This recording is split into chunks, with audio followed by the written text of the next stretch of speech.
everywhere in the world, I of course say, hello friends, that should not be there, thing. Welcome, welcome, welcome. How are we doing today out there in viewerland? Hope things are good for you sincerely. If you want to tell me about your stories, about what's going on, I'd love to read, love to see what's happening in your life. And friends, it is a good day in the neighborhood here. I had a bright and early get-up time of 3:30 a.m.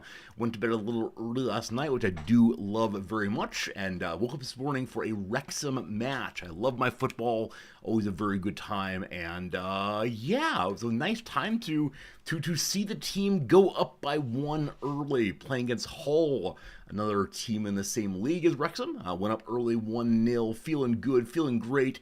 Soon thereafter, though, the opposition scores, and then they score again, and then they score a third time. Friends, it is 3-1 against the Wrexham side, going into the 90th minutes of play. Now, you might be aware that in football, there are only 90 minutes. Now, luckily, the referee gets to add on a little bonus time to make up for delays in the game earlier, and then at 90 minutes plus one of our players scores. It's 2-3. It's closer. And then at 90 minutes plus 2, the same player scores again. It's 3-all. And it goes to penalties because it's a cup game, and so we don't play overtime so as not to wear out the players. It's 3-all. Penalties. And Wrexham win on penalties. I went from this was a horrible match, we need new players to help us out, in the final minutes scoring twice. And the fellow who scored, Ollie Palmer, is a player who had been marked as not good enough to be in the main squad, that he was going to be sent elsewhere, sold, or loaned out. And he repeatedly said, especially in the documentary, that he's going to work as hard as possible to prove that he belongs on the Wrexham first team. And scoring twice in the course of 3 minutes, that might do it. That might in fact do it. So we'll see. I mean, if he's already being loaned out, if he's already being sold, the contract might be done. But if not, I think I have a real hard look at him to see if he gets to stay around. But man, what an impressive story. It's almost like they should make a TV show about this team. Either way, I apologize. I'm not wearing the Wrexham tie. My Welsh tie's over there somewhere. But thank you for tolerating my brief Wrexham update. It's good to see you, Lord Rargasm. Hello, today's Slivers. Pepper, welcome in. Unnamed comment, a pleasure. Jim, hello, Jim. Putzaroo, welcome. How we doing today? 9. Fluke, you get to catch me today. Fluke, I appreciate you being here. If you can't make it always, it's nice seeing you. If you are here every day, it's nice seeing you. If you never come by, well, you'll never hear this message. Very well. Thorn, it's good seeing you. Hello today, George. George, I hope you got my email. I really meant what I said there. Vex, hello. Rog, welcome. How you doing today? Stunned. I said the name of today's game wrong in the Discord announcement. It's called the King's Writs, not the Royal Writ. Or the other way around. Okay, sorry for mistitling the game. Don't you worry, the name does not matter. What matters is that I'm streaming it. But sorry for misremembering that one. I was writing the Discord message kind of quickly. Blah, blah, blah. Jonah, it's good seeing you. I hope life in the U.S. is going well. Hope things are swell for you over there. And yeah, hopefully you get back here to Japan pretty soon. Message about that in a moment. John Apple, it's good to see you, my friend. Hello, Corn. Hello, Game Urchin. Hello, everybody. If I missed you, I apologize. If you're lurking, it's good to see you. Thank you all for being there. Are we leaving the tragedy of Rimworld behind? Yeah, I don't know. I feel dispirited. Like, though we've achieved things in Rimworld and we're on the path to achieving more, we had a bit of a setback, which is fine. Like, Rimworld's a story of good things and bad things. It's a story of gradual progress and sticking with it and so on, but we've played it now for, what, 2 or 3 weeks. I'm feeling a little bit Rimworld out right now. It's fine, it's good, but there are other games out there that I want to try. And yesterday, during the intro, we looked at a few other games that seemed fun, that seemed like you all wanted to see them. And one of them is this game we played back during Steam Next Fest, I believe. And I had a good time playing it back then, so I do want to try it again. It might be a one-day game, I'm not sure, but yeah, just feeling a little burnt out on just playing the old the old Rim world, possibly. Hello, Quinn. Hello, Cajun Killer. Good seeing you. Hope you're doing well today. A moment of silence here, baby Mongolia. I don't know. The animals are all still alive. We lost all three of our meleeers in an absolute moment of misadventure and poor planning on my part. But no, all the animals are alive, so don't worry, they live on in eternal glory. Alleluia, alleluia. Something like that. Friends, I have a story to report to you. It is the case that we're heading towards the semester. We have about 2 weeks, 2.5 weeks until I'll be teaching again. Excited for that. As of right now, because I'm teaching in the late slot, 6:10 into 7:10 p.m., I have only 11 students. Now, this is the kind of class size I like, but it's so different from the kind of class size I'm used to. My classes are usually 24 to 27 students at this school. And I feel like I'm ripping off the school a little bit, but our make number is 5, so as long as we have at least 5 students in the class, I get paid, hooray. I don't like the idea of teaching at 6:10. I tend to be a 5 to 6 p.m. man, but for whatever reason, my coordinator dumped me in the last slot. Is it possible he did this as retribution for my being somewhat uppity recently? I wasn't uppity. I challenged the things he was saying. I responded in a way that he called uncollegial. This is not true, blah, blah, blah, but it's possible I've been put into the doghouse of teaching in the latest slot, but better that than the earliest slot, I suppose. We'll see how it goes. That said, this morning I received an email from a student, a third-year student who says she's a Japanese major. And she wrote, excited to take your class, looking forward to it. By the way, I'm a bridesmaid in my cousin's wedding and want to miss the first 6 days of class.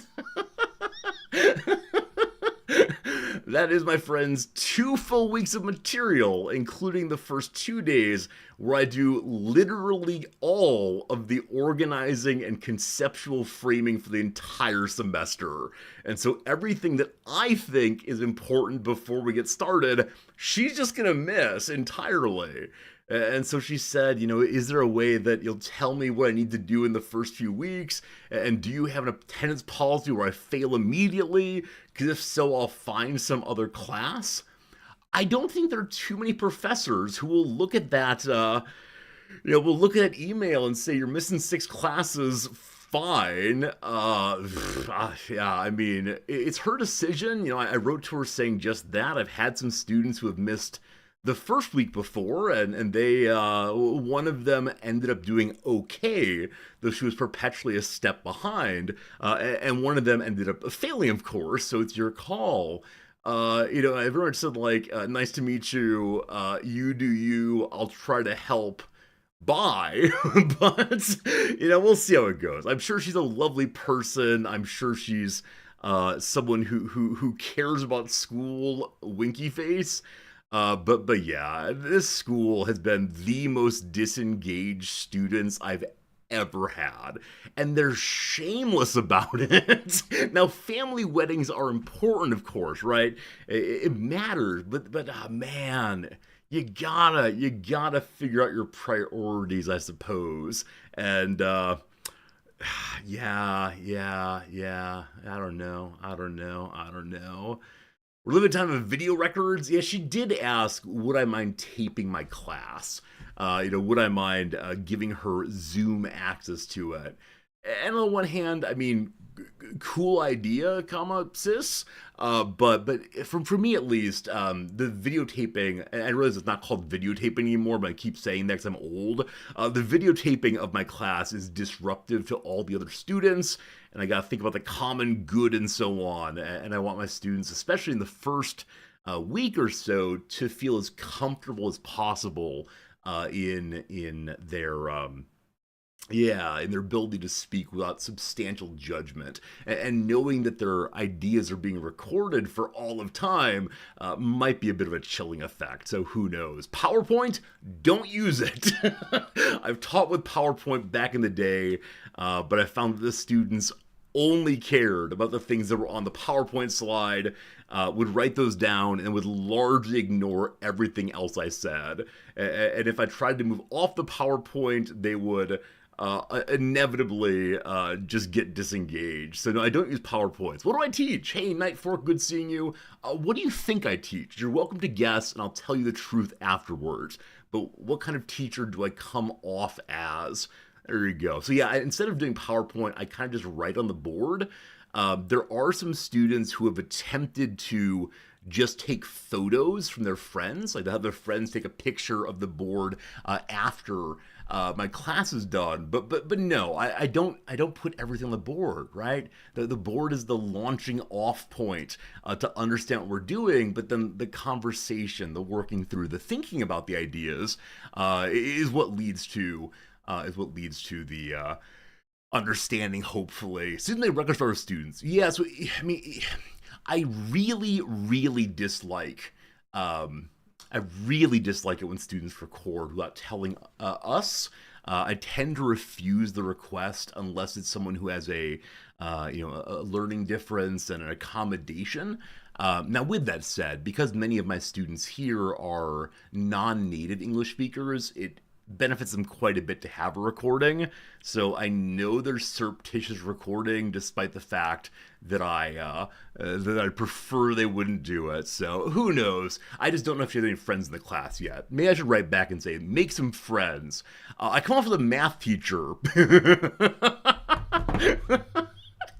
You have not watched the stream enough, my friend, if you think I'm a math teacher. I mean, what's the old line? The old line is, those that can do, those that can't teach. And I certainly can't do math. I teach philosophy. Philosophy and political theory is my bailiwick, my home territory. So philosophy primarily. Do I prefer whiteboards or chalkboards? This school is all whiteboards, but I prefer chalkboards so very much because the chalkboard chalk, I always know if it will work, right? With the marker, I pick it up and I say, man, I hope you work. And I start writing, and no, it doesn't. It's very, very faint. It doesn't look good. With chalk, though, I grab the chalk and say, man, I can just write on the board and we're fine. So that's what's going on here. And, I feel like I miss chalk quite a bit. But this school does not support such things, unfortunately. We figured out the shooting formula for submarine game. I believe there was some population of U-boat viewers who said, you've just gotten lucky over and over again. You don't actually understand what you're doing in U-boat, which is possible. HVG, is good seeing you. Hope I have awesome Japanese chalk. I myself do not. My wife, though, has been accumulating all kinds of writing instruments, stationery, other accoutrements, and if ever we leave this fine nation, she'll be very happy to have those with us back in the U.S. or in Germany or otherwise. But with that said, I'm not sure how it's going to go. That said, speaking of which, this morning, Nam received an invitation to apply for a vice presidency at a different school back in the U.S. Will she do it? Not sure. But it's been a very interesting set of conversations this morning. It's, of course, nice to be wanted, etc. And, I don't know. We're having the real conversation about, what's our relationship to Japan and how I'm much, much happier here, but she worries my happiness comes from not actually leaving the house. And she worries that may not be good for me in the long term, but it's hard to say. So I'll talk to you all in the future about this as things get developing. It's one of those cases where there is no right answer. We're just going to do something, whether it's waiting for a different job, chasing this one, staying here. They all have pros and cons, and I so wish that I had a definitive answer where we said, this thing right here is so unbelievably important and good, and we must be part of it. But less so. Interesting time to be high up in the unis in the U.S. Yeah, we talked about that a little bit. The political climate in the U.S. is definitely different than that in Japan. Though there's an increasingly nationalistic, anti-immigrants vibe in Japan, if I'm being honest with you, I'm the wrong kind of immigrant for them to be concerned, which is terribly racist and very, very sad. But I like living in Japan, so these things can be discussed down the road. But yeah, it's weird. It's such a big decision, such a big determination. Where you live affects a lot internationally, but it's hard to say. It's hard to say. Moving back to a place that doesn't have nationalized insurance would be very sad. We've talked about this before. Though Nams and I are privileged enough not to worry about insurance in the U.S. because of her job, just the knowledge that some people can't go to the doctor or make huge sacrifices for medical care is just heartbreaking. So, I don't know. Just the top line comment there is there are other possibilities, and we're just chatting right now. We've been here for about 4.5 years, and will there be a possibility of continuing on? Who knows? Even with job insurance in the U.S., you pay more than living in Japan. So for normal care, that's probably not true.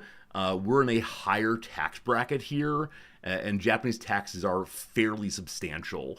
And we're cool with that. We're actually happy with that as far as it goes to not to profit, but instead to support the institutions of health for other people in the nation who aren't quite as high of earners as we are. Now, if we come back to the U.S., that money will be going for profits, and that feels bad, man, but that's a bigger topic that I care to discuss here by any means. So, yep.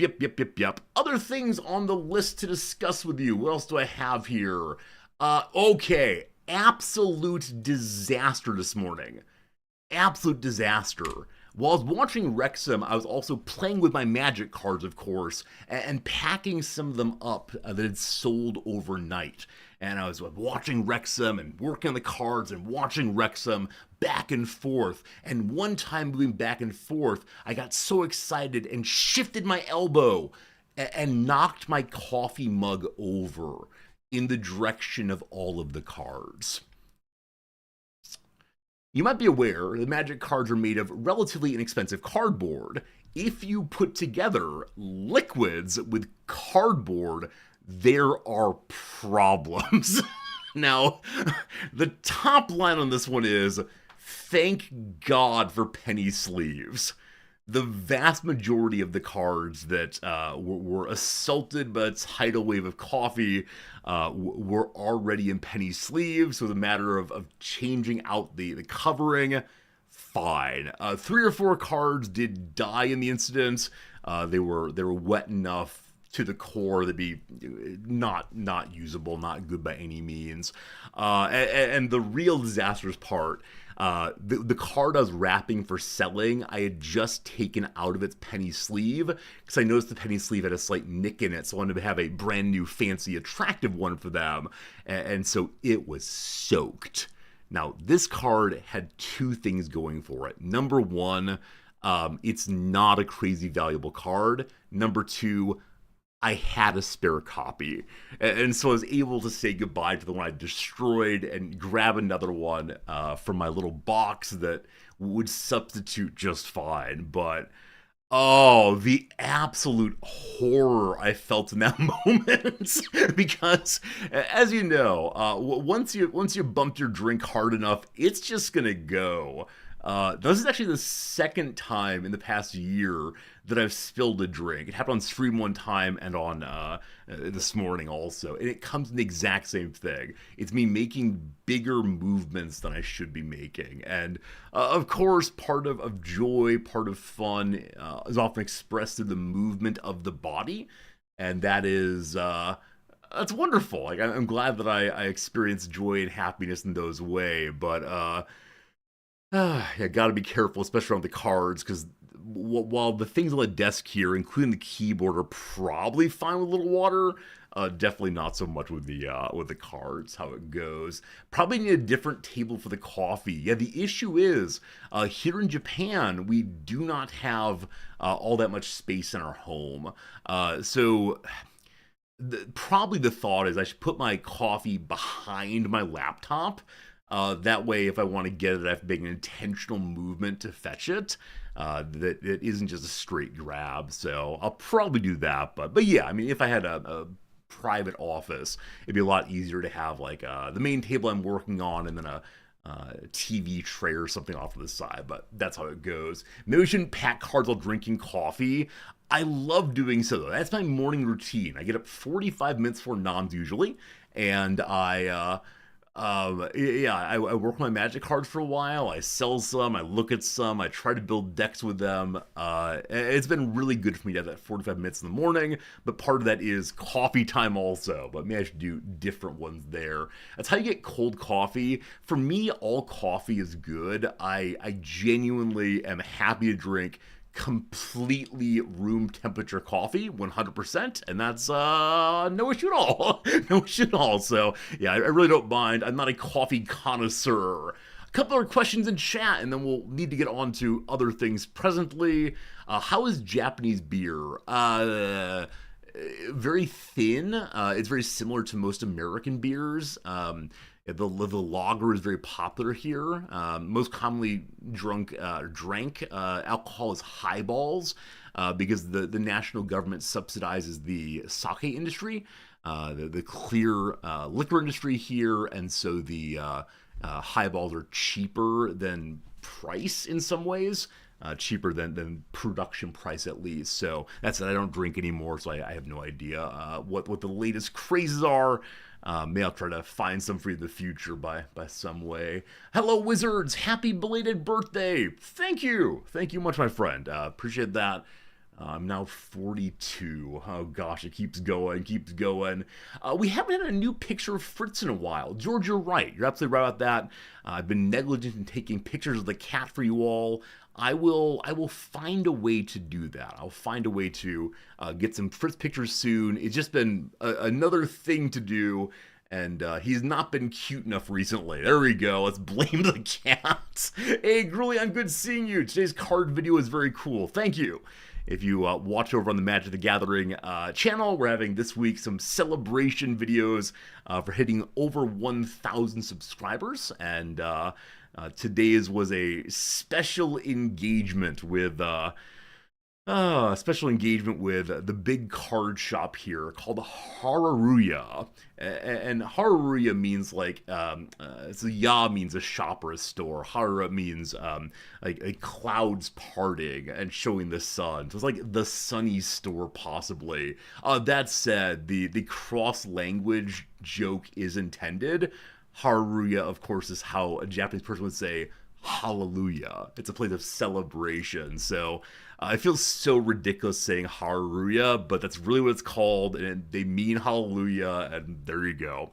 So an engagement with that, and I enjoyed doing it very much, and yeah, showing the kind of things that one can get up to in the Japanese card market, where gambling is illegal, but they allow gambling on cards, unfortunately. That said, I put a song into the video for today, and I don't know what this song is, and I want you to help me identify this song. Dogberry, congratulations on getting a gift sub from an anonymous gifter. Anonymous, thank you for your generosity there. Thank you for helping us support the community and helping out a really cool member of the community. Avoid the ads and such. Thank you, Anonymous, indeed. Gambling cards isn't gambling, it's playing a game. This one's a little bit more explicitly gambling. I'm not going to make you watch the whole video, certainly. I mean, you do you, etc. But I want to play the little song for you. And if anyone can tell me where this is from, I'd be so unbelievably grateful. Because I stole it from a soundboard that did not give any context. Okay, so newest one here. It's a short. Many of you hate shorts, is what it is. This thing here. Not gonna make you watch the whole thing, certainly. One second. So we end with some Japanese cards at the very end here. Right. This is the song. No comment other than many of you know lots of music I don't know. So what is this song from?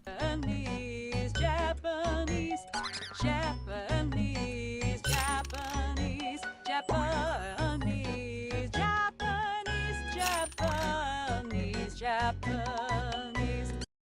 Does anyone know? Also, I just now noticed that's only playing through the left speaker. That's not great. I should probably try to fix that at some point. Has anyone heard that song before? Because when I heard it, again, I found it basically randomly online by looking at soundboard, trying to find people saying Omori, actually. I played it over and over. I've been singing it to noms over and over this morning. It's become a bit of a bit around here, but yeah, okay, many of you have not heard it either. Absolutely. Never heard it before now. Yeah. I thought it might be from a like cartoon I didn't know. It might have been from like the Fairly Odd Parents or something. But there you go, a little Japanese song for you. You suspect I was into Magic the Gathering. I only started playing Magic in the past year. But no, I do enjoy it a whole bunch, and I do have that channel if you want to check out at some point. You realize your headphones are backwards? It was only on the right-hand side. Happy to help you with that one, Game Urchin. I have no idea it was only on one side, though. As this is me not listening back to my videos on headsets. Those of you who have encouraged me previously, namely George, to listen to my videos on the headset before I send them out. Sorry, I should probably do that. Anyway, friends, what is the word of the day today? It is ramshackle. Do you know this word, ramshackle? It's a very cute one. Speaking of which, speaking of cute things, today is the big boss's birthday at the university. And I'm not a big fan of this, but his office staff always decide to throw a little party for him.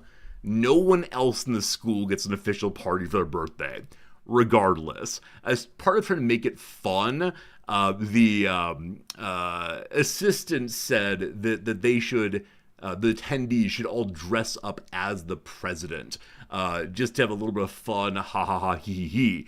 I'll tell you now, the president's name is Matt, and so most people will be dressing up like Matt in a very like formal way, maybe glasses on, just trying to look like him. My wife is more interested in being clever than anything else in life. It's important to her that when she shows up at a costume event that people are impressed by the intelligence of the costume. Again, the man's name is Matt, and he dresses in a very, very formal way, a very serious person through and through, doesn't drink coffee, and so on. And so noms will be dressed up in really tattered clothing.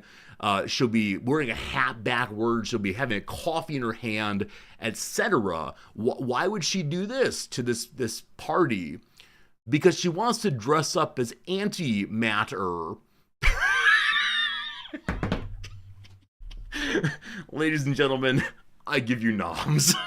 Alright. Ramshackle describes things that are in very bad condition and need to be repaired, or that are carelessly or loosely constructed. Toward the back of a property stood a ramshackle old shed, or the book had a ramshackle plot that was confusing and unbelievable. There are two for you. Did you know? Ramshackle has nothing to do with rams, nor the act of being rammed, nor shackles. The word is an alteration of ransackled, an obsolete form of the verb ransack. Oh my goodness, that's an amazing shift. I don't know very many NM shifts in English. Japanese has quite a few of them, but English, that's amazing. Ransack, of course, meaning to plunder or search through. Ransack from the Old Norse ransaka, which combines ran, meaning house, and saka, a relation to the Old English word seikan, to seek. A home that has been ransacked has had its contents thrown into disarray, and that image may be what inspired people to start using ramshackle in the first half of the 19th century to describe something that's poorly constructed or in a state of near collapse. Ramshackle in modern usage can be figurative, as in a ramshackle excuse for an error. That's delightful. I did not know that one at all. The ran to ram shift. Cool.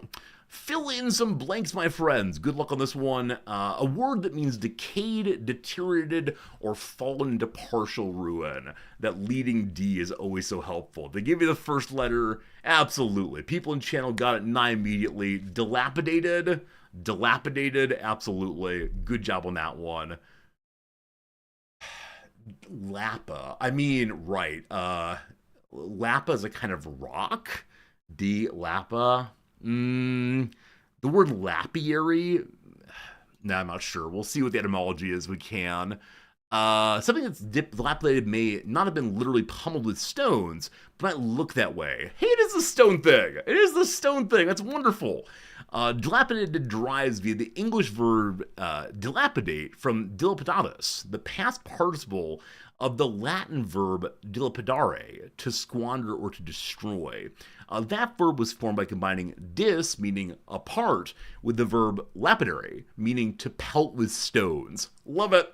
Other English descendants of lapidary include the verb lapidate, meaning to kill or pelt with stones, and the noun lapidary, which is used to refer to a person who cuts or polishes precious stones. Both words share as a root the Latin noun lapis, meaning stone. We also find lapis in the name lapis lazuli, a bright blue semi-precious stone. There we go. Dilapidated, meaning to have been destroyed with stones.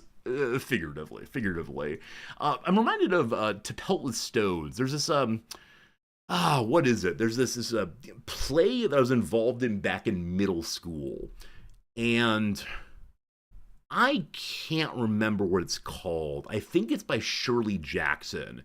Is it The Crucible? I believe it's The Crucible. And the end of The Crucible, spoiler alert here, involves the people of a town coming together. This is not The Crucible. That's Arthur Miller, isn't it? Anyway, whatever the show is, ends with a group of people coming together to stone a woman to death. Thank you, the lottery, absolutely. And the sense is, in some ways, that this sacrifice is necessary to keep the rest of the town happy. Someone's got to die to keep things in good shape. And again, this was like 7th, 8th grade, so there's no way I understood the gravity of this story. It was just a thing to do. But remember, like, the ending scene, we had these wadded up pieces of cardboard that we'd covered in brown duct tape to throw at this poor student. And she said it really hurt when she was being hit with these stones. Like, it did not feel good to her. And I remember the drama teacher said, we must make sacrifices for the theater, for the show. Again, this was like, the late 1990s, maybe, 1987 or so. And so the next time that we were practicing, all of us who were throwing tried to throw a little bit softer, right? Tried to do like some arc throws instead. And the drama teacher said, no. Do it like you mean it. You're so angry. Throw it as hard as you can. And I didn't want to get in trouble, and nor did the other people. And so we just started like truly pelting her with these things. And looking back, this is not a funny story. This is a horrible story of like group abuse. But maybe that's the point of the show. Maybe we had so internalized this story about someone sacrificing for the good of the community that we sacrificed. I don't know. But a terrible story. I apologize for laughing about this. But yeah, we should turn on a teacher. Again, we were like 14 years old. And while it's the case that 14-year-olds can have a somewhat developed moral sense of things, in the US at least, one is taught to not question teachers, or at least we were back then. And that justification of one must make sacrifices for the stage, I think is something that many of us accepted, right? We'd learned about, various actors losing and gaining huge amounts of weight, or carrying themselves in a way that's, was painful to them for the sake of their character. And so, though in retrospect, I'm happy to say we shouldn't have done that, at the time it made sense. And I think by the end of it, the actress had bought into it. But again, she was like 14 years old, so it seems kind of unfair. You never would have done that. Yeah, Gary, maybe you had a stronger moral sense and resistance to authority than I did back then. But yeah, I was young, I was foolish, and there are many things I look back on in my life and say, that was probably the right call, but Yeah, maybe I should have done more. Who knows? A classroom full of 14-year-olds can take on one teacher. Yeah, I always say this, right? I always say to my students when I'm teaching Marx and about like the way in which power works in societies. I always say, look, here's the dirty secret about how classrooms run. I control this place because I can give you a letter and I can say important words. And if you don't do what I say, I won't give you the right letter and I won't say the important words. Who actually could control this place? Don't tell anyone, but there are more of you than there are of me. And that's how authority works in society. And they always have a laugh, but I hope they recognize that it's true. The structure of authority requires ignoring a certain democratic vibe, unless there's like a direct democracy going on, which there aren't in the majority of our society. So yeah, I mean, it's the case there were more 14-year-olds than the one teacher, but we were 14. That's how it goes. Regardless, there's a story from the past, all good. Friends, it's time for Thrice. It is time for a little bit of trivia. Good luck to you, one and all. Let's see how we do. Number one, in 2013, Target caught some well-deserved flack for giving a dark gray dress shade what name it took from a threatened marine animal. I mean, I don't know. I'm not sure which marine animals are threatened these days that are dark. Like the first gray animal that comes to mind is the seal. The orca is black and white. The dolphin is gray, but is it threatened? I just don't know. I know at various points many sea animals have been ones that are threatened. I remember being taught about like save the whales and so on. But are whales threatened in a substantial way? I mean, they're all being killed for blubber and so on. Blubber. But is that like officially threatened? I don't know. I'm going to say the seal and be ready to be wrong. Fine.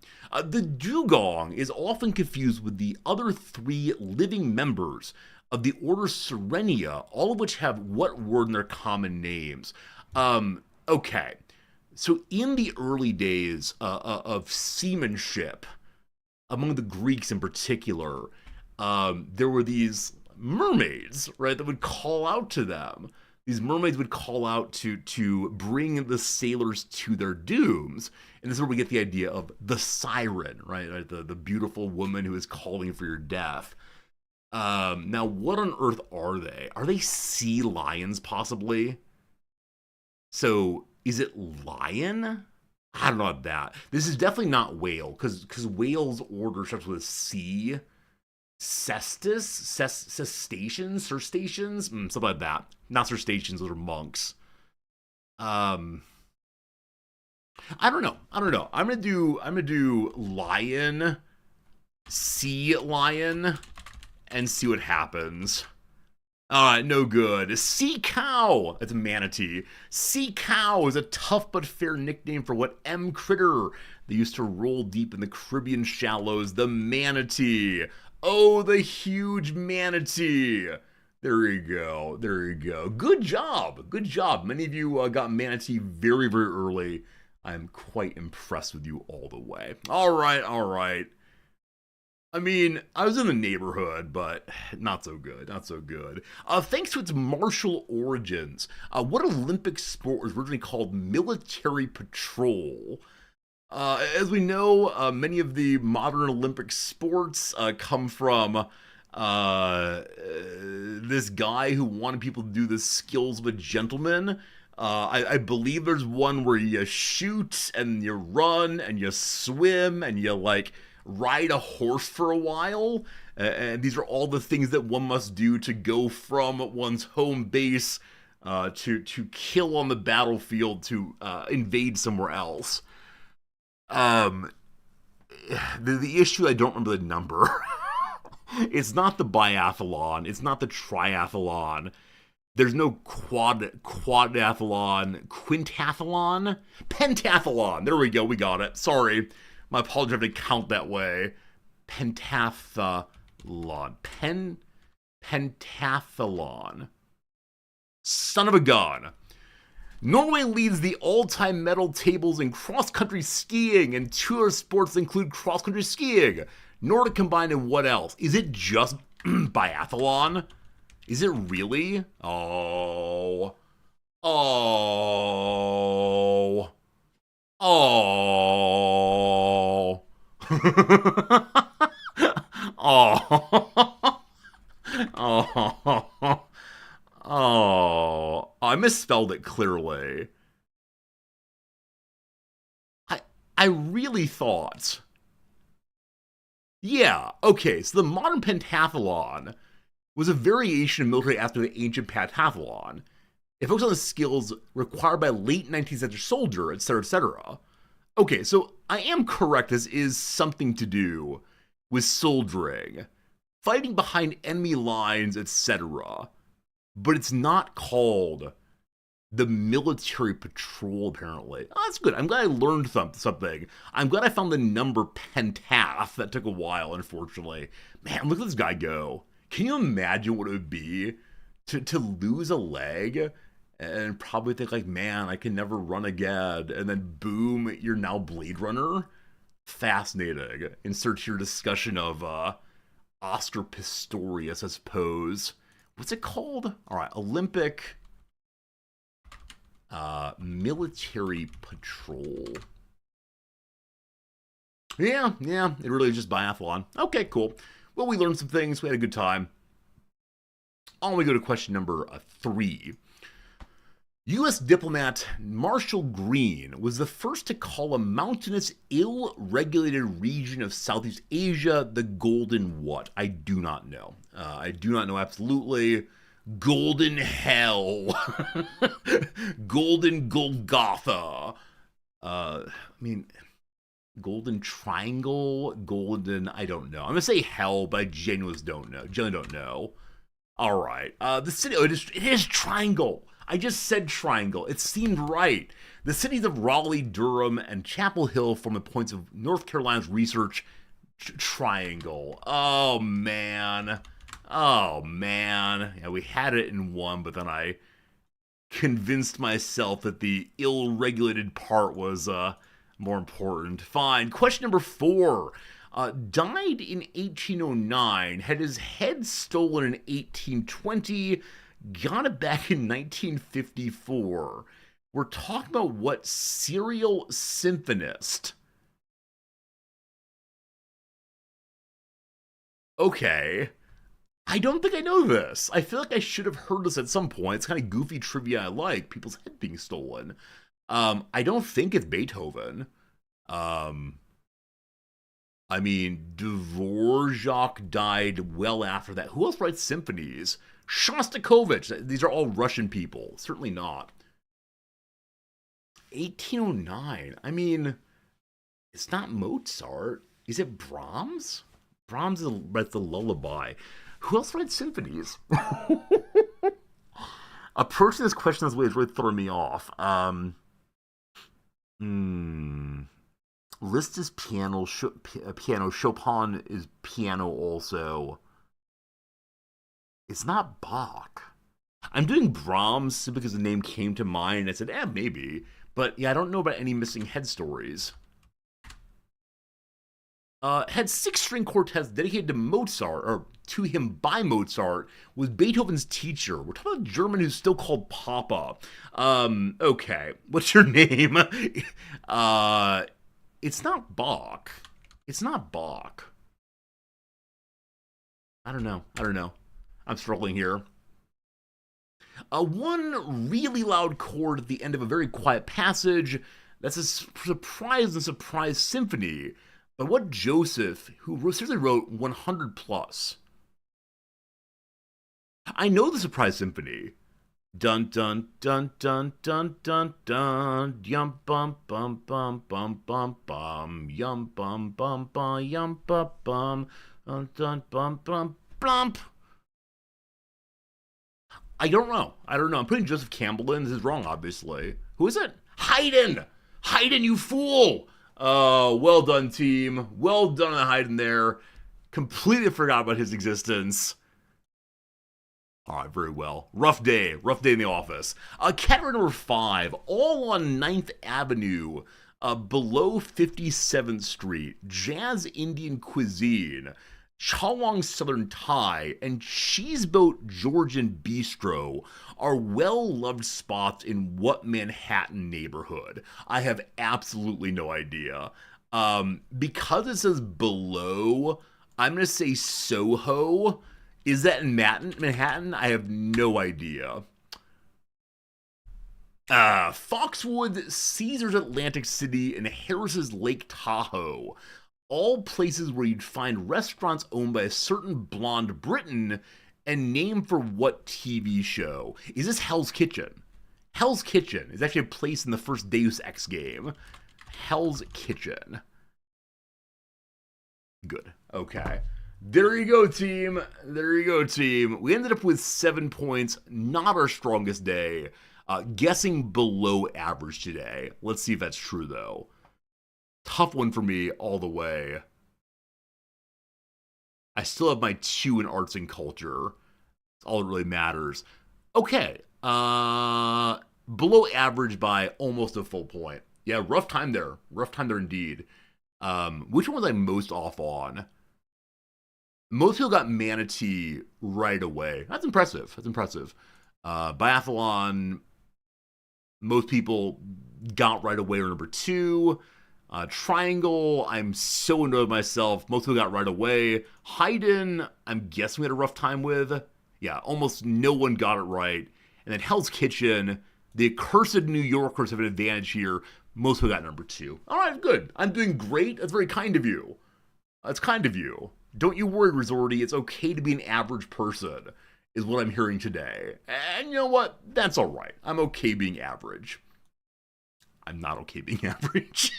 Friends, let's play Redactyl. For other Redactyl pages before you now, consider putting a word in chat, whether on YouTube or on the old Twitch. And with that, I'll type it in and we'll figure out the true meaning of this thing right here. Word number 1, as usual, is modern. There are 6 moderns. Type. We have 6 types also. How about history? We have 9 of those. How about the word first? 27. King, 2. City, 2. 6 guesses. Perfect accuracy so far. We'll see. Half the children are above average. That means half are doing worse than them. A system. 4. Landscaping. All right, Jim decides we cannot be perfect here. A 0, we return to average. End. 7. Haydn. 20. Oh! How about the word empire? None of those. How about building? Building is 6. How about the word land? One of those. Average. None of those. Country. 4 of those. Weapons start with potato and philosophy. I felt bad about ruining our score, Godzilla. I felt bad about always starting with 2 wrong. So if people say potato, if people say philosophy, I will do them, but I'll not force them anymore. Century, 34 of those. Era, 3. How about the word symphony? 1 of those. Music, 193 music. Good job. How about the word composer? 64 of those. Austria, none of those. German, 2 of those. Mozart, possibly. 14. Work, there are 51. How about line? There are 6 lines. How about Baroque? I like it, but 9 of those. Classical, possibly. 17 of those. Romance, 1. Chamber, there you go. Chamber music. Your word of the day.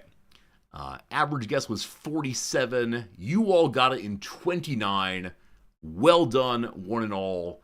Very pleased, very happy. Good job. I thought it would be Baroque also, but here we go. Chamber music. Wait, real quick. Was Haydn what broke us open today? It was. It was. Wait, who guessed Haydn? Dogberry. Dogberry, you're the hero of today. Congratulations, Dogberry. There can be only 1 VIP. So let me go and un-VIP Cajun Killa. What's your name again? What are your numbers afterwards? Cajun Killa 94. We go. So you're un-VIP'd, my friend, and Dogberry gets to be the uh, the hero of the day. All right, VIP Dogberry 99. You went with Hayden sorry? Wait, what do you mean, Dogberry? Why are you apologizing? You did the same thing over on Discord. You sent me a great message and said, sorry for doing this. No, you're awesome. Congratulations, Dogberry, on the excellent guess. We love that you got that, and then we narrowed it down so nicely. Chamber music is a form of classical music that's composed for a small group of instruments, traditionally a group that could fit in a palace chamber or a large room. Most broadly, it includes any art music that's performed by a small number of performers with one performer to a part, in contrast to orchestral music in which each string part is played by a number of performers. However, by convention, it usually does not include solo instrument. Chamber music has been described as the music of friends. Oh, it's very, very sweet. Very, very sweet. Goethe described chamber music, specifically string quartet music, as four rational people conversing. This conversational paradigm, which refers to the way one instrument introduces a melody or motif and other instruments subsequently respond with similar motif, has been a thread woven through the history of chamber music composition from the end of the 18th century to the present. The analogy to conversation recurs in descriptions and analyses of chamber music's conversation. I like that. Also, I like it when an introduction throws in a bit of Goethe for no particular reason, but that's kind of fun. Kind of fun indeed. Cool. As a tuba player, I did not get invited to the chamber music at all. The orchestra orchestra teacher wanted me so badly to pick up bass also. He wanted me as being simultaneously bass and tuba, but I was busy with tuba things over in the band instead. How many instruments can I play? Tuba and euphonium competently, tuba better. I can noodle about on trumpet and French horn, but not in a way that's like beyond like Mary Had a Little Lamb level. And then I'm competent at trombone. If I have some time to think about it, I'm more comfortable on bass trombone. But yeah, tuba and euphonium slash baritone are the two where I'd say I'm able to play at a level that would be acceptable in a Salvation Army band, or slightly above that. Though I haven't played tuba in quite a while actually. So there you go. Dogberry, you're a euphonium person? Yeah, we have a larger than average number of low brass players in this channel. As I said previously, I think there's a certain amount of relationship between a streamer and their community. We have a higher than average number of people who share my real name, which is weird to me. I think it's probably a coincidence. And then a lot of low brass folks. Tuba Christmas, absolutely. I went to Tuba Christmas regularly. If you don't know it, it is an annual gathering at malls, at hotels, at anywhere people can be, of people with tubas and euphoniums playing Christmas music together. And some of the Christmas songs are delightfully surprising. In which one goes along in a Christmas carol, and then boom, surprise, it's the National Emblem March by John Philip Sousa. And it's lovely. It's a lovely community thing. The music is often not particularly good, because it's a combination of amateur players, professional players, high school students, and the people are just like having a good time, bouncing along. But I took part regularly in the Chicago one, down at one of the big hotels, and they often had Frederick Fennell, the brass composer, the band composer, doing the conducting. So there you go. Look up Tuba Christmas. It's a delight through and through. I really want to play the Christmas carol that turns into National Emblem March. I'm not going to, don't worry. Alright, team, let's go ahead and knock out a couple Wikipedia games and then play an actual factual game on your TV screen.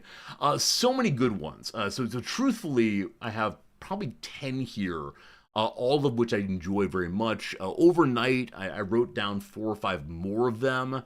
And man, there's some really fun ones here. So I'm going to grab the most recent submission that made me laugh. We'll start with that one as a warm-up, and then we'll do one that takes a little bit more complex thinking, possibly. So this one, submitted by Brutus Mentis. If you're here, I look forward to your response. Friends, I am looking upon a Wikipedia page right now. Please do ask me any yes/no questions, either on Twitch or on YouTube. I will answer them honestly, and we'll see what happens. Here we go. Is it a tool? It is not a tool. Is it a physical object? It's not a physical object. You're here, Brutus. Awesome. Good seeing you. Does it burn when exposed to a flame? It does not. Is it a person? It is not a person. Is it a unique thing? It is not a unique thing. Is it a book? No. Is it a place? No. Is it an event? I'll say, better yet, is it an action? It is an action, yes. This action requires an event, namely it happens at a time, but there you go. It is an action, sure. Does it carry the capacity to be a subject? It can be a subject of a sentence, sure, but it could not be a subject of action itself. There you go. Is it yawning when someone else's yawns? No, it's not that, but isn't that a fascinating way of presenting sociality? We unintentionally respond to one another. I love it. Is it a war? No. Can it happen more than once a year? Sure, absolutely. Did it exist for 1400? I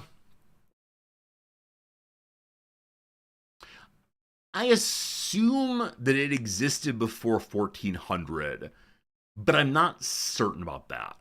I'm going to say it likely did. I'm going to say it likely did in some sense at least. Sure.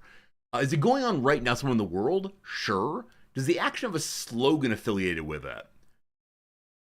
I could come up with one, but not to my knowledge. Is it illegal? No. I don't think so. Maybe somewhere, but probably not. Can other things than humans do this? Probably not. Has it gotten someone killed? I don't think so. Is it a piece of music? No. Are these birthday presents? No. Is it a celebration? No. Is it religious? It is not religious. Not religious, no. Good questions, though. Yeah, good questions, though. Is it sneezing while looking at the sun? It is not that either. Again, these are like responsive elements that we habitually or unintentionally do are great.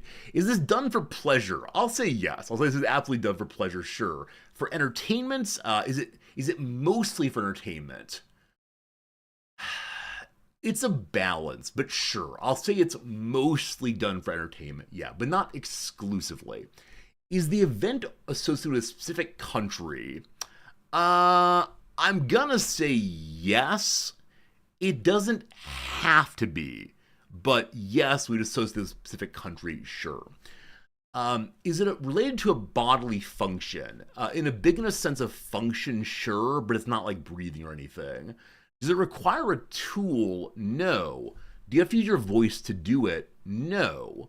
Does it require a tool? No. Is it philosophy? No. Is it a gathering? No. Is it carnival? No. Is it part of a circus? No. I see where we're going. I must start thinking about how to pull us somewhere else. Let's see. Does it involve more than one person at a time? Not necessarily, and in fact, probably not. It is an individual activity. Does it involve bodily movement? It does involve bodily movement, yes. Is it sporting? In some sense, it's sporting, but it's not a sport per se. Is it considered exercise primarily? It is not exercise. Is it a dance? It is not a dance. Is it connected with language? It's not language. Hey, Daigle, good seeing you, my friend. Not language, not sport. Is it gymnastics? It's not gymnastics, no. I will say it does not require the athletic use of the body in a substantial sense. Yeah. Is it normally done outdoors? Yes, it's normally an outdoor activity. In fact, I'll say it's almost exclusively an outdoor activity. Does it require equipment to do? Absolutely not. Is it in Asia mostly? No. Is it related to humans as social beings? Everything's related to humans. I'll say it's an individual activity. Meditation, no. Is it done in bodies of water? Yes. If you do this well, would you do it at a talent show? No. Does it require significant training? No. Has anyone died while doing it? I don't think so, but maybe.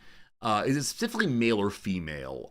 It's not specifically, no. That said, I would assume it's gendered more often than not. It has killed people. I apologize. The submitter Brutus says it actually has killed people. There you go. There you go. Also, I should say it is illegal in some places. I just scanned something else. It is illegal in some places, but not everywhere. And it has killed people, but not that often. Is it a doggy paddle? No. Is it tanning? No. Is it a shower? No. Nor is it bathing. Is it related to swimming? I mean, the word related is doing a lot of work. It does involve water, but no, it does not require swimming. Is it diving? No. Does it happen at football games? No. Do you need clothes? No. Is it aquafit? Is that like exercise in a pool? No. Is it apnea? No. Is it skinny dipping? No. Dogberry? Is it noodling? All right, my apologies to any non-American right now. It is time to learn about American culture. Noodling is fishing for catfish using one's bare hands or feet and is practiced primarily in the southern United States. The noodler places their hand or foot inside of a discovered catfish hole in order to catch the fish. It is bare-handed capturing of large fish, not by grabbing them, by putting your arm inside of their face.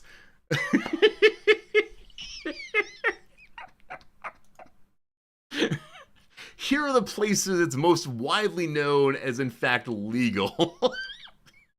Brutus Mentis, an awesome submission, 100%. Europeans, are they going? The hand is the bait. It is. And it is the case that some people will use bait. There are people who I know who have done this. They will take a large piece of ham, hold it in their hand, jam it into the hole, open their hand a little bit, and then when the catfish goes for, they close it up again. There you go. How people die is they aren't strong enough to fish. Okay, why is it illegal?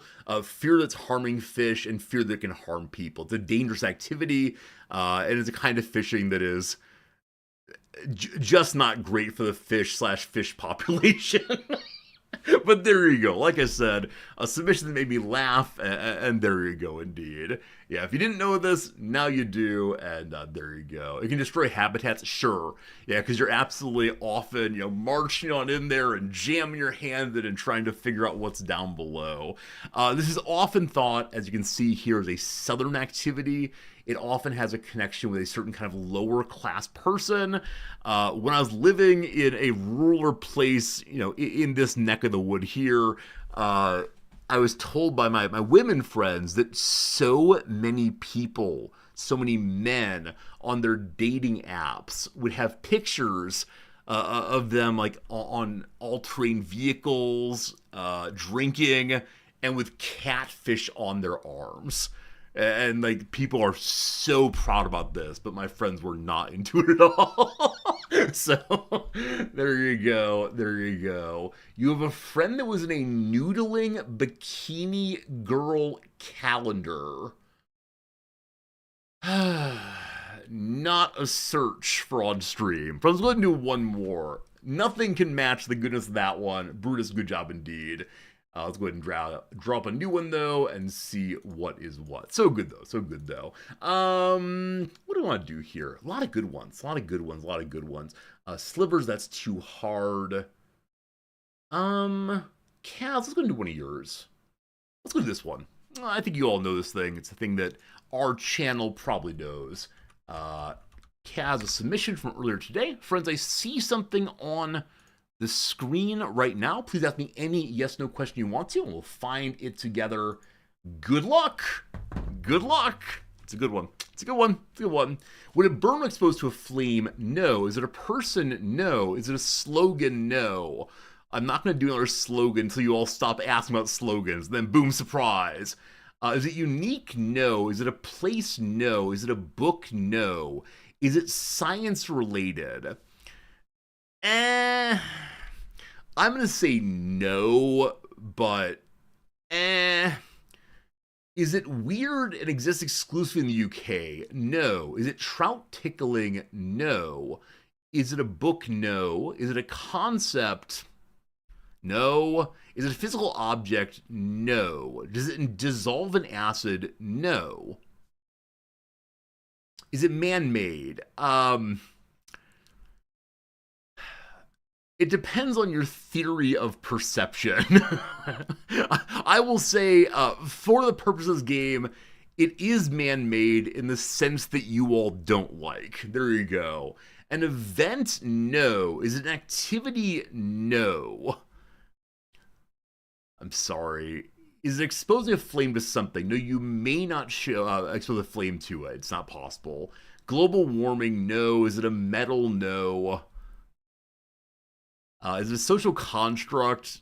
No.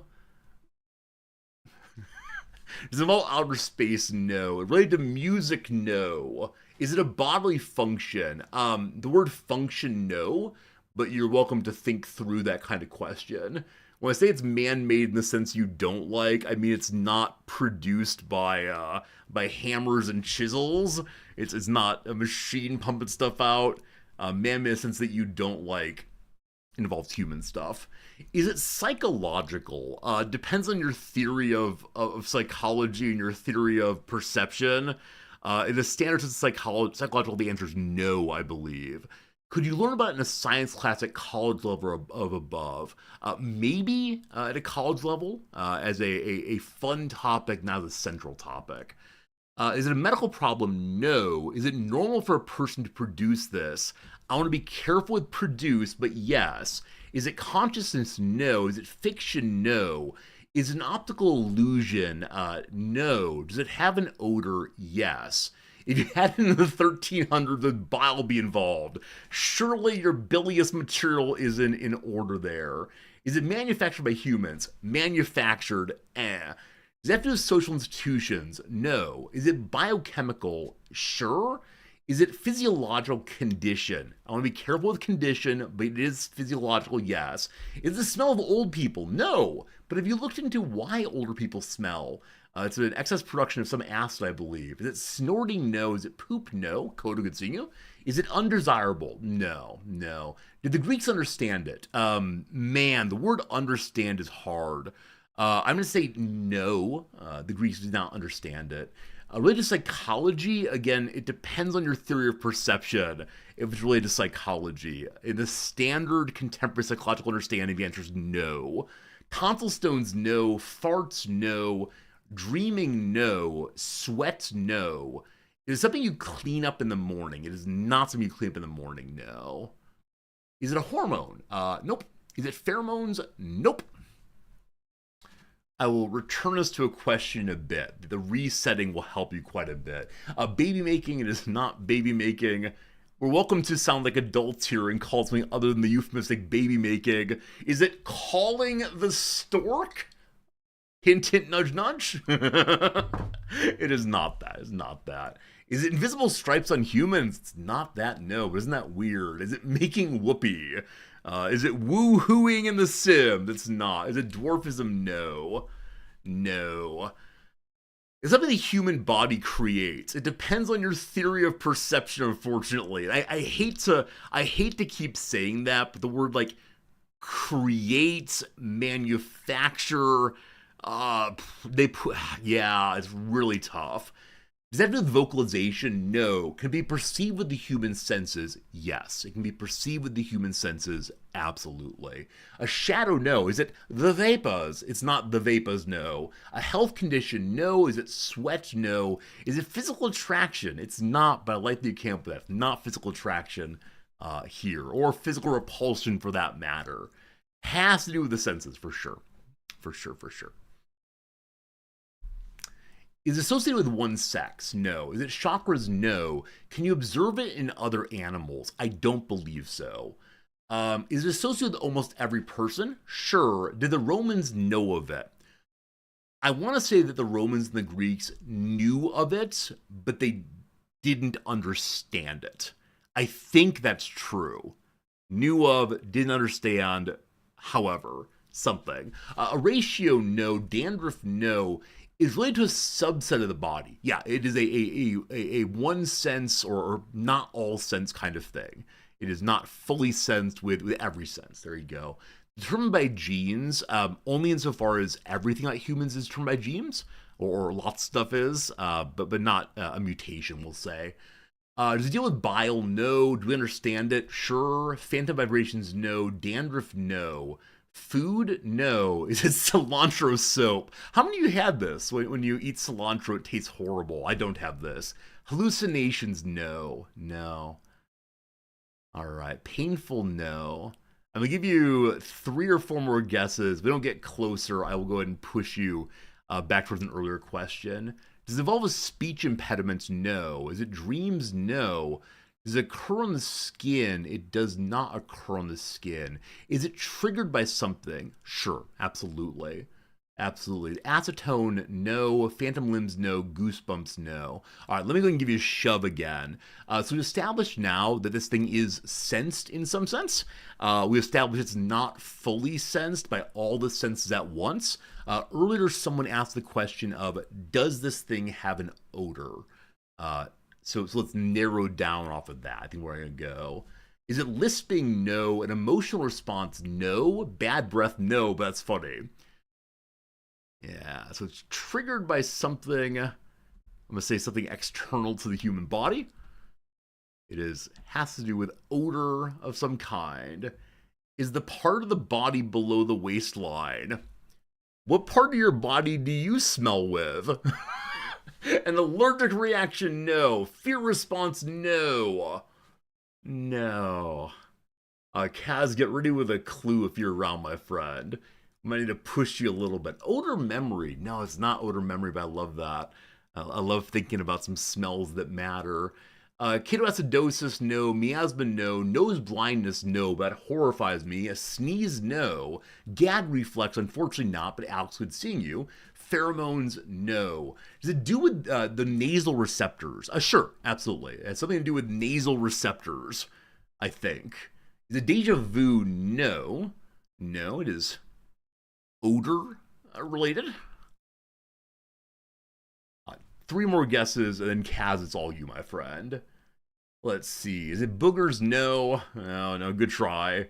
You can touch those, you can see those. Synesthesia, no. Sneezing when you see the sun, no. Deja vu, no. Memory and smell together, no. The smell of burnt toast, no. Good luck.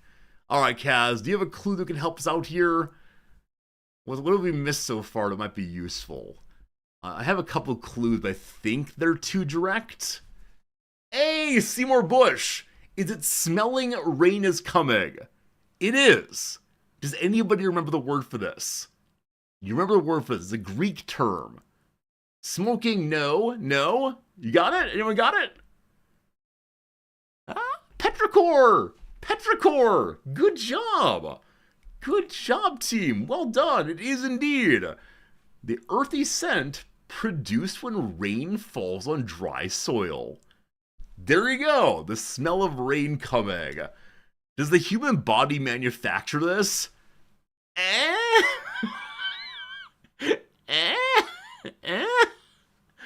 it's absolutely fascinating. There's a specific name for this kind of smell. That's how it goes. That's how it goes. It's not smell rain coming through smell recently rained. Oh, okay. Sorry, got it backwards, unfortunately. You thought many animals could sense this. So when I said that I don't think they can, I actually thought they couldn't. No, I thought that we couldn't tell if they could. But maybe it's the case I don't fully understand how we verify what animals smell. It's hard to say. It's hard to say. Now, this is the problem with philosophers answering questions. We can't ask them to report their experiences, so who knows? Oh, as far as nose blindness, Rock Smasha, it's not that I'm afraid of it, like my nose is going to fall off.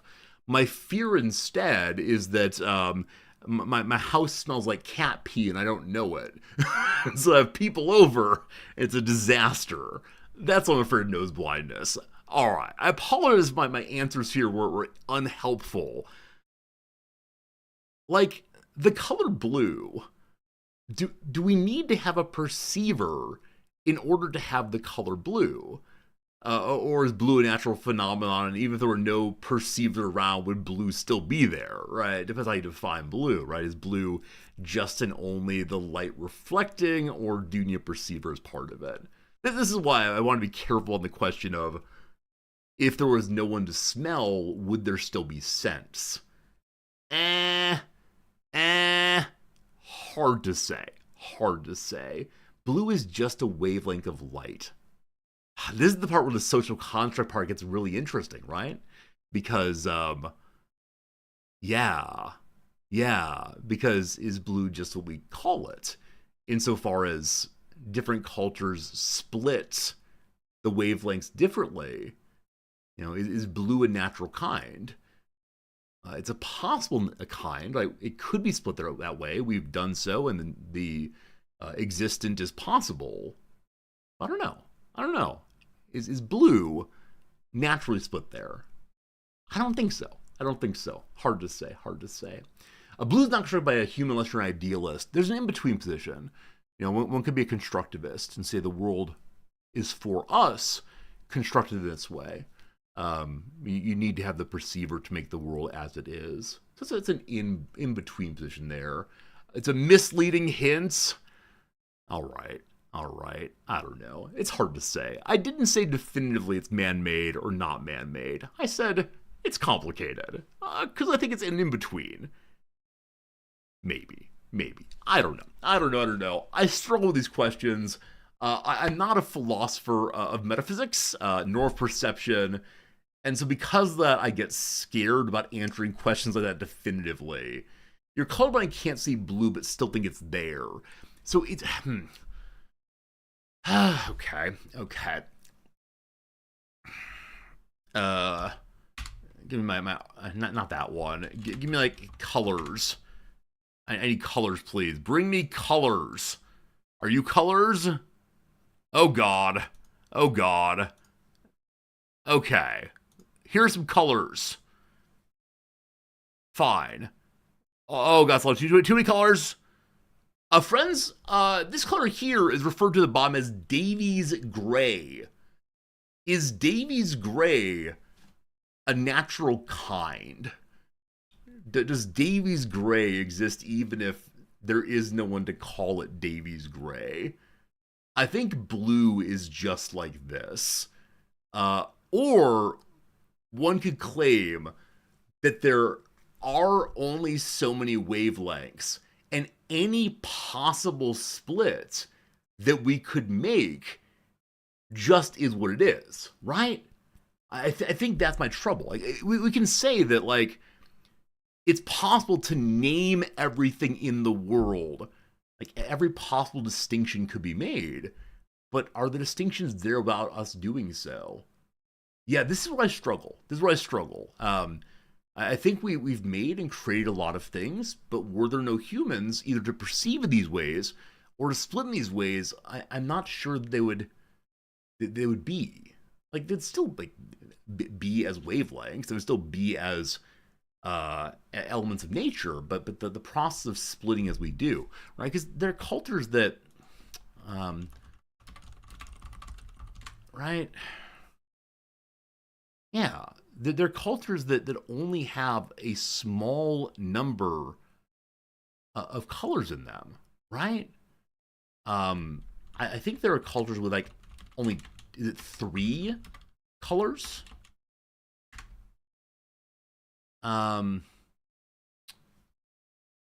Yeah, societies that have dark, light, red. Do we say that they have blue as a possible color? Is possibility extant without anyone to act upon the possibility? I don't know. The light would exist, the smell would exist. I mean, I don't know if the smell would exist, right? The molecules, wherever would exist, but calling it a smell requires a smeller, I think. I don't want to be a pure, hard realist on these things. Because I think that thinking of it all as being fully natural, fully out there, ignores the work that we humans do in the production of the world for us. Maybe? I don't know. Light's a natural phenomenon. Oh yeah, I'm not saying in any measure that light wouldn't exist without us. It's the splitting I'm talking about. That's what I'm talking about here. Because if not, again, we could split literally everything in the world and say, this is Goopa Loopa. And you say, look, Goopa Loopa doesn't exist. I say, nope, Goopa Loopa, different than any other thing. Because of this particular location. I don't know. I don't want to be overly ignoring what we do in the world. Anyway, this is my slight idealism. That's how it goes. And the other claim, of course, is if we're not this way, if there were things other than what we know about, would we ever be able to talk about them? You're not impressed by idealism? Look, you have to have a little idealism. There needs to be a little idealism out there, just to make sense of what we do. If not, I don't know how you account for the experiences we have per se. There's a lot more to say here. I'm normally a materialist. On like the materialist idealist thing, I'm a constructivist, which is to say that there is a real world that is full of real things and real phenomena, or real grounds for phenomena, etc. But it isn't divided as wholly as people would like it to be, thus ignoring the way in which we construct things for ourselves. Were there not us, there would not be red versus blue. There would just be various wavelengths of light that could have been split, but without us, it doesn't get split. That is the claim I'm making. I don't want to discuss it anymore. Maybe on Discord eventually. It's so much easier to say, yeah, man, there's only one real world and science tells us what it is. Maybe hard realism is an easier way to go. I should do more of that. Anyway, what about the mind-body problem? I don't think it's a problem. I think there's one thing called mentation. It's a habit of bodies. Yeah, in no measure do I think there are immaterial souls, etc. I think we just do mind stuff, etc. But there's a lot more to say on that one also, of course. And I know it's a hot-button topic because I am denying the existence of souls, etc. But yeah, I think there's no real problem there. It's just something that humans do. And the same when we digest things, we also mentate things, etc. Time for video games. No more blathering. No more carrying on. Welcome, friends, to a game called The Royal Writ. We played this one back in a few months ago. I had a really good time, and I would like to continue having a good time, though I want to start a brand new game. I want to start a brand new game and see how it goes. Jim, you're still awake. I'm sorry, Jim. I almost consumed video game time with more blather about things that don't matter. William James begins one of his little essays with he's having a debate with someone about whether the squirrel runs around the tree or whether the tree moves about the squirrel. And James ends up claiming that the answer to this question does not matter in any sense whatsoever, and we shouldn't waste our time trying to figure it out, because there are more important things to engage with in the world. I think James might be right. As I said many times, I am at heart a pragmatist. I'm just willing to engage in questions of science because they're kind of fun. Alright, new run, here we go. I haven't completed Act 1 ever. I think I remember how to play the game though, so we're just going to go ahead and see what happens. Use a custom seed. I'm going to say Kantian idealism. Well, it doesn't fit. Kantian idea, good enough for now. Let's go, let's go. So this is a roguelike in which you head on through, much like Slay the Spire and similar games. You have a little army that you use to fight your way through this and that, and hopefully remember together how this one works. Hitchhiker Guide reduces the answer to the ultimate question of life to 42. I'm 42 years old right now. I have not still figured out the meaning of life, unfortunately. Though, gosh, I'm working on it. Alright, we can have a deck up to 7 cards. In our deck, we currently have these 3 cards. Number 1, a nameless infantry person. I believe this means they have an attack of 2, possibly. An ant at arms. has +1 deck size. Also has more power for every ant that's out there. If the card loses its base power, it dies. So is it the case that power is both attack and defense? I don't recall on that one. And lastly, a nameless infantry with no special abilities, but it's a multiplication modifier, I believe, on its entire column, maybe. We'll learn together. I don't quite recall. I need a jacket, don't I? I'm sorry. Allegedly, I'm suit guy, and then here I am with no jacket at all. So the shopkeeper says, things cost money, even for royalty. I say, get your purse out or buzz off. Alright, we currently have 7 coins. There are 4s and 7, and a bag of gold. It can be used on cards that active abilities. It gives a card gilding. So what is gilding? A +1 gold when the card's ability is activated. I don't think I have any cards with abilities yet, so while it'd be great to get more money, I'm gonna hold off on that. Also, you can get a picture of the shop owner with his clandestine mistress. You get 6 gold every time you visit a shop, or +1 deck size. At this point, I don't know how strong of an army one needs to get through the beginning of the game, but it'd be an absolutely delightful thing to get 6 gold every time you visit a shop coming out of the first shop. Anyway, here's what we can have. Number 1 is Dako the War Profiteer. Every turn, vertically adjacent cards lose 1 power, but you get 3 gold for each of them. I believe this character will just kill all of my other people straight away. Number 2, Silamar the Noble Flag Bearer. If another card gains brief power, they also gain brief power.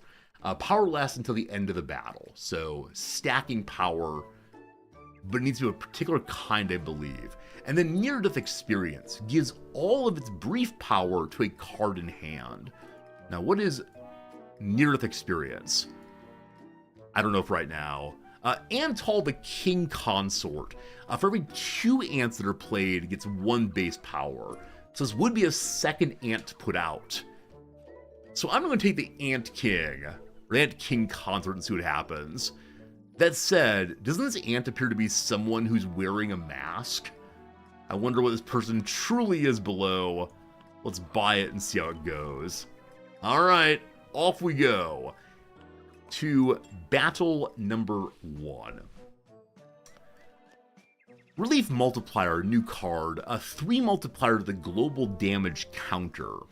Cool. Am I in a good spot? No, I'm probably in a bad spot for this game. Let me move over to this corner instead, and move the Hello Friend over also. Have any of you played this game yet? Is one that you know? Because boy howdy, I love the idea of it. We'll have more stories as we go along. We'll learn the characters. It should be wonderful.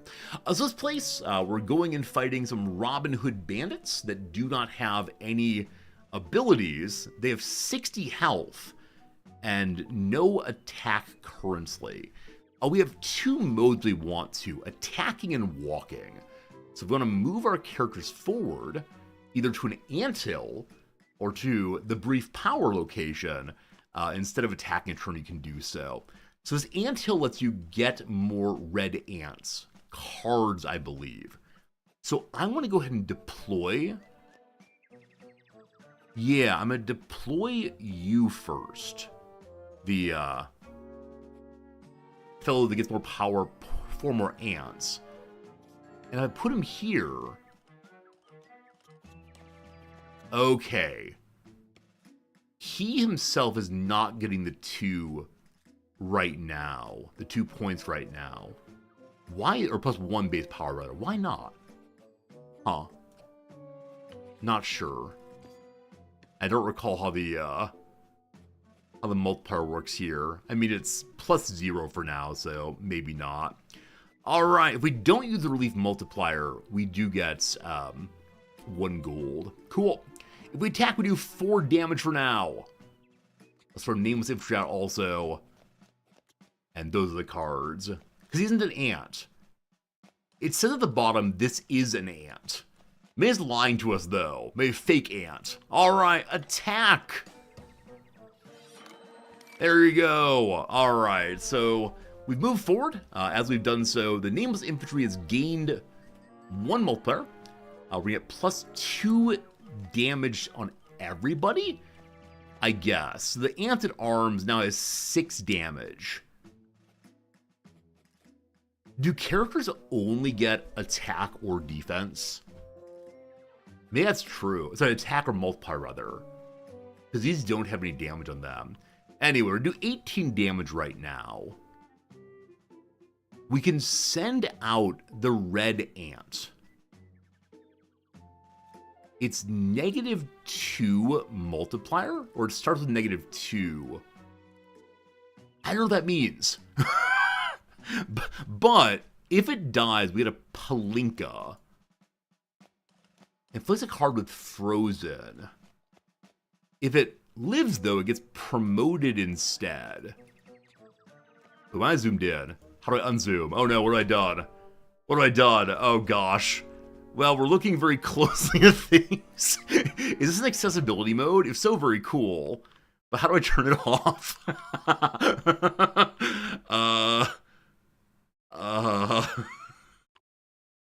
Does anyone know what I pushed? Left click, right click, middle click. Hey, it's middle click. We found it eventually. Okay, I'm gonna send Nameless Infantry number 2 out. Maybe I should put in the first row instead of sending the Nameless Infantry there. And I want you to live, my friend, so we're gonna go behind. So -2 base power. Does that mean that we do not multiply here? Wait, putting them out, we get negative... Okay. They stack? Is that true? Okay, I misunderstood. They all affect the entire board, not just the row they're in. Putting them out, we get a -2 multiplier.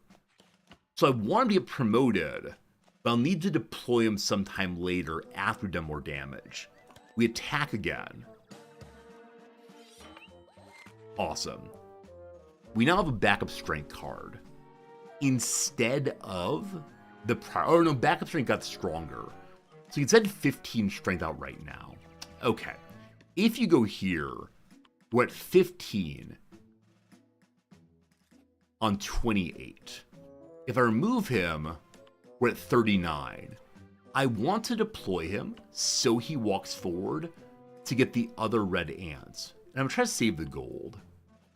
So, we're getting a 15 damage. So next turn, we'll get 38. Everyone's red angry right now. Does that mean they're losing base power, or they will next step? Just don't recall. We have another red ant, though. If I dump you, we're going to do 19... Oh, we're doing 0 damage, because 19 times 0. So I can't deploy 2 right now, unless... No, if it's times 0 and add 15, it'll still be bad. Unless... There we go. I upgraded him briefly to have more base power, which then made him able to buff people. These will both upgrade, I believe. Here we go! The king is happy with me! And our card's upgraded. Oh, fantastic. So the upgraded card, now on death, get a wine card instead. The card gets poisoned. Temporarily more power. So, I don't know how this works. I'm very confused. So, they've both been promoted. There's still negative power. A lot of math on picture card game. I like the pictures so much that I'm willing to learn the math. So, shady bargain, or let's spin that wheel. I don't even know I'm a gambler at heart. Let's spin that wheel. You there, good sirs. Yes, you with the fancy hat. Want a spin on our wonder wheel? Many things here like all our cards gain clouds. 1 dex on each one. All cards frail, double your gold, get some armor. Surely we won't have losing power and so on.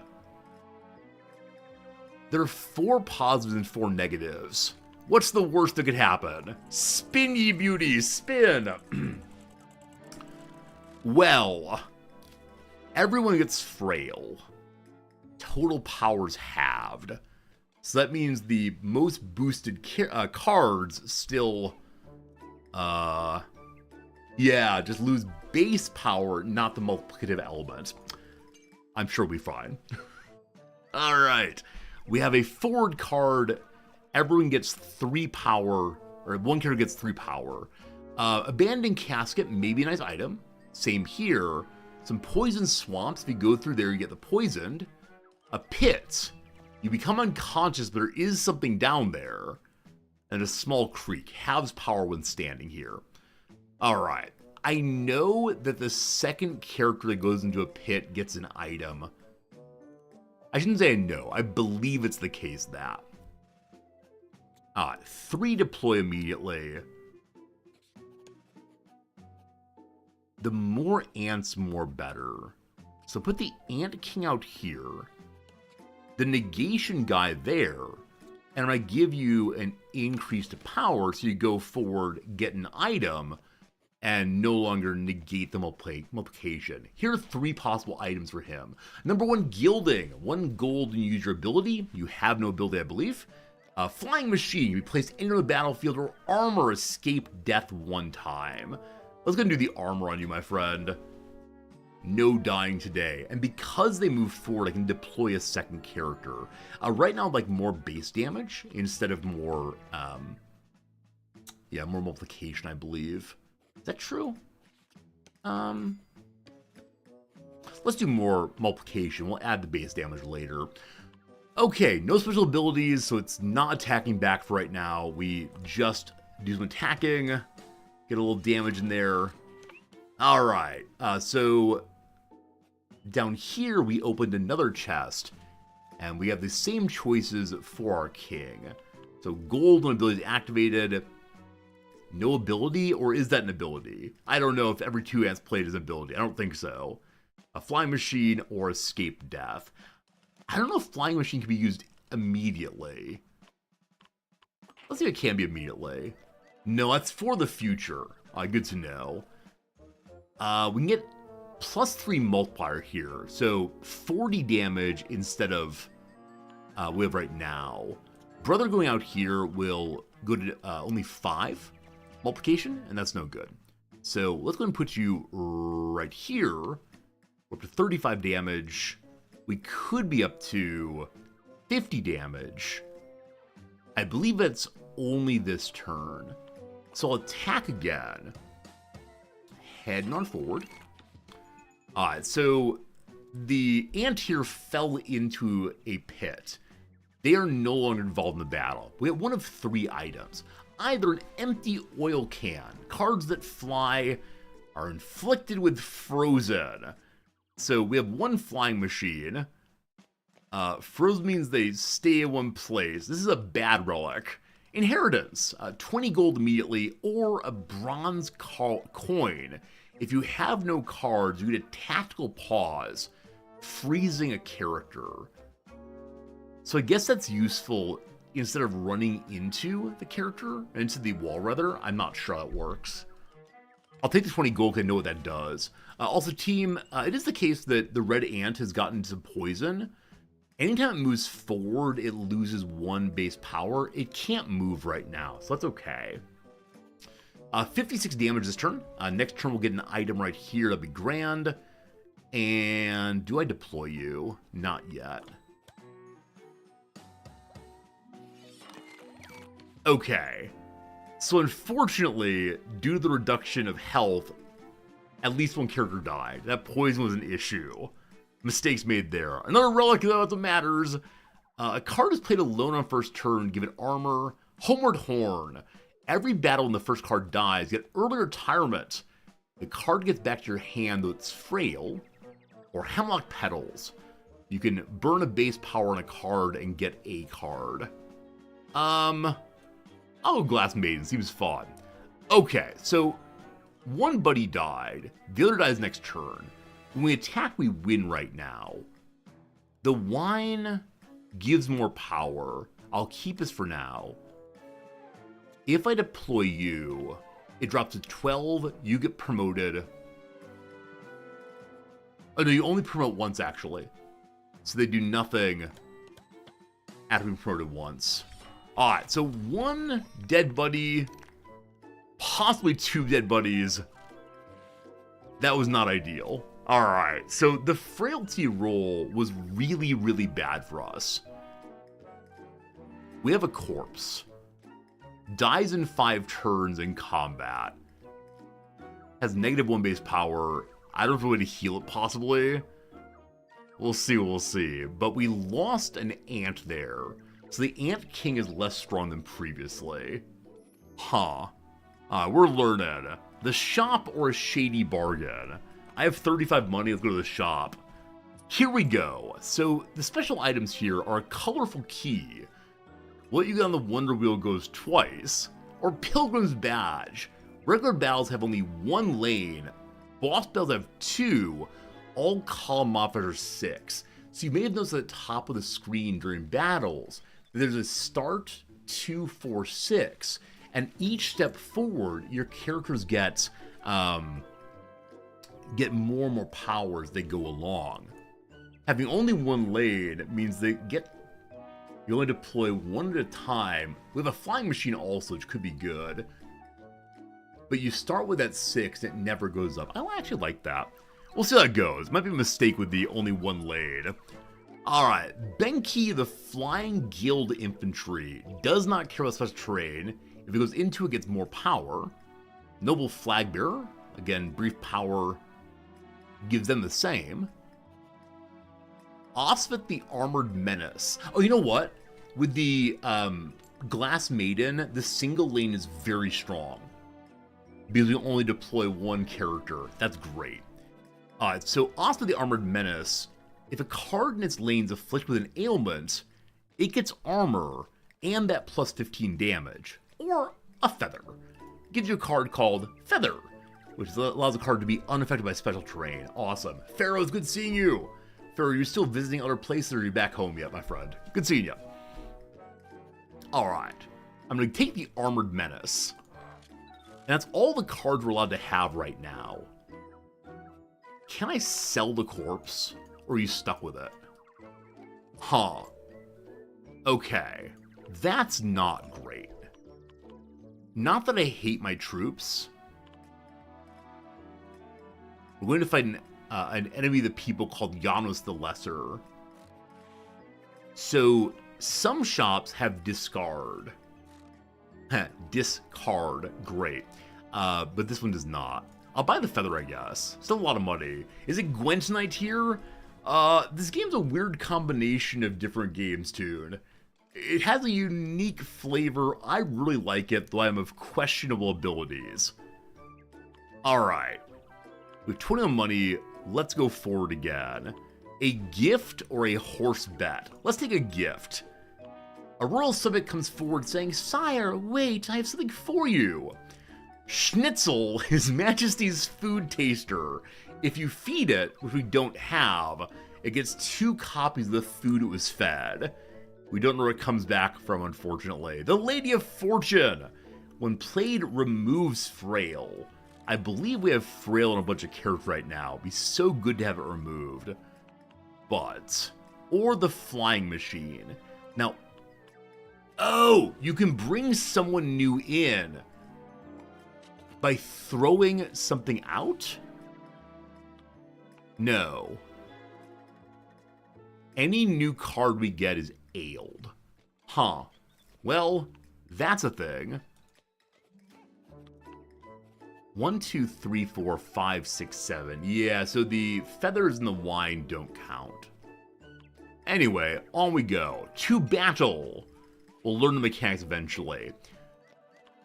So, like I said, what we got going here is just 1 line now. Whoever goes in there will fall on the ground and become unconscious. and get 2 power here, we have to do 160 damage. This may have been a mistake. We'll see if this is a mistake doing only 1 line. I think it probably was. Okay, I want to put Osvit out second, because I want someone else to fall in the pit and become unconscious. Nameless Infantry. Oh, it feels so stupid giving armor to that character. They escape death once. Huh. Are you still poisoned? Oh my goodness, poison persists from round to round. Oh man, so he's gonna die the first step forward. Brutal. Brother, you go out. We did not get the... What's it called? We didn't get the flying machine character get deployed anywhere. So wine causes poison, but gives more power. And if you can remove the wine, or to remove the poison, they get even more permanent power. So finding a way to remove poison seems very important before you use that card. We can move you 1 forward. If we do that, I can deploy my big hitter, but then the Glass Maiden doesn't proc. You get 3 more power plus 6 more power.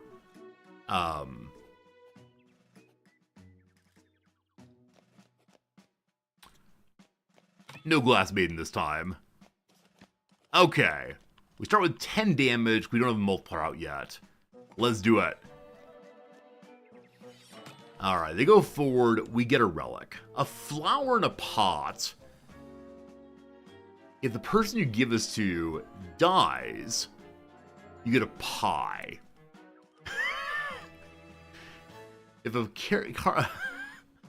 person you give this to is not poisoned, they get a base power increase, permanent, I believe. The Cloven Sword. Frail cards deal even less or deal a little bit more damage. But not as much as they would otherwise. We have 1 frail, but no big deal. Or the Holy Sandal. The first card to enter Small Creek is frozen. There's probably a reason we want to do frozen eventually, but not right now. Bring me pie! Okay. I still don't have a multiplier character. The relief multiplier let me just do more damage. Permanently or not, I'm not sure. So 70 damage this turn with the big multiplier. Probably only this turn. I'm going to put the Lady of Fortune out. She'll remove the frail off of my basic inventory. Removed? Yes. Brother's still stuck in the pit here. How do I bring up the other card? I swear he's back there, he's still fine, and he's been healed up. Good. 31 damage now. Multiplier guy, let's go. Can we put anywhere on the battlefield? When we go here, we'll get temporary attack. It doesn't matter that much. I'm going to save the feather card right now. Until I find someone who I want to make sure is not affected by special terrain. I want to be an Osvit, actually. Let's do that. Osvit's even stronger, you hero. You go out, big multiplier, 55 damage, 155 damage. There you go. Alright, that level worked out pretty well. I'm not certain it'll continue to do so. Pardon me briefly while I said a quick little message. My wife has a quick question about dinner tonight. And I just want to respond, so don't forget to do so.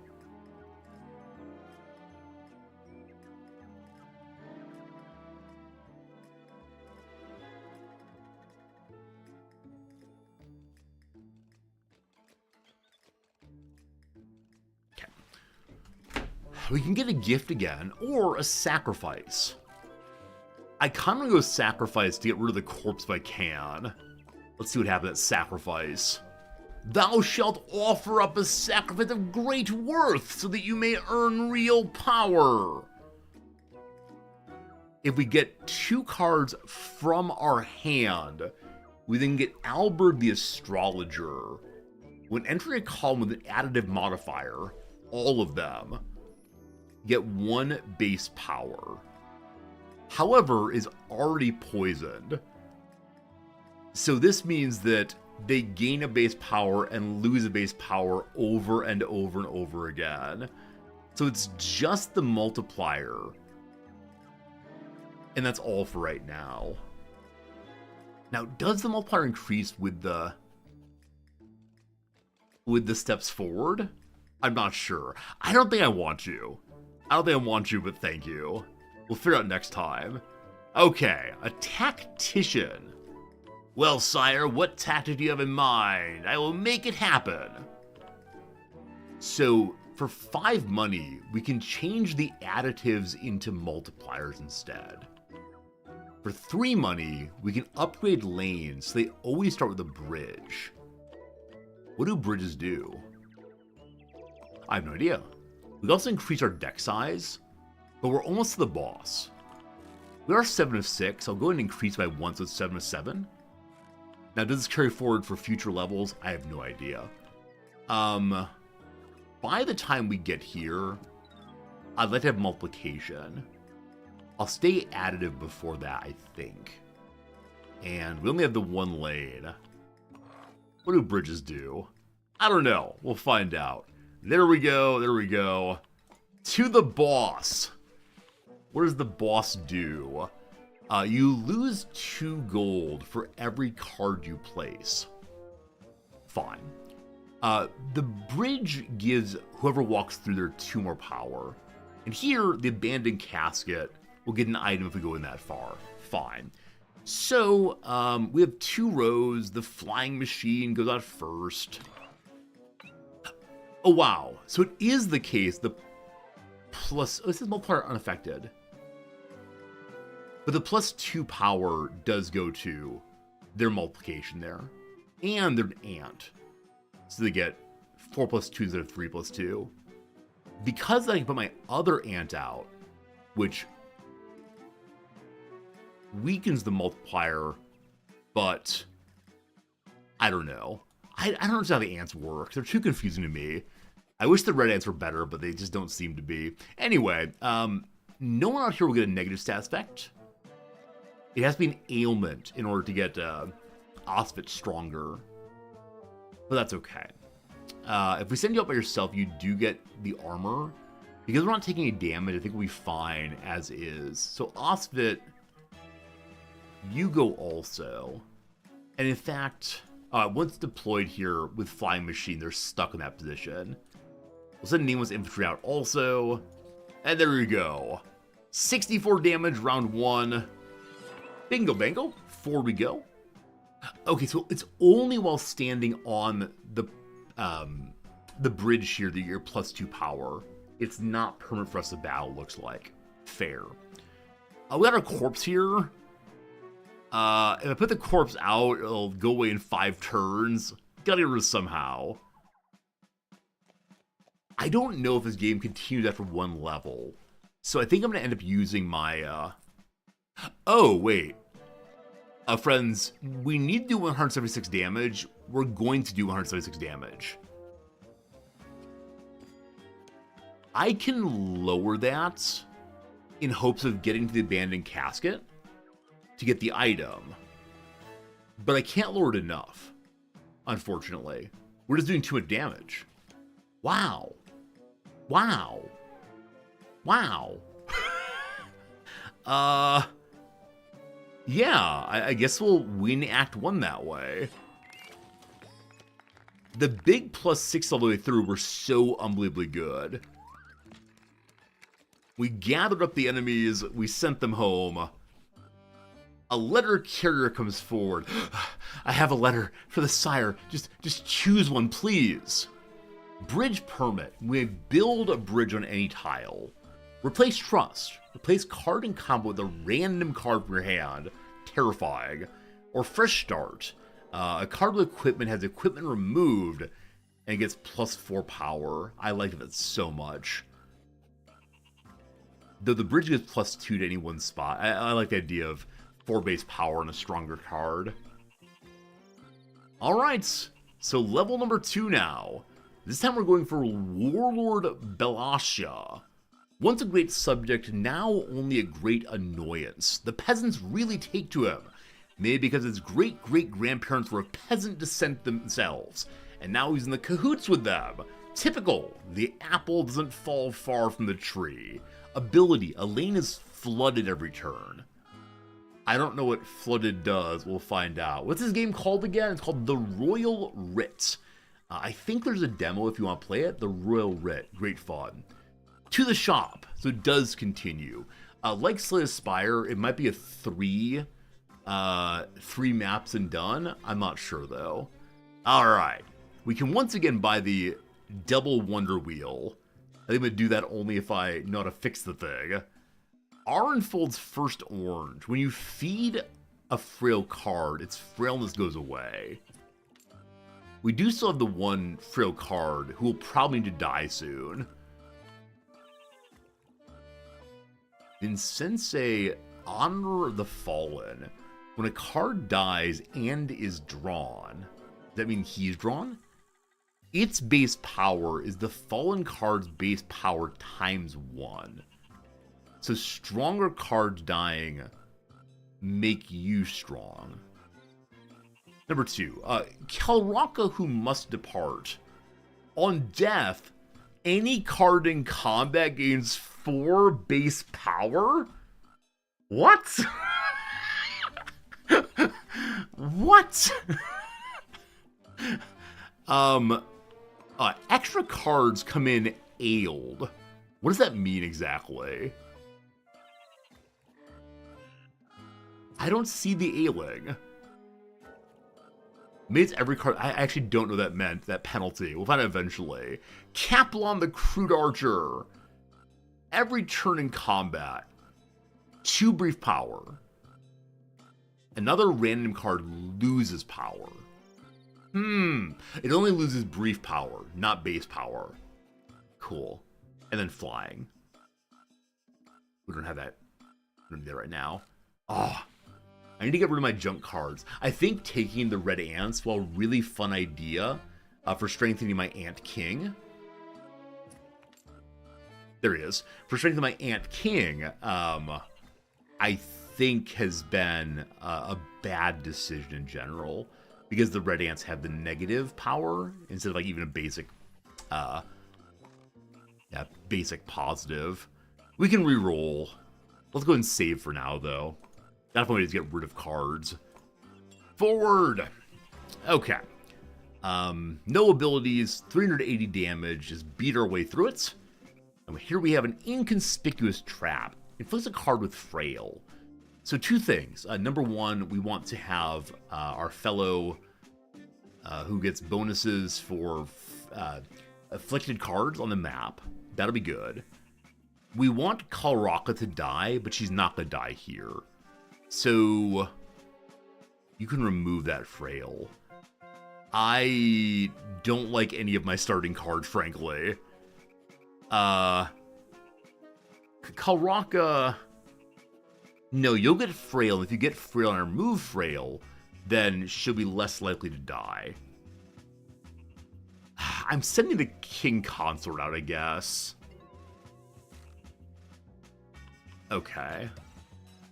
We do no damage. Very well. I want the corpse to die, but it'll block up the path for too long. So... very, very awkward. We're not getting the cards we want. The problem with having too many cards out in our hand. We did 6 damage. Hooray! Alright, forward we go. She'll die in another turn, I guess.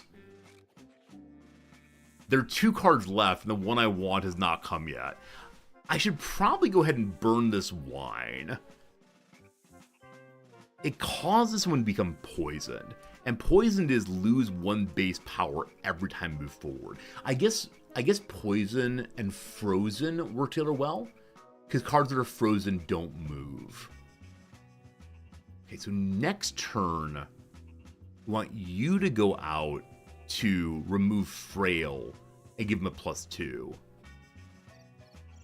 Uh-oh. We got problems. Alright, you're poisoned. So I can use wine on you. Though you're going to start losing power again, due to being poisoned, at least you're surviving longer. 56 damage this turn, and then we'll get Frail and then remove Frail, I believe.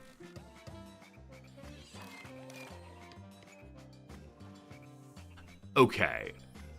So Buddy died. Did I have 2 corpses? No. So when Buddy died, we got a pie. Cards that are poisoned get brief power. If not, they get 1 base power and might become poisoned.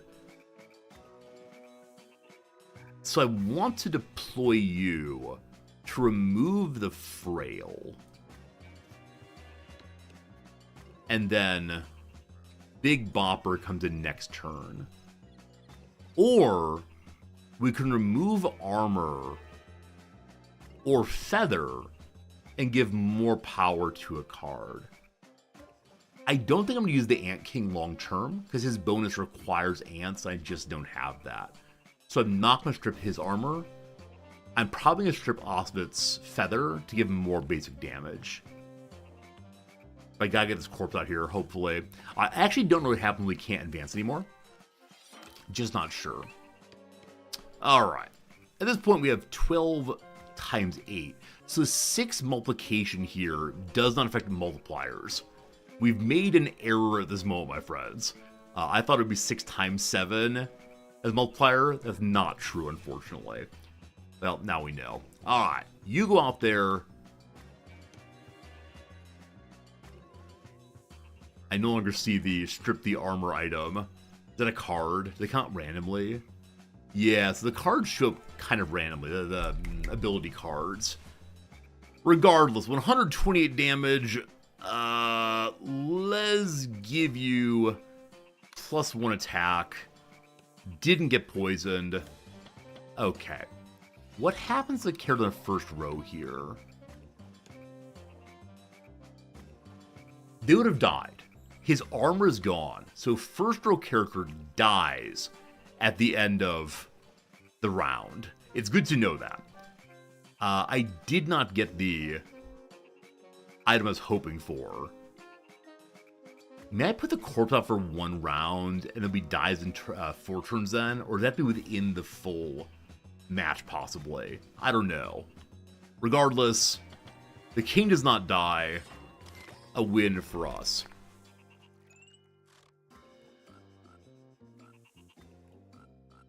Beloved wife has responded again. 1 second.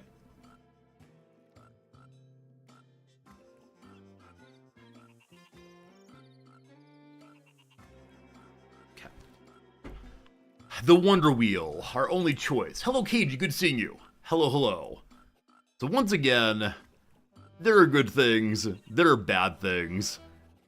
I hope for a good thing. A bad thing last time. Spin Ye Beauty. What do we get? It's looking good. Okay. All cards gain 3 power. Wow. Stronger, stronger, stronger. Fantastic. No, you have to have the card out for 5 turns. I don't know how it works if a card runs into a card.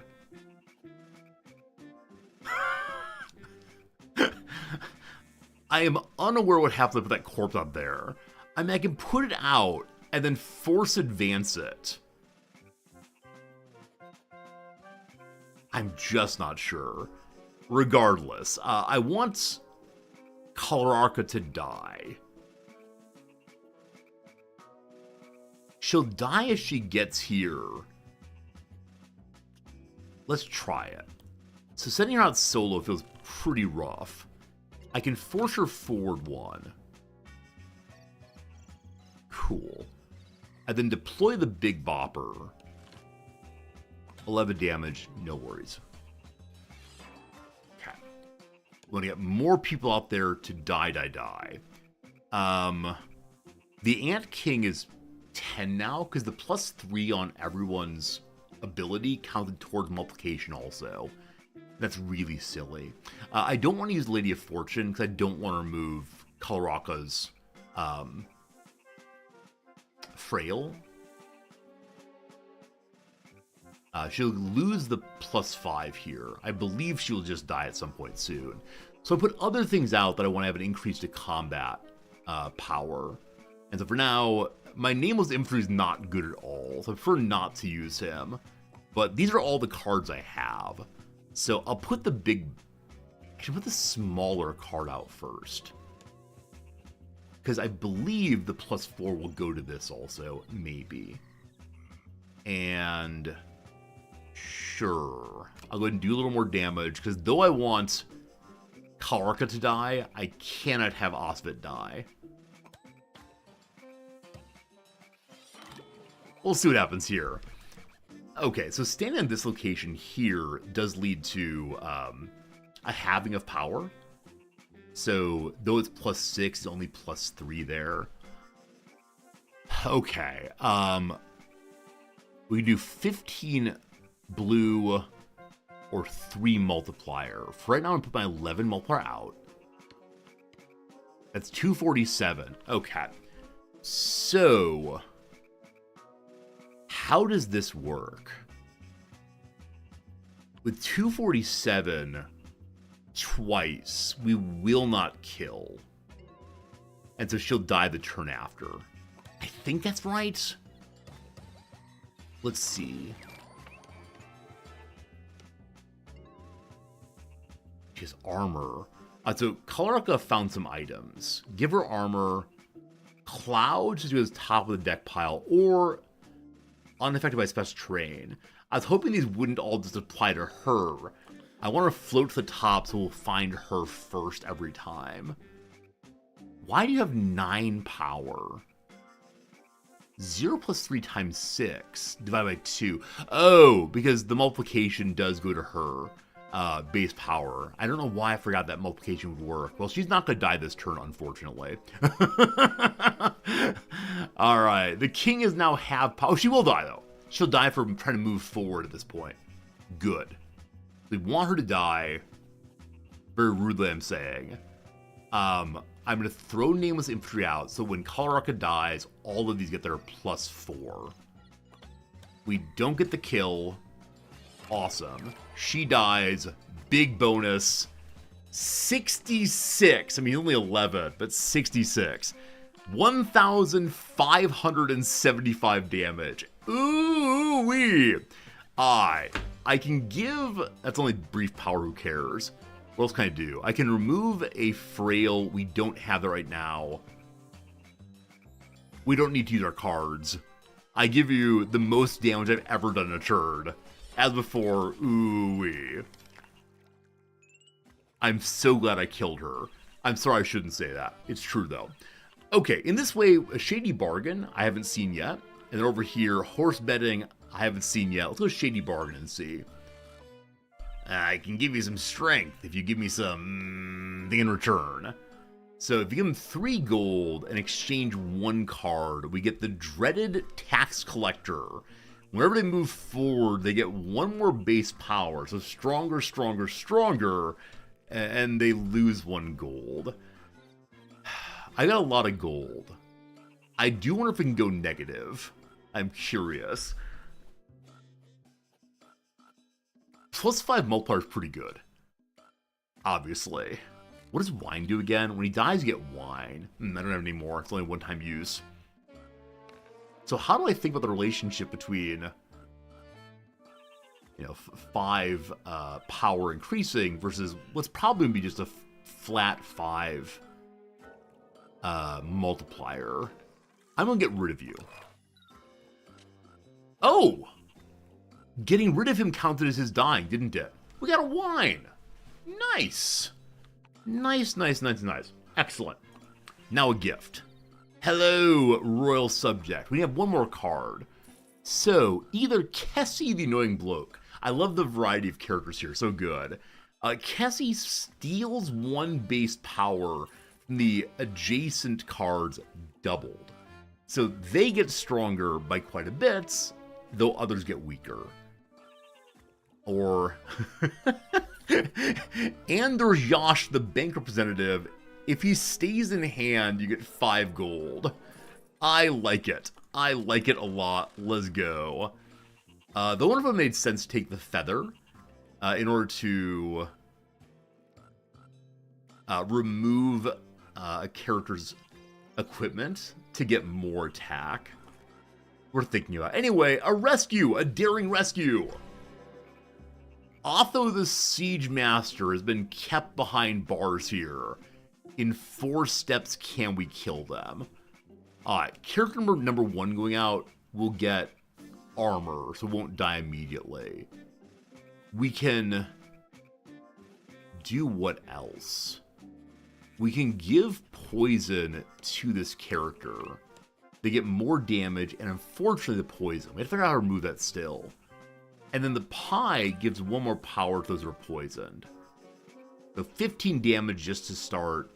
I'm actually using the relief multiplier, so we get as much damage as possible before we head out. Get mushrooms, go to the mushroom colony. I don't know what mushrooms do, and the right click is not showing me. Look forward to learning. Alright, turn number 1, here we go. Okay. We want to deploy Oswald.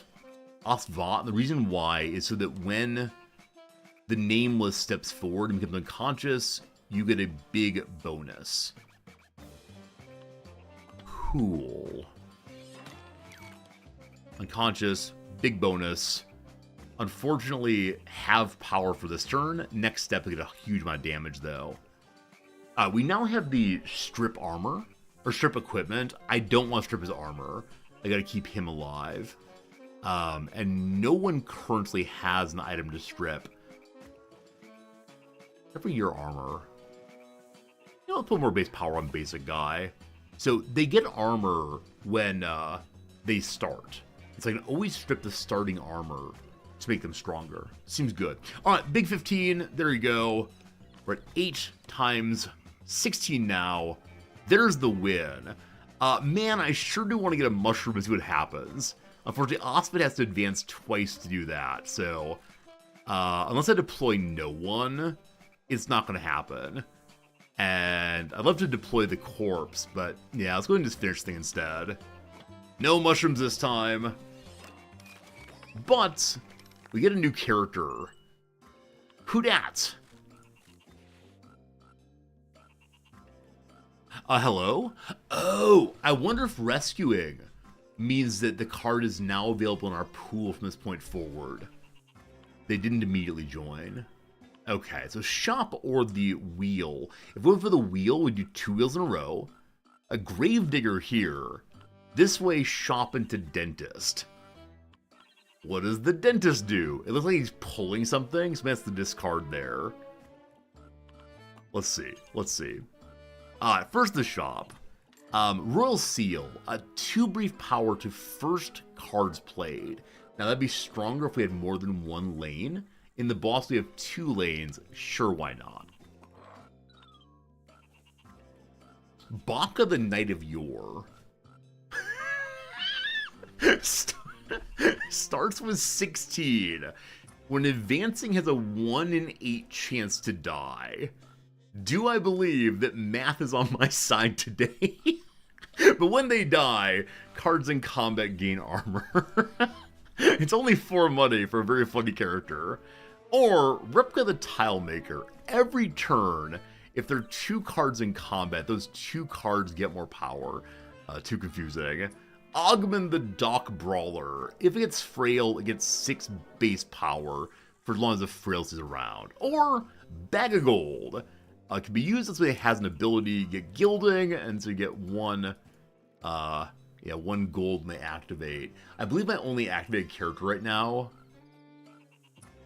Well, I guess the fellow who gets armor for seeing someone else afflicted has that, and then also the one who removes frail. Let's go ahead and buy that. We'll put it on the stronger fellow, and then sure, let's take Baka Knight of Yore. It seems hilarious. If he dies, we get some positive outcomes anyway. What's the dentist? You'll be a dentist. I found a nice little relic on a patient. You want to see it? Give me a tooth for it.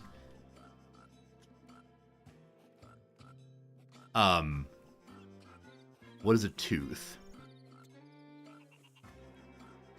Okay, you have to select a living character who will lose 2 base power.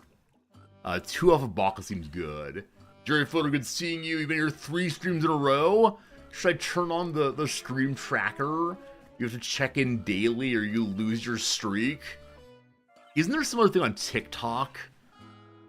I think some of my students have talked about how they have friends with whom they've exchanged at least 1 message on TikTok every single day since they were 12 years old. It's on Snapchat rather. I like my friends. I think since high school though, there have been no friends I've seen every day. That's actually not true. I never saw the same friends on Sundays. The idea of checking in every day with someone appeals to me only when I think of my wife. But past that, I mean, I check in with you all, I guess. Yeah, it's weird, but that's cool. It's cool that my students have friends they care about, I guess. You're bad at streaks of all kinds. You don't like to have a dyed hair, a little streak there. You don't like streaking at the... Alright, teeth removed. The relic we got is military rations.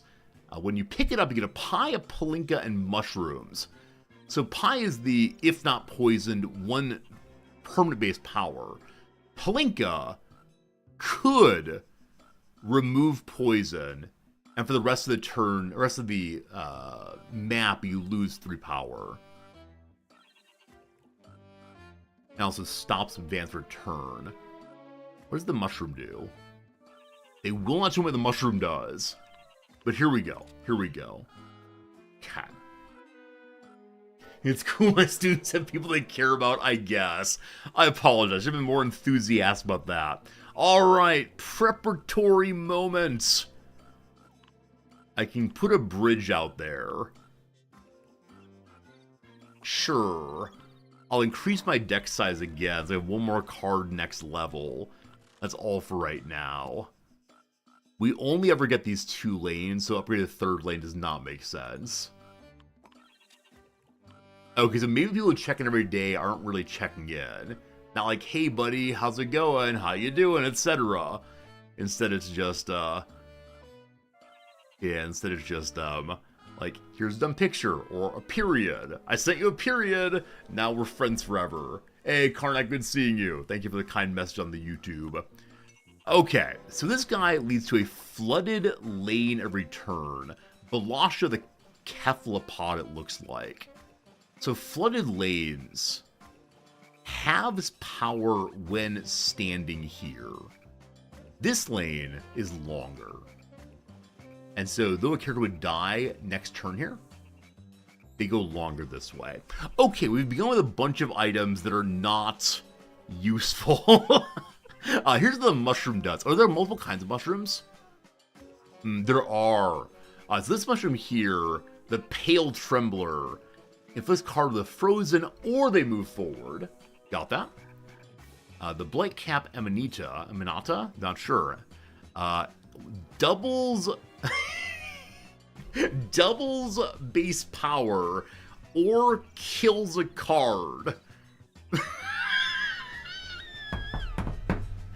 Oh, it's a dangerous game. We're playing a dangerous game. Alright, so there's no place here where anyone's looking at negative stats effect. I'm sending Big Boy out in order to, am I? Yeah, I'm sending Big Boy out in order to remove their, frozen. Palinka. Only a half chance of removing poison. They did so. Awesome. So they don't move this turn, and they've been weakened just for this rest of the match. Yeah, we don't know what the aura is. Like, is it 50-50? Is it 99-1? I just don't know. Okay. You're not poisoned now. So I can give you a permanent base power increase, 10% chance of poison. Oh, 10% chance! Brutal!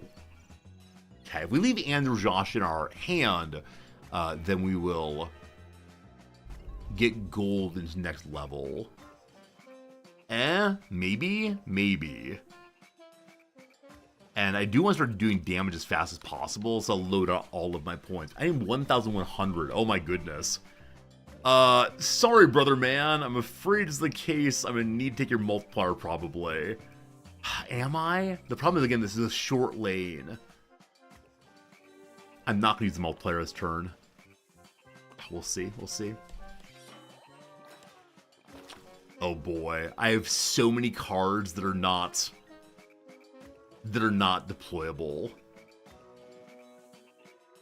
Okay, you get gilding now. So we get money if the character's activated. I can freeze someone else. I can freeze someone else in order to get armor on this character again, to avoid their dying when they get to the very end there. So, does anyone have frail right now? The corpse does. Maybe get rid of the corpse level. It might take a while to get it out there. Man, if I had a corpse, I'd just dump on the bottom lane immediately. So no one's going to get frail. So I'm going to deploy you, fine. And then going to freeze you, hopefully. Good. Oh, it needs to be in the same lane. Oh, no. That's unfortunate. A slight mistake there, so no armor for you this turn. Maybe next turn we'll see.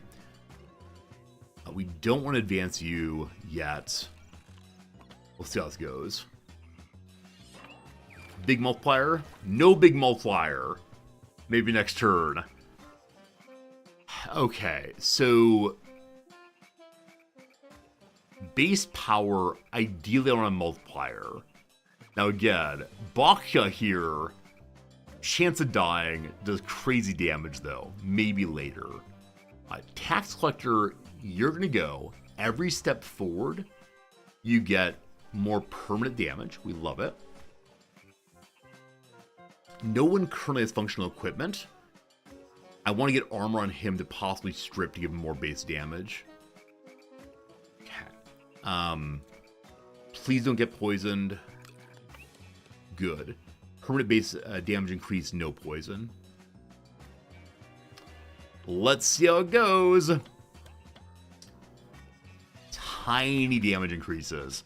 Okay, thank goodness we have two things I care about. Number one, we have the King Consort. We now get quite a bit more multiplier, plus 16%.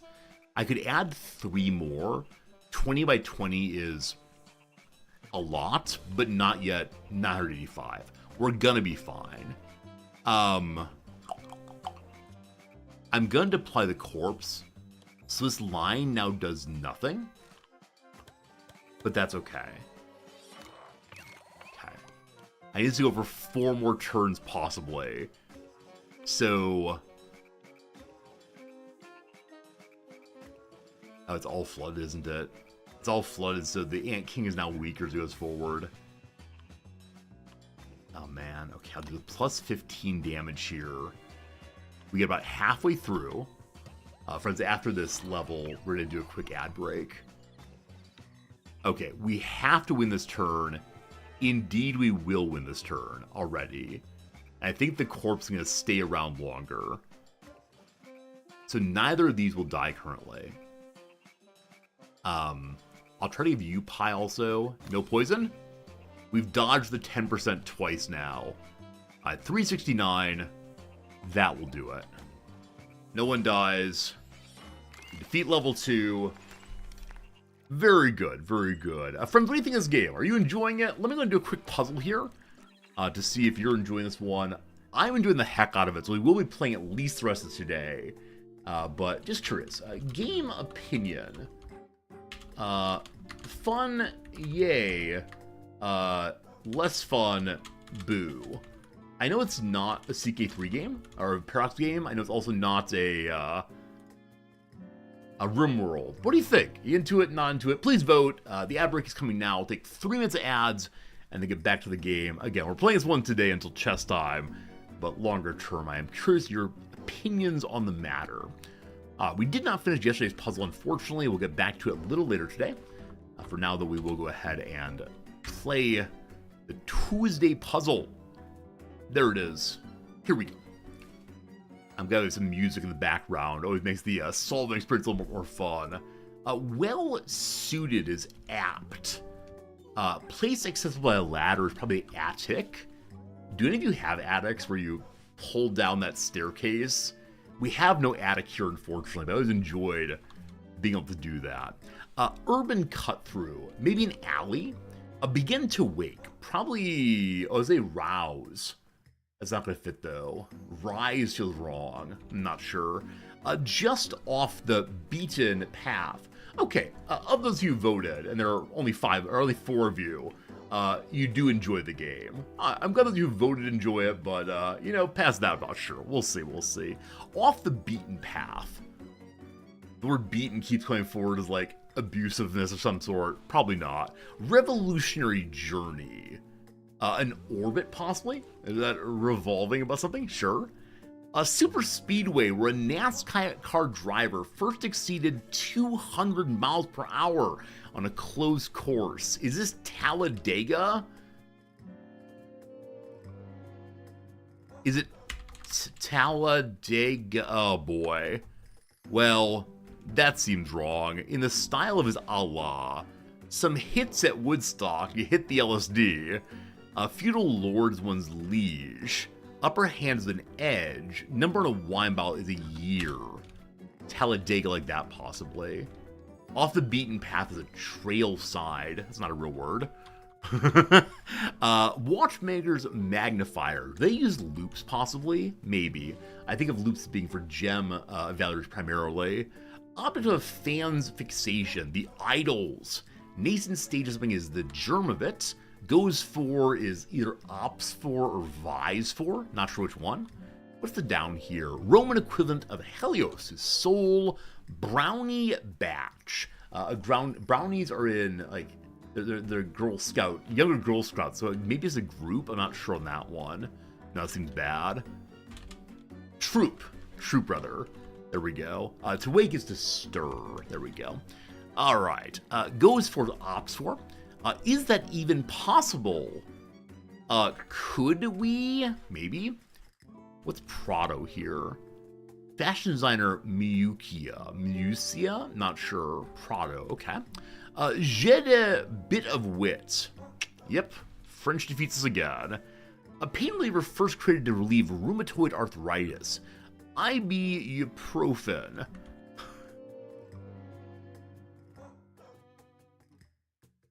Ibuprofen. What's the pH? Is it an F? Huh. Profin. Well, I think it's pH. Anyway, deadly ocean currents are riptides. Snow-capped mountain overlooking La Paz. That's a lot of L's. I have no idea. Last one for now. Taste tester.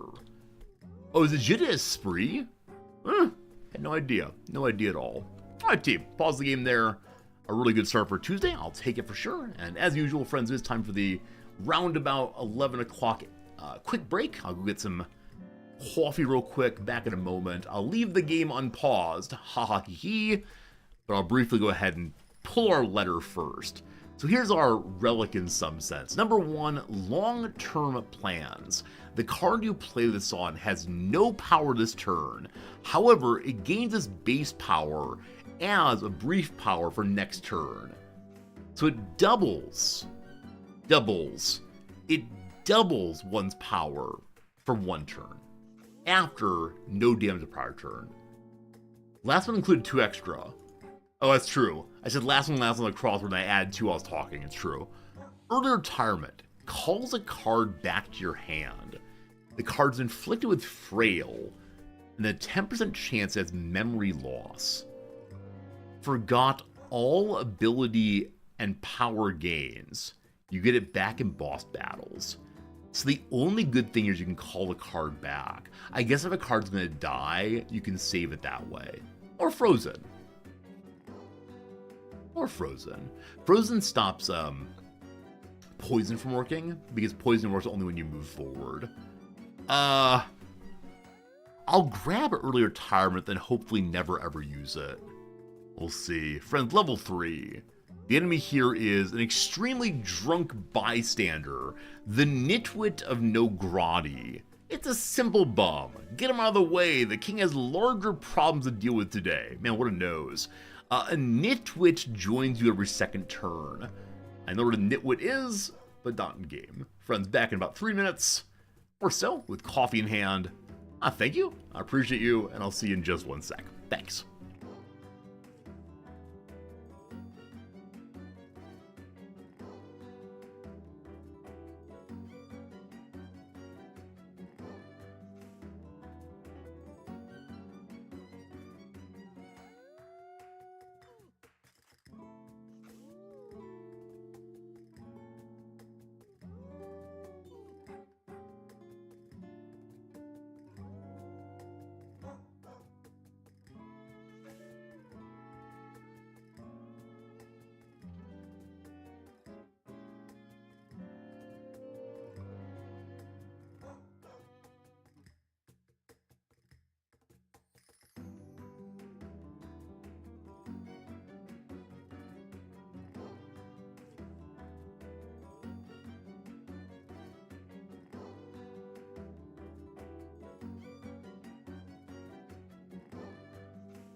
I shouldn't say 3 minutes. I should say as long as it takes to have the coffee pot or the hot water pot boil. Put too much water at a time. It took forever to boil. Someone sciencey helped me understand what's the right amount of water to put in for maximum boiling possibilities. Probably less. Anyway, a level 3. The bossless one gives us nitwits. I don't know what that means, but we're continuing along, learning as we can. Here is the shop. Only 18 money right now. We do have a character that steals money each time it moves forward. It's only one at a time, but it does add up, of course. It's metal overcoat. Gives a card armor. Keep him alive longer. Did I watch it? I did watch the pot for a little while. That's a good point. I looked at it and said, I gotta get back to streaming. What's going on? It's definitely watching the pot was an error. True. Card number 2. Gazia, he who is farsighted.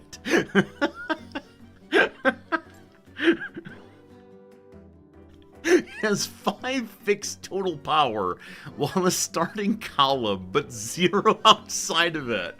Can be promoted any number of times. I don't know what promotion means. These characters are so funny. Only good in the starting row. Once again, we have Silmar here. If other cards gain brief power, they do too. And if it almost dies, everyone gets brief power, or one person in hand gets brief power. Now, to get brief power in hand is a permanent or temporary, I'm not sure. And lastly, Laszlo, the royal budgeteer. If they go into combat, the battle is won, they get 5 gold, but when they're in combat, you lose 1 gold. So deploy the last turn, possibly. Down here is the Chef's Toque. Every 4 non-letter cards you obtain get a random food. So either letter cards at the bottom versus non-letter cards there. Or paperweight, letter unused, 2 brief power ram card. Okay, so if these come into your hand and you don't burn them, that's awesome. I love that. Just more power consistently. I would like the armor very much. And still got this corpse. Gotta clear this poison. Need to find a another, where that P thing was, that piggy meal. So this character is hilarious as a last turn deploy. But I'm still not sure what promotion means. I need to figure out how promotion mechanics work. There's a reroll, but it's a big cost of money. I bought the armor, right? I did. So Silmar going forward first with armor might be a good way to give other people more power. But it requires, what does it require again? It requires other cards to gain brief power. I don't have any cards that gain brief power always. And I have 1 card that hangs out in my hand. Not sure it's great. I may have too many cards that do different things. As always with a game like this one, you need to learn how the cards fit together and what you're trying to do. But man, I love the art in this game. All right, here we go. Here we go. We got 2 bridges. We got a mushroom colony, 2 brief power, and then the end. Nothing special here. I think I'll begin with the buddy who gains best power walking. I'll save the plus 15 for now.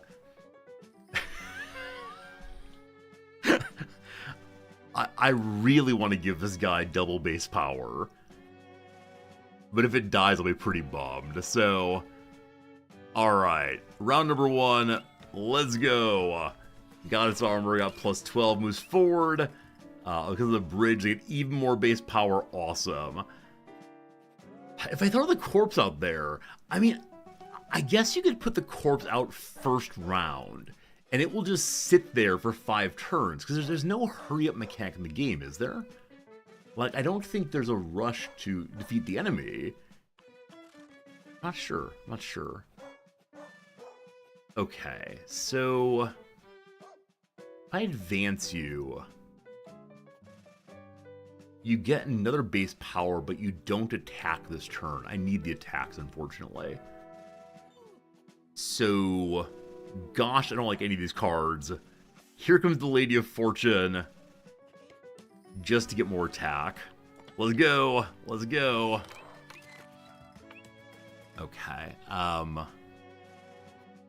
Remove equipment, more base power, awesome. Every time the tax collector's number goes up, I think more and more about doubling. But I just knew I want to know the chance of killing it. I don't know. Alright, big boy, out you go. Gotta get rid of that poison soon. Every step forward, more base power lost. The red one's Bolet. Boletti? Not sure. So we got a mushroom there. Gives feathers or inflicts frail. So either it ignores what it's standing on. Is that positive and negative? That's positive also. It's not great. So I'm going to save that, I guess. We're only doing 57 damage. Without my big multiplier, this thing just falls apart very quickly. Wait, do you gain brief power even in the deck? No. Is that how this card works? It's not only deployed, not only in hand, it's... Wow. Wow. That's insane. I mean, very, very cool. Very, very cool. Okay, I'm gonna give you armor so you can survive a hit in the front row. All these mechanics. Cat. I have early retirement. I want to use that to pull him back next turn. We also have Morel of the Bark. Gives armor or gives poison. So it seems that none of the mushrooms are purely beneficial. And we still do not have the Big Bopper, unfortunately. Rough. I may need to use the mushrooms to get them out of hand. Okay, there's your near-death experience. We pull you back. You're now frail for being pulled back. Lady of Fortune could help with that if she survives this thing. I'm gonna need to deploy this guy. I really didn't want to. We're doing so little damage. And then... my hand side is what? Like, how many cards can I hold? I don't know. So... it's time for me to... I mean, you're already poisoned. So let me go ahead and, like, double poison you, possibly? Fine. Fine. Double base power, love to do. We're gonna add big multiplier for now.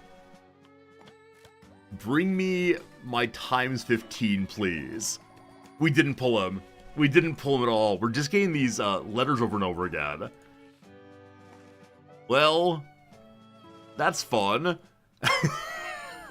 So, character number 1's gonna die in a moment here. Ooh! Wait. We'll only do a tiny bit more damage. Because that times 6 does work on the base power. So I can just put Chopper me together to be fine. Okay, that was almost very, very, very, very bad. Okay. I can use this Pale Trembler to afflict somebody to give off a bit more strength. But no, just you go out, we win. Whew! Whew! Almost a disaster. Everyone's fine. Whew! Very good, very good, very good.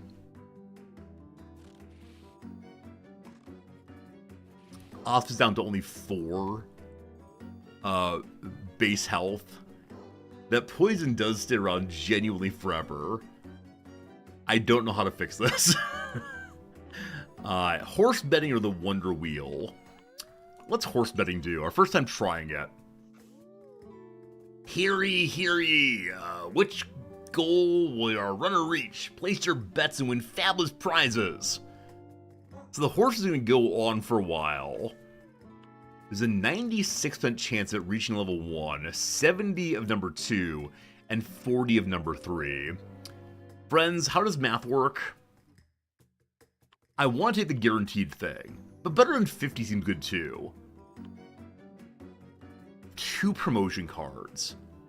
Promotion card causes the card to no longer take up a deck slot. You can do it. Go! Go, you fool! What is this game? It only made number 1.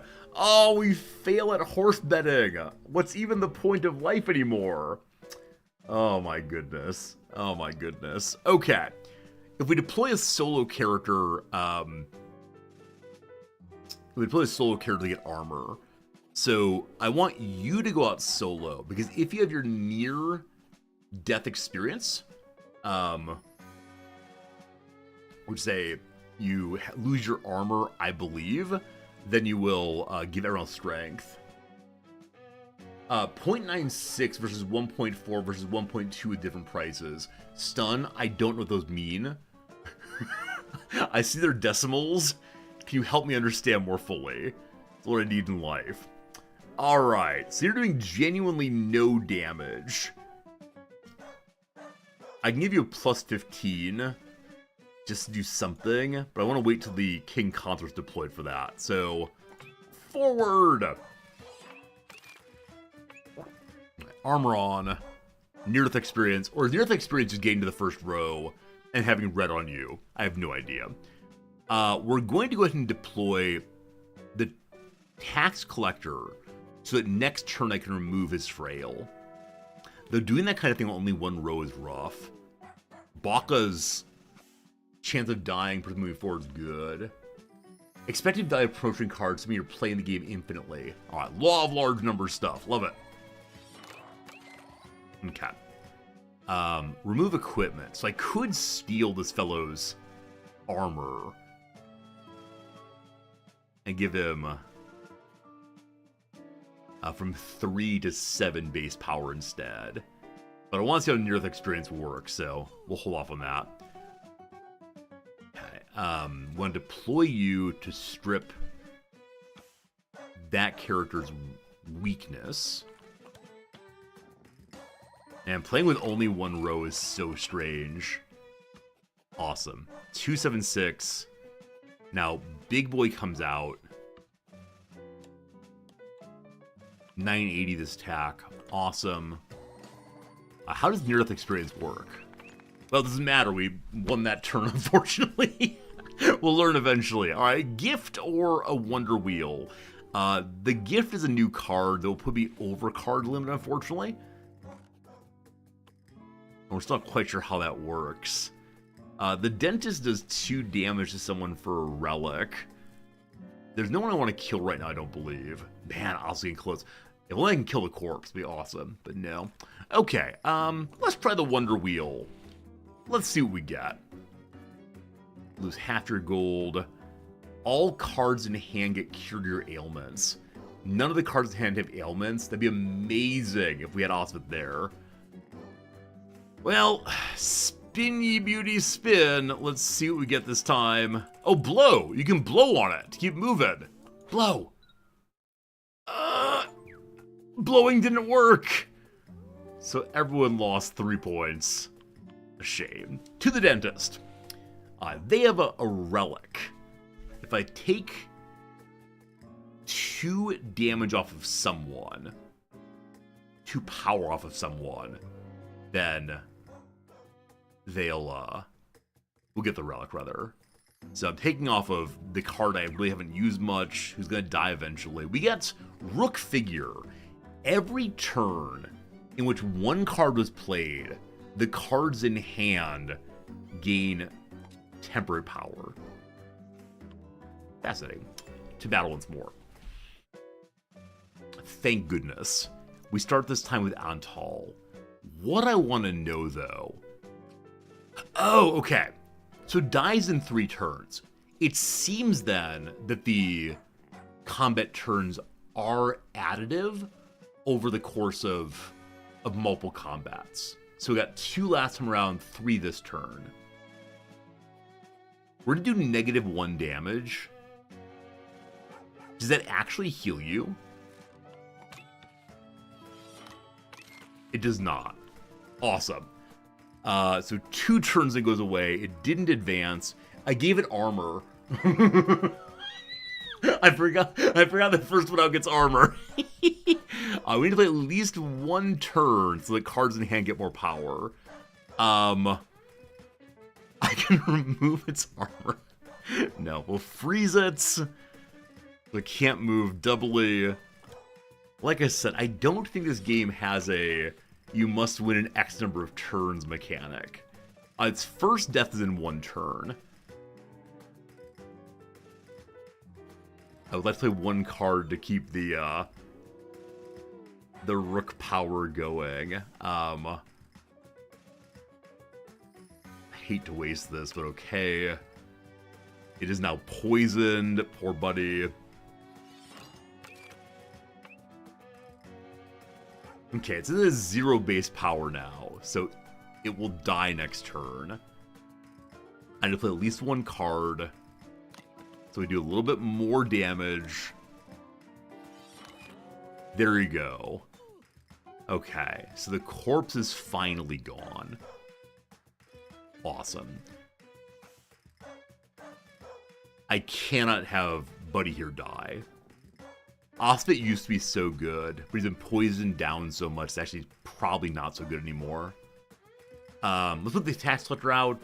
Let's advance him immediately to give him even more power. Let's then go ahead and put the king out. 589. Need a lot more damage. We're getting there though. Oh, Shallow Pit. I actually missed that. I was so focused on the corpse that I missed that we're gonna have a character get knocked out there. Rough. Rough. Okay, I can deploy Osbit here and then strip his armor in order to give him 4 base power. So they have 9 turns till he dies instead. Or I put more multiplication out there and get the kill very quickly. I'm going to deploy Osvid and strip his armor. He now has 9. Fantastic. Still poisoned, though. Okay. Fine for now. Okay. So the cards in hand keep gaining more and more temporary power, which is insane.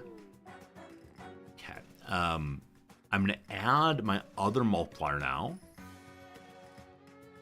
And then I'm going to increase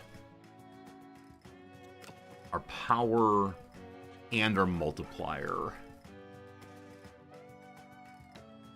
Okay, it's only 1,000 damage, unfortunately. Yeah, losing our big attacker was not my strongest call. Is he dead back there? I don't know. It says 25. What's that 25 mean?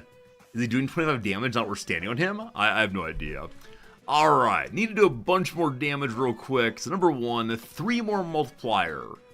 There we go. 1,800, good.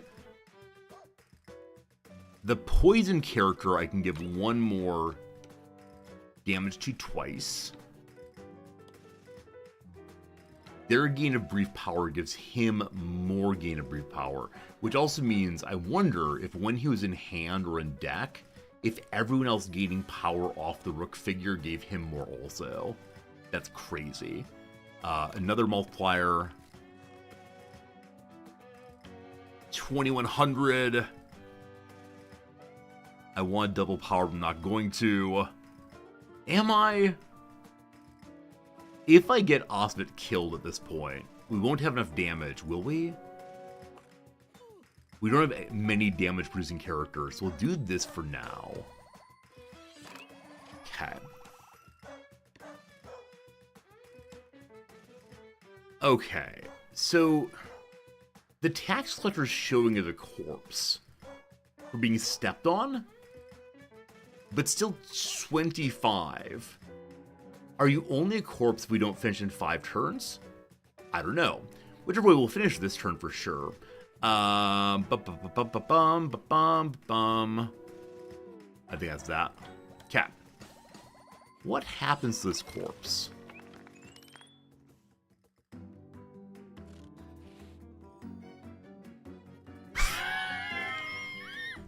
Alright, we got our best damage dealer killed. That's not so great. So I don't know if it's falling in the pit or being stepped on that caused the problems there. Whichever way. That's not good. I'm gonna need some more cards, so we're gonna go ahead and do the shop real quick.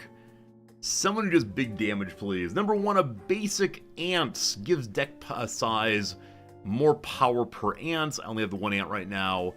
Skeller, the skillful flautist. Every turn, when they're in combat, they give power to other folks, but if they lose any health, they die.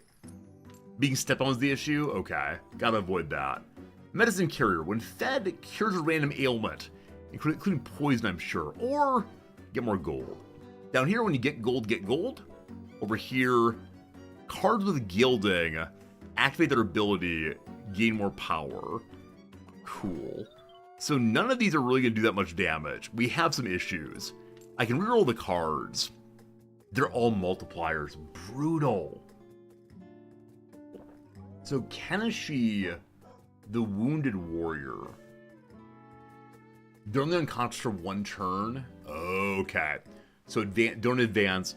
Let them sleep their turn. That said, I missed entirely the pit there, so I wouldn't have thought about it correctly until too late. When you die, you get a relic. The Crude Archer steals power from others, increases multiplier, or Borbok the Long Neck Liaison. If it enters terrain without having a feather, it gains power and you get a letter card. Well, I can't afford that one, unfortunately. Sure, I'll take the 12 multiplier and see what happens. Horse betting, I have no money. It's time for Wonder Wheel. I could leave without it if I didn't want to. My corpse doing crazy damage I love. Spin! Spin! I can't blow this time. Oh no! Lose half your gold. Friends, what's half of 0? I'm not a math guy. We're basically at the boss fight. I believe we'll not be winning this one, thanks to a poor choice earlier. So a Nitwit will join me every second turn. I look forward to learning what that is. The corpse can't move, but will do 14 damage a turn. They're equal lengths. More power on each of these. Okay, so the king heads out and moves forward 1 right away.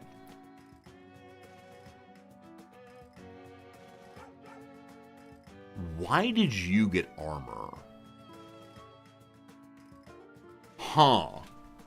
If a card's played alone, you get armor, but I didn't play it alone. I mean, add more now.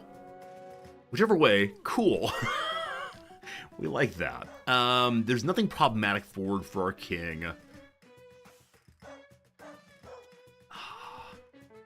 Do you think it dies, friends? Do I give it the... Do I give it the mushroom and see if it doubles or dies?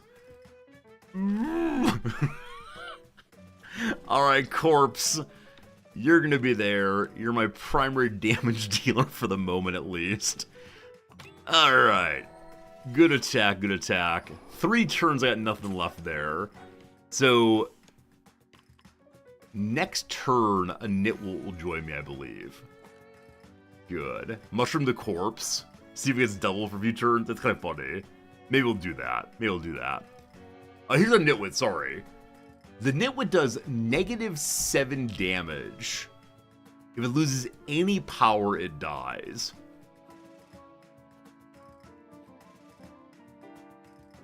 That's rough. I can call it back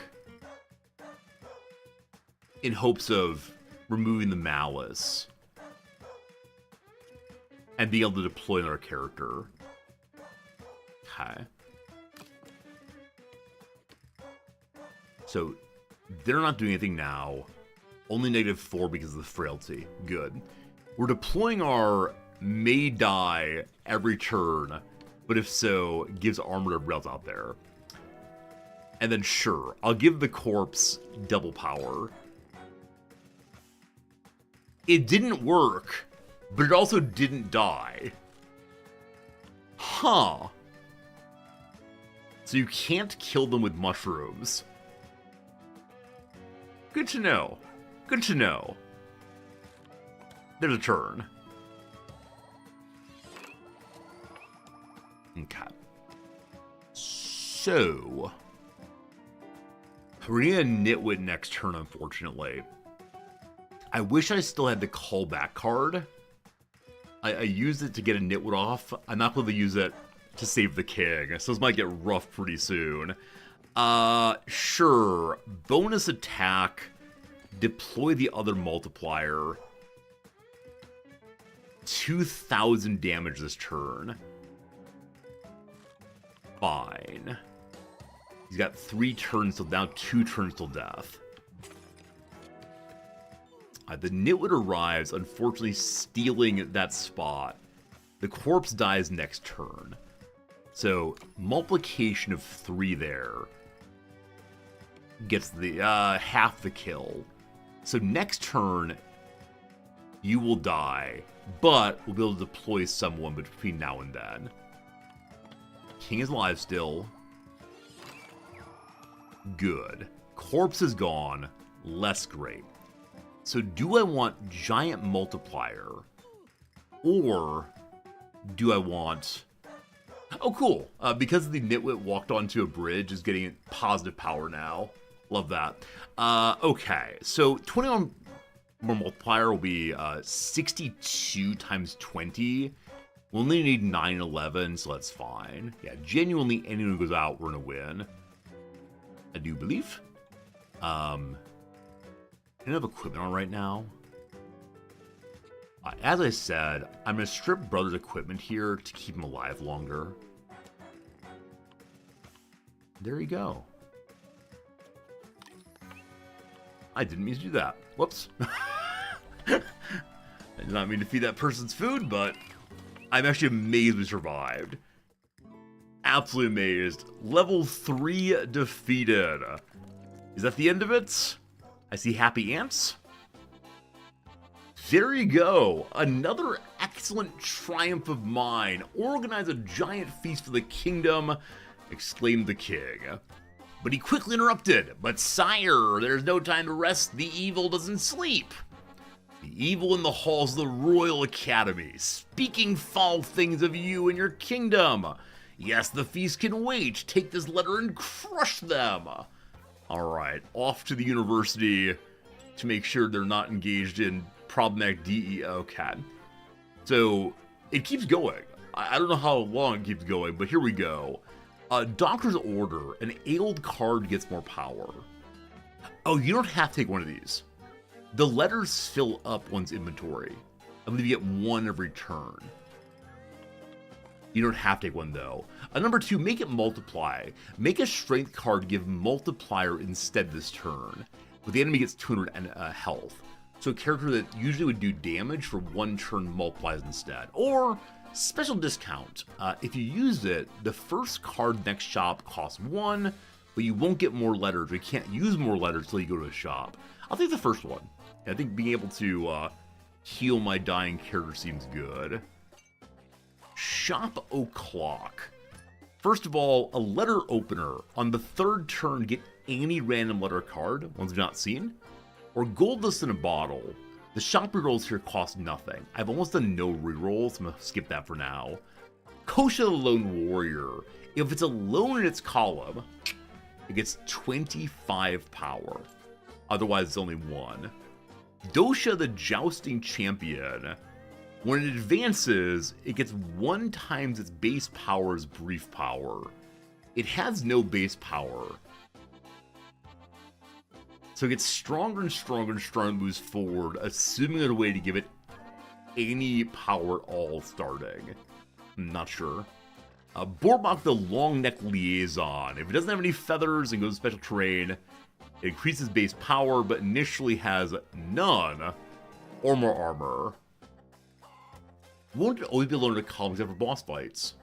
Oh, we will. Of course it will. Wait, column. Yeah. column, row. I didn't confuse myself. The issue is how to get base power then. Sure, let's buy that. Let's also go ahead and buy the metal overcoat, more armor, more good.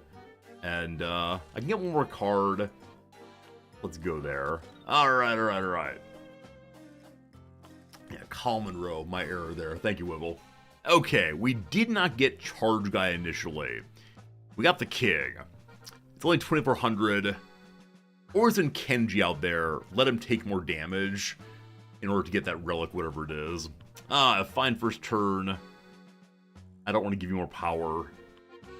We attack. Free armor, I forgot. That's fine. It dies eventually, no problem. I have so many characters who might just die at some point. But we gotta do damage. Let's get to it.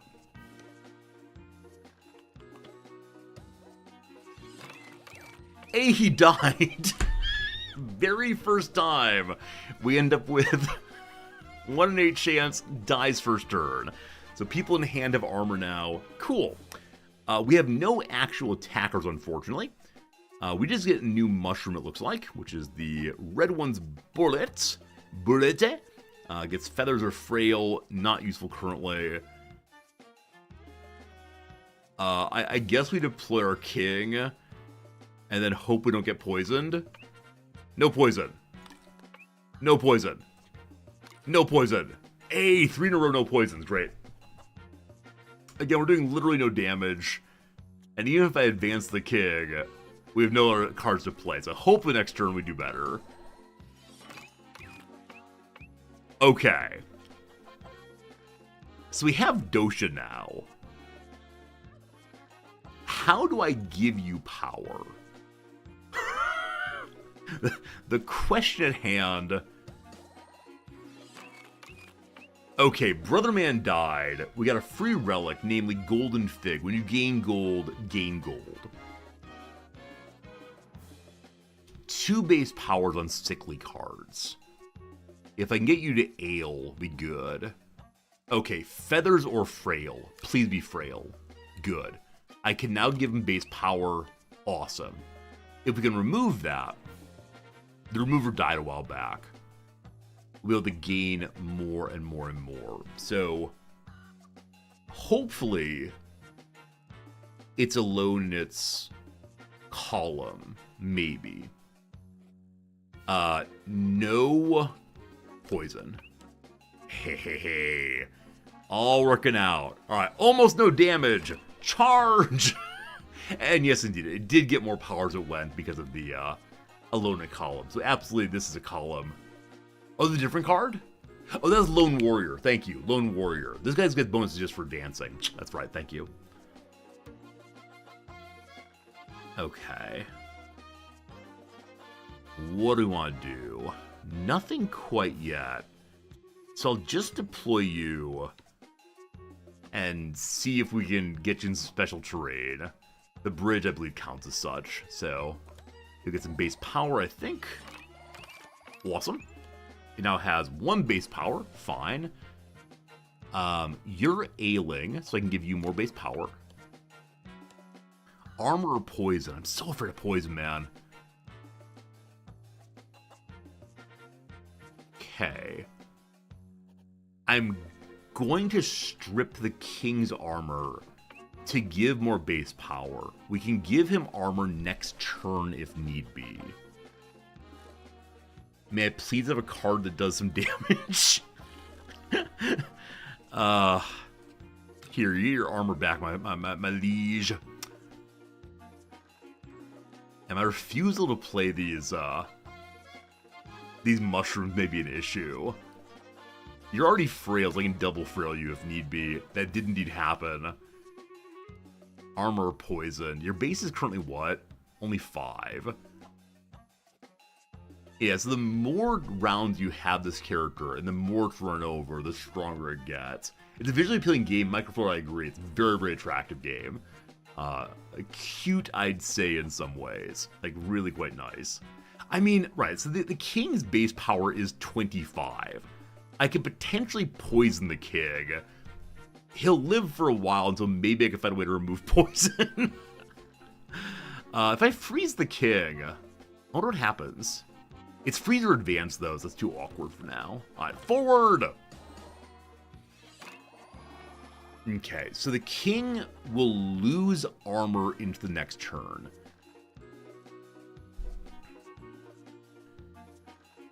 I can give you 2 power, or I can send you out and give you the same.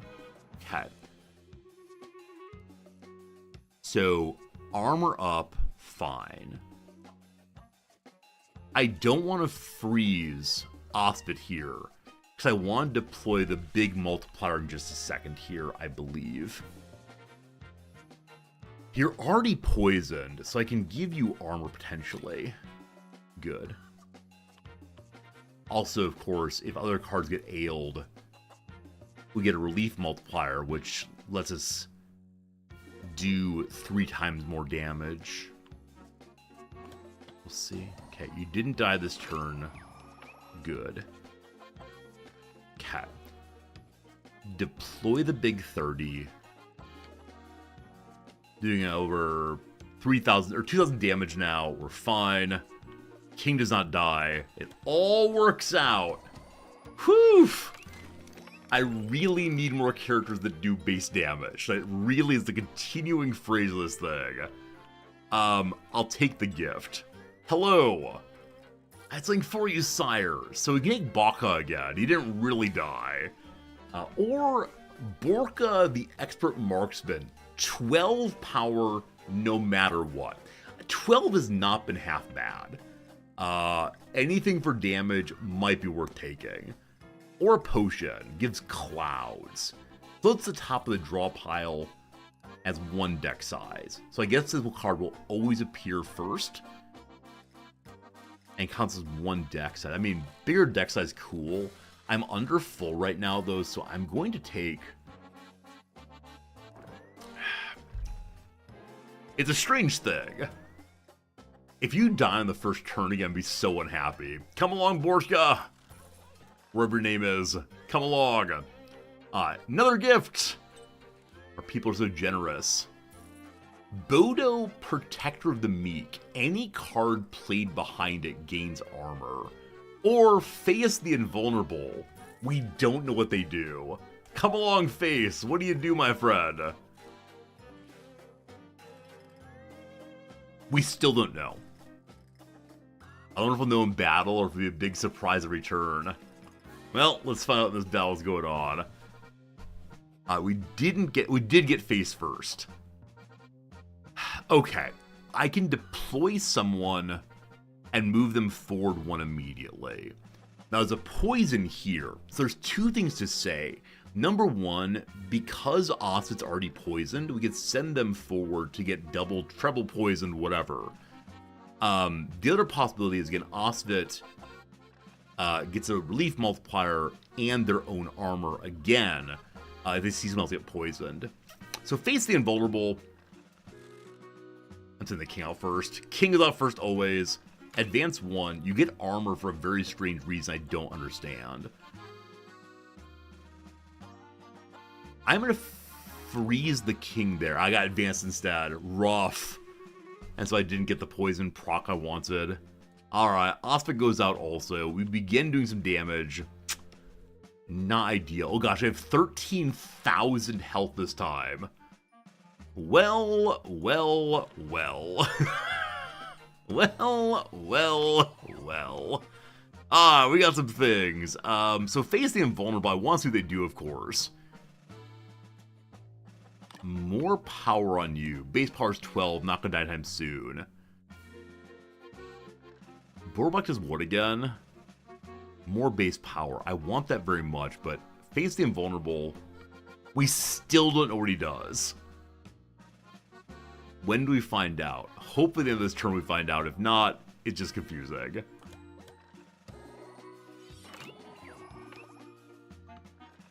Okay, so Face went from 6 to 14 damage.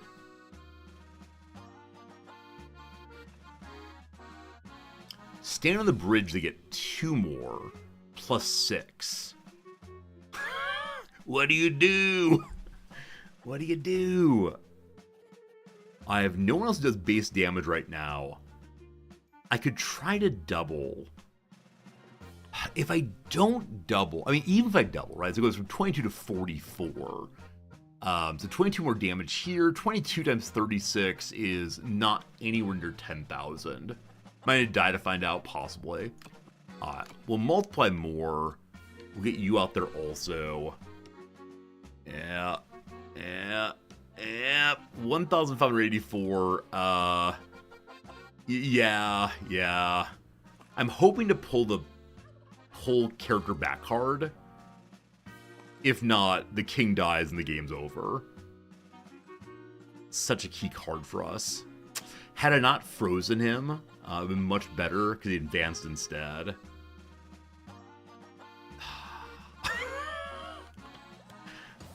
The king lives. Still know what you do. I did get the pullback card. So the king comes home. The king is now frail, unfortunately. So he lost half of his overall strength. Brutal. I'm going to hold off on the morale because I can have it give armor potentially to Osvad again in a moment. Double that. Yeah, I mean, the halving of the king's power is brutal. I don't believe we win this time. Okay, your armor's up. Fine. Long-term plan. Card is 0 power. It doubles next turn, whatever it is. So we're at 96 right now. You're not going to die. Okay. We're not going to attack this turn, so it is 18 plus 7 times 6 next turn. Morel next turn also. We have 2 of them to try. No one current has equipment. I'm going to save the times 3 for next turn. This might just be my hand going forward. So I don't care about gold. I care about something. More damage. Okay. This next turn, everyone's alive. 150. Doing 5,000 plus 15. Okay, 6,000. Do you get armor? You do. Okay, he'll survive again. I believe we win. I didn't need to deploy my 5 gold guy. This character's not very good. I should get rid of him as soon as possible. It was really nice getting 5 gold early game. But right now, like, he's just hanging out and holding the spot that I could probably use for other things. I need to find a way to remove Frail of the King, obviously. Alright, let's do it. Next turn should be a win. 3,700, that's the end. Yeah, that is that.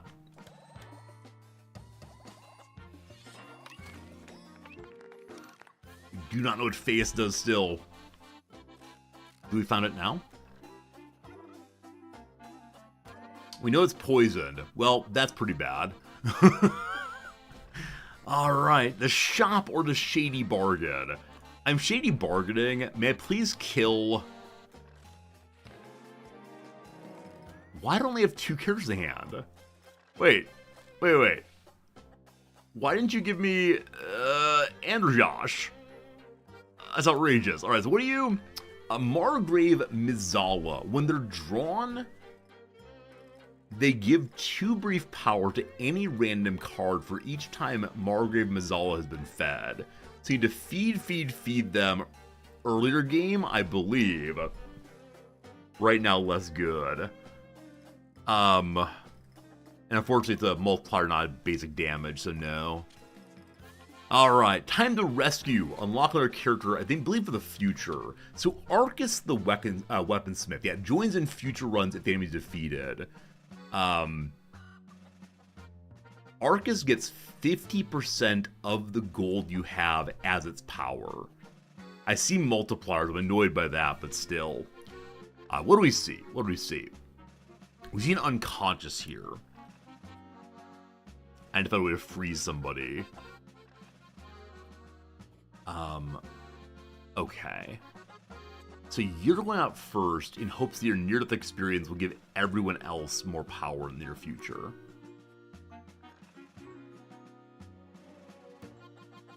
I guess. Wait, why is Bai here still? As a strange visual bug. Hello? Hello? Oh no, the visual bug has become worse. Oh no! Oh no! I can't play any cards, team. I can't attack, team. Oh, what a sad way to lose my my first round here.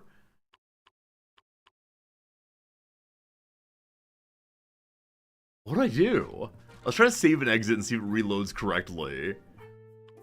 Please? What do you say? What do you say?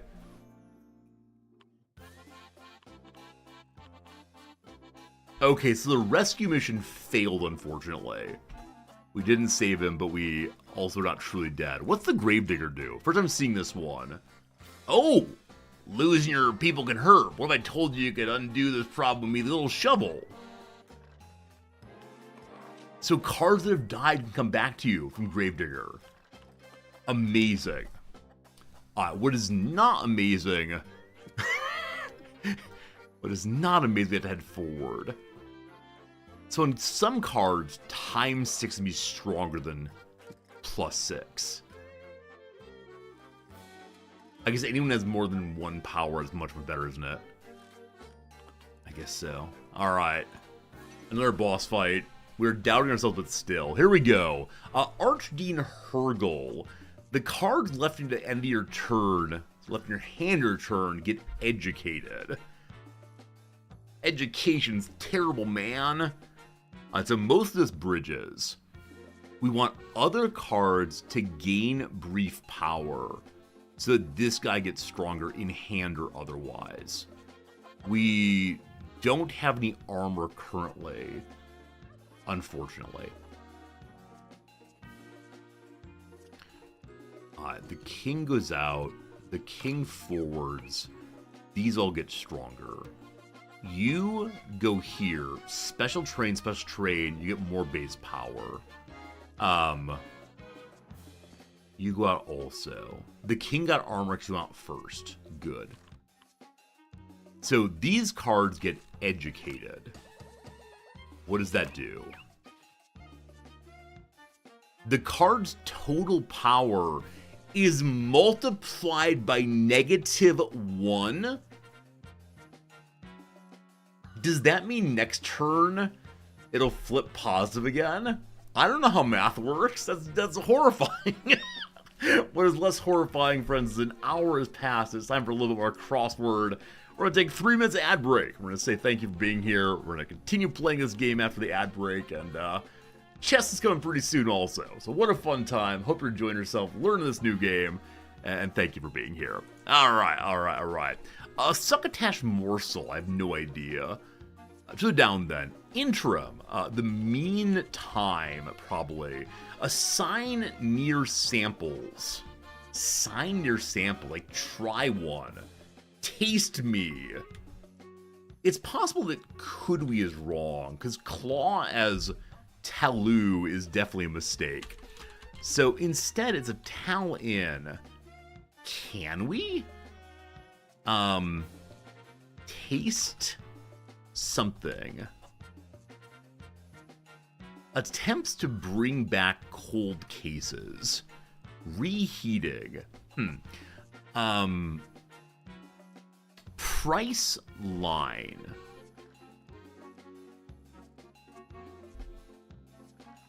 Transfer?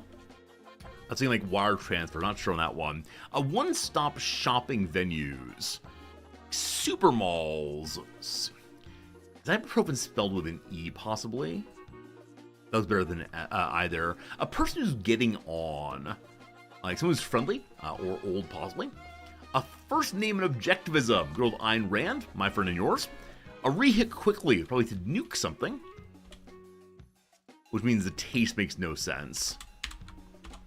With the end there. Came across as Mets. Tennis's final Grand Slam tournament of the year. Is it the US Open? I have no idea. Film noir hats are fedoras. John Cena in rings. John Cena. You don't see him. Comedian Mort, who often brought a newspaper with him on stage. I have no idea. No idea. Battery Units is a cell, I believe. A CNN correspondent Hill. It's Anita Hill, I think. Annual festival held at California's Empire Polo Club. I have no idea. Brief altercation. No idea. The down, though, is Hoisin and Hollandaise for 2. It's sauces, which means it's not Anita Hill. Oh, Anita Hill is the woman who accused Clarence Thomas of being a genuinely horrible person. I'm sorry. His the honorable... Yeah, okay. Erica Hill? I thought it was Anita Hill. That's me screw up indeed. My apologies. Okay. Erica seems likely now. Brief altercations might be snits, possibly. Places to steer clear of. With the steer, I want to think like bullfights, possibly, or bull rings. But it might just be like bad neighborhoods. A schoolroom seat is a desk. Awesome.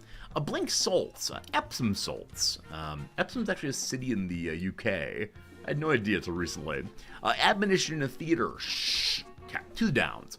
Fashion designer Miyuki. I mean, I know that Prada is a thing. Snowcap Mountain in La Paz. I know where that is, but I have no idea what it's called. The ILL does concern me, but we'll see. Talladega. Sign your samples. Take 1. There we go. Attempt to bring back cold cases. I want the as attempt to do it again, but can it be? There we go. Can it be? I'm going to 2 more back to the game. Caught some Zeds is like slept, snored. Yeah, slept is not going to work. So sleep is not a word, I'm pretty sure. Sleeped seems unlikely. Last one for now. Misrepresent. Lie. Be false. No idea. Okay, that's done. Friends, 30 minutes. And then a little bit of a game called The Chess. Okay. We got back our tax collector. We can finally do some decent damage. I have concerns about Face the Invulnerable. As suggested, we might need him to die, if he can die, to see what happens. With that in mind, I kind of want to use this to double his potency.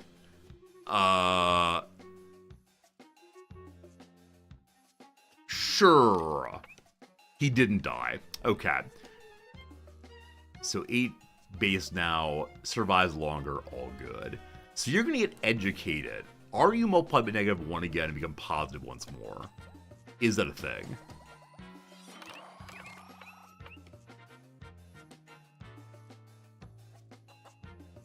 No. There's not a reverse education, I guess. A shame. Primogeniture. A new card for us. The card with the lowest base power gets 3 base power. The one with the highest loses 1.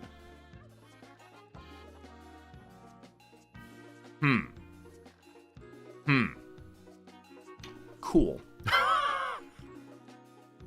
Alright, so Poison Buddy. You go out there for doing more damage. Educated card lives here forever. Who else is coming? Only charging guy. So a few things. We're going to start getting more damage pretty soon. I kind of wonder if I should have had my attackers in the front rows, because these ×6s do not affect these 3 characters. But I don't think I got my attackers till fairly late. That would be a better idea, to make sure they're stacked in a better way. I'll go ahead and use these, I guess. Primogeniture, I'd love to give Forks more base power, but you got 20. I could strip 1 off the king. Sure. Okay. Only 3,000. Not so great. Okay, so as you move forward, you charge more. I'm going to strip your armor. The king's not going to die this turn, maybe next turn. And this bank representative was, again, so good early game, now not so good. So that's all the cards. That's all the cards. We do get a letter. You're both going to die. I'm going to attempt to save the king. Poison or armor. Poison. Poison or armor. Poison twice in a row. My goodness. I can get 2 more base power on someone. I need to get about 1,200 1,200 more damage right now.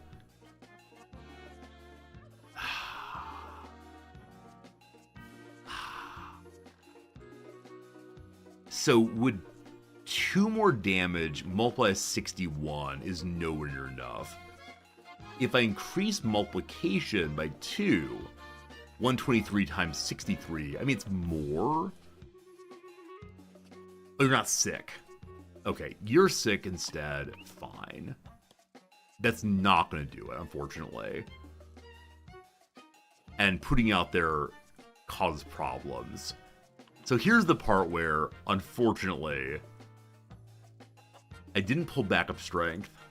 That would have actually done it for us. Well, 2 characters die now.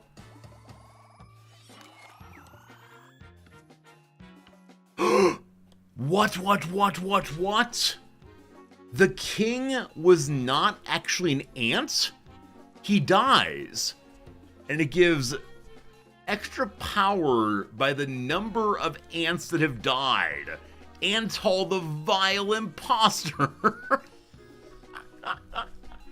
So we need to kill more ants to make the ant king, who's actually an anteater. I had no idea it was an anteater. That's delightful.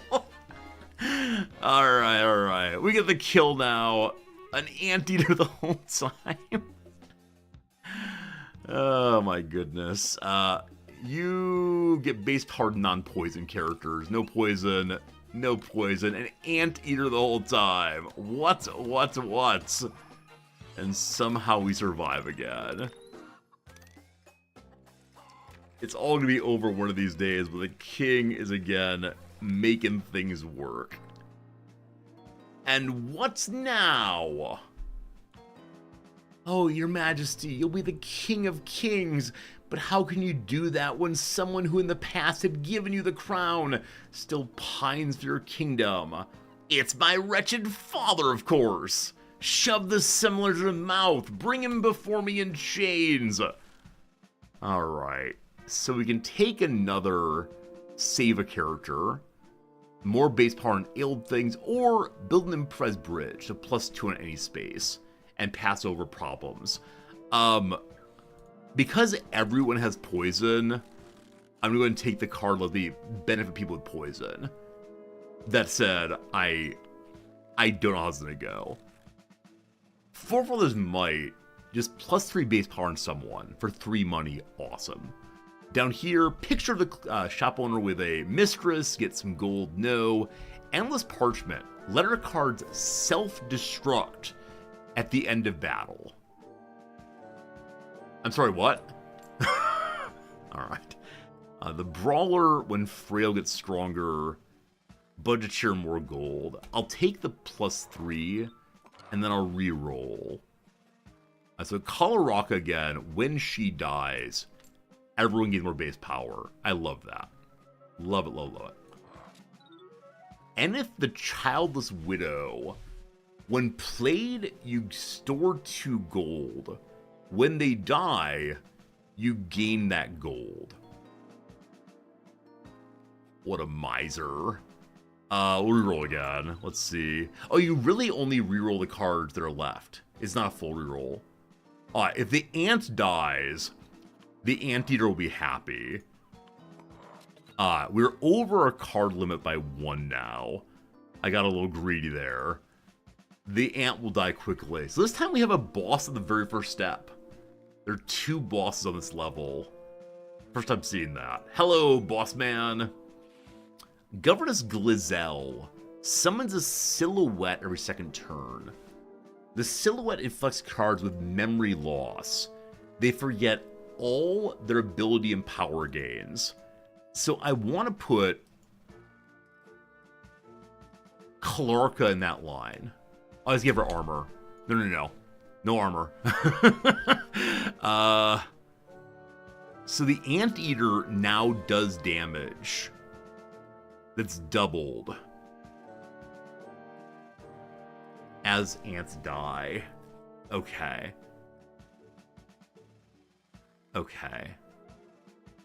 I'm afraid of that thing. So I would like you to have armor on the short row.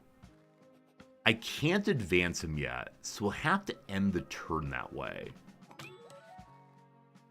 Good. Was his getting armor worth that? I'm not sure. Okay. So we didn't get the ant I want to die. We're sending Kalarka out there so that she dies. Oh, I'm on the wrong line. I should have put her on this line instead, so she would die faster and give everyone base power. No one's sickly here. Oh! Education persists. So my bank representative is constantly a bad card now. Okay, we want you advancing, but in the top row. Oh, you can switch. She hasn't been deployed yet. I'm going to need to call back the tax collector at some point. Okay, I'm going to send you out for right now. I'll give you the +3, because you start with none. And then I'm going to give you the +2 there. Not the greatest start. And also, because the Anteater no longer has the multiplier, he's a much weaker card. I still have this guy, who's hugely important for the cause now, as my only multiplier. But still. What does Feus do? What does Feus do? I just don't know. I'm just confused. Okay. Please don't die. Good. And... okay, there are more memory loss here. So you're going to lose all the benefits I gave you. It's temporary. We'll get the memories back in a boss battle. This one or the next one, I don't know. So we're going to lose our bonuses that have been put in the character a long time. I need a multiplier. All right,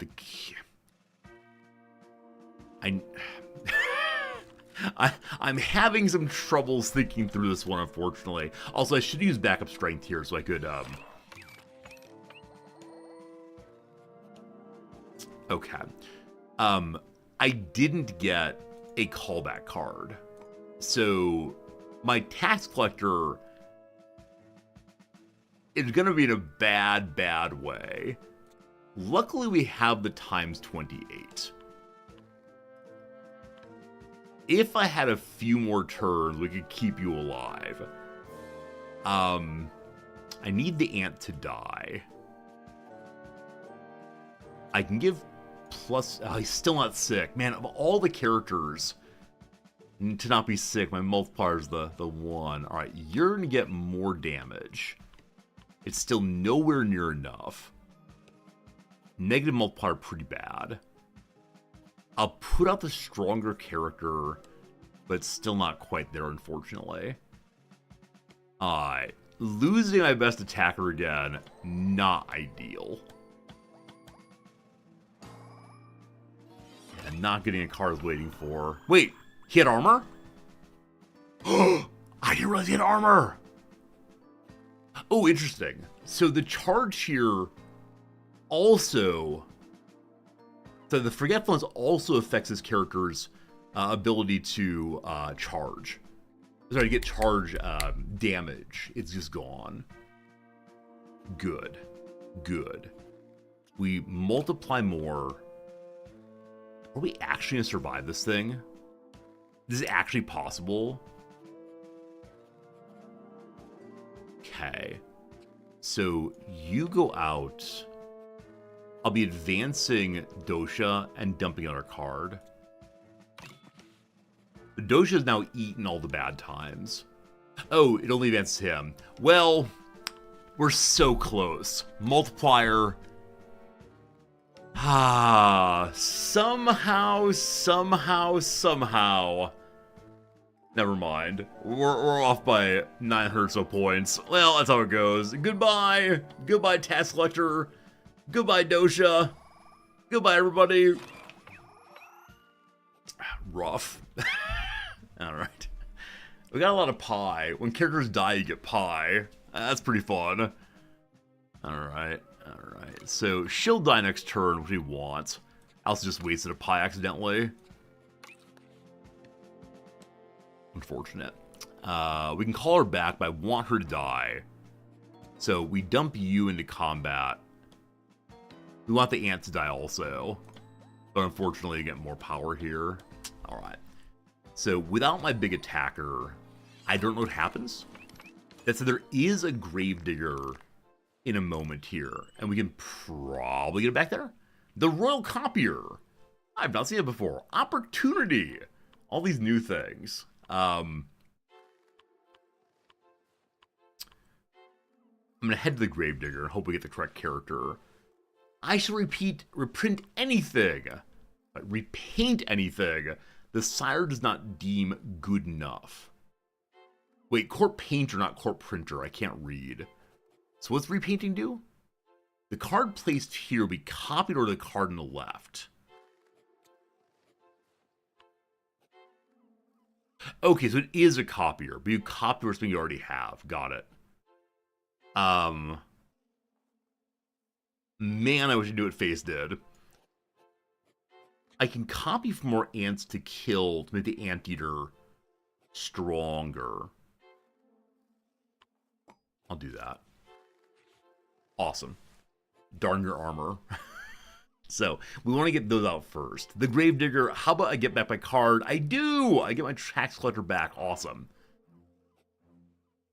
I don't know if I got lucky twice on that one, or if it's the most recent character to die, or... It's not the only character to die on the playthrough. Maybe it's the only one to die on this map, possibly. Time for a sacrifice! If we want to kill 2 cards, we get Albert, the Astrologer, under a common with additive multiplier, gains more base power. Again, very good if we had the whole game to play. As right now, we don't, though, so we'll hold off on that. And already the boss fight. That went really, really fast, frankly. His wretched father. Summon silhouettes every turn. So you learned what silhouettes are last time. And now we actually have to deal with them. Oh, man. Okay. I want this ant to die. It's going to get armor for going out first. They all have armor already. Everyone's got armor here, unfortunately. Possibly, fortunately, I'm not sure which one. Alright, so...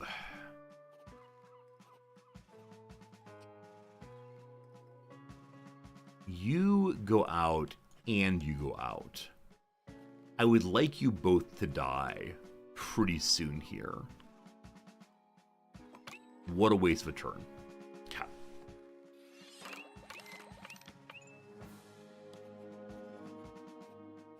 There's another ant. I want the other ant to die as well. There. I wonder where the silhouettes pop up. Oh, Father Silhouette. Okay, Father Silhouette's different last one. Less than 10 base power become unconscious. If you have more than 10 base power, it goes to hand instead. That seems really, really strong and really nice if you have strong cards. Now, 10 base power, Very few of you have that. Big Boy does here. You do also. I want to see where silhouettes are. Also, I do want Phase to die at least once to learn what happens. Alright, you going out there, you're stronger than 10 base power. That's awesome. Forward we go.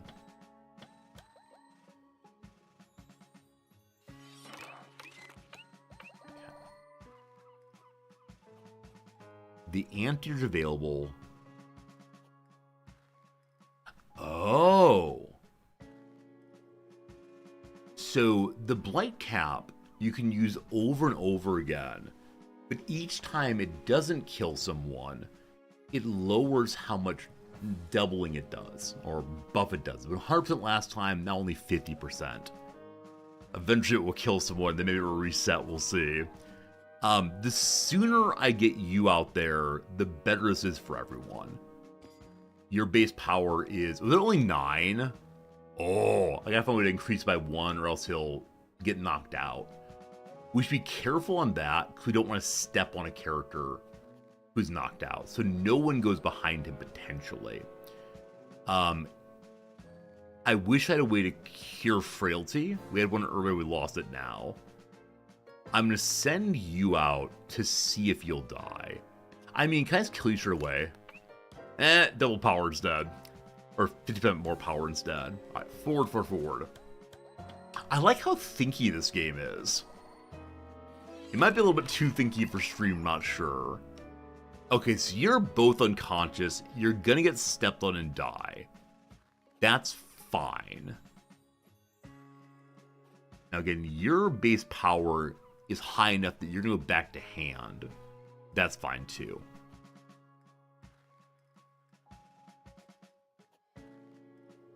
Unfortunately, not afflicted. You might get poisoned. You did. I'm really glad they got poisoned there, because now I can give him +2 base power, and he'll get knocked back to hand instead of unconscious. Huge. So with that, we can now put a character behind them. Wait. Poison causes 1 base power loss every step forward.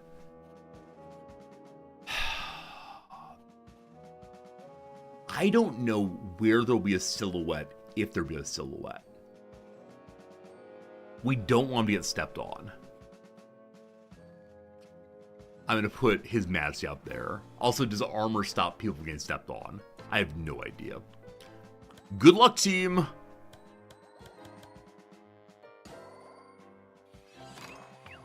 Cat. So, What's Her Bucket died, giving everyone some power.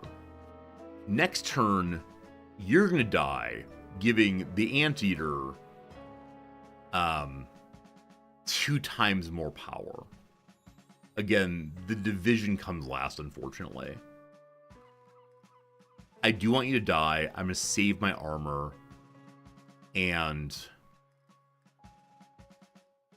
give you more base power again.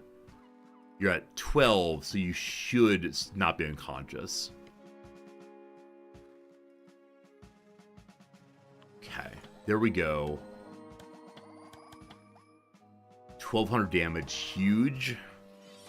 Okay, brother's back to hand, fine. The ants did not die yet because it had armor. The second ant is still advancing fine. I can strip someone's armor to give it more base power. The Anteater's fine. You're gonna have some trouble. You're gonna become unconscious. Why aren't you stepped on? Not sure. Anyway, a redeploy here. I think it over 1,000 or over 100 health at one point. Now no. I'm gonna strip his armor to give him more power.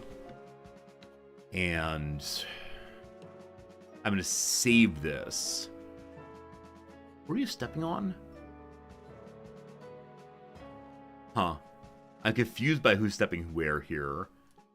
I don't quite know how to see the other one. Well, I'm sure it'll be fine.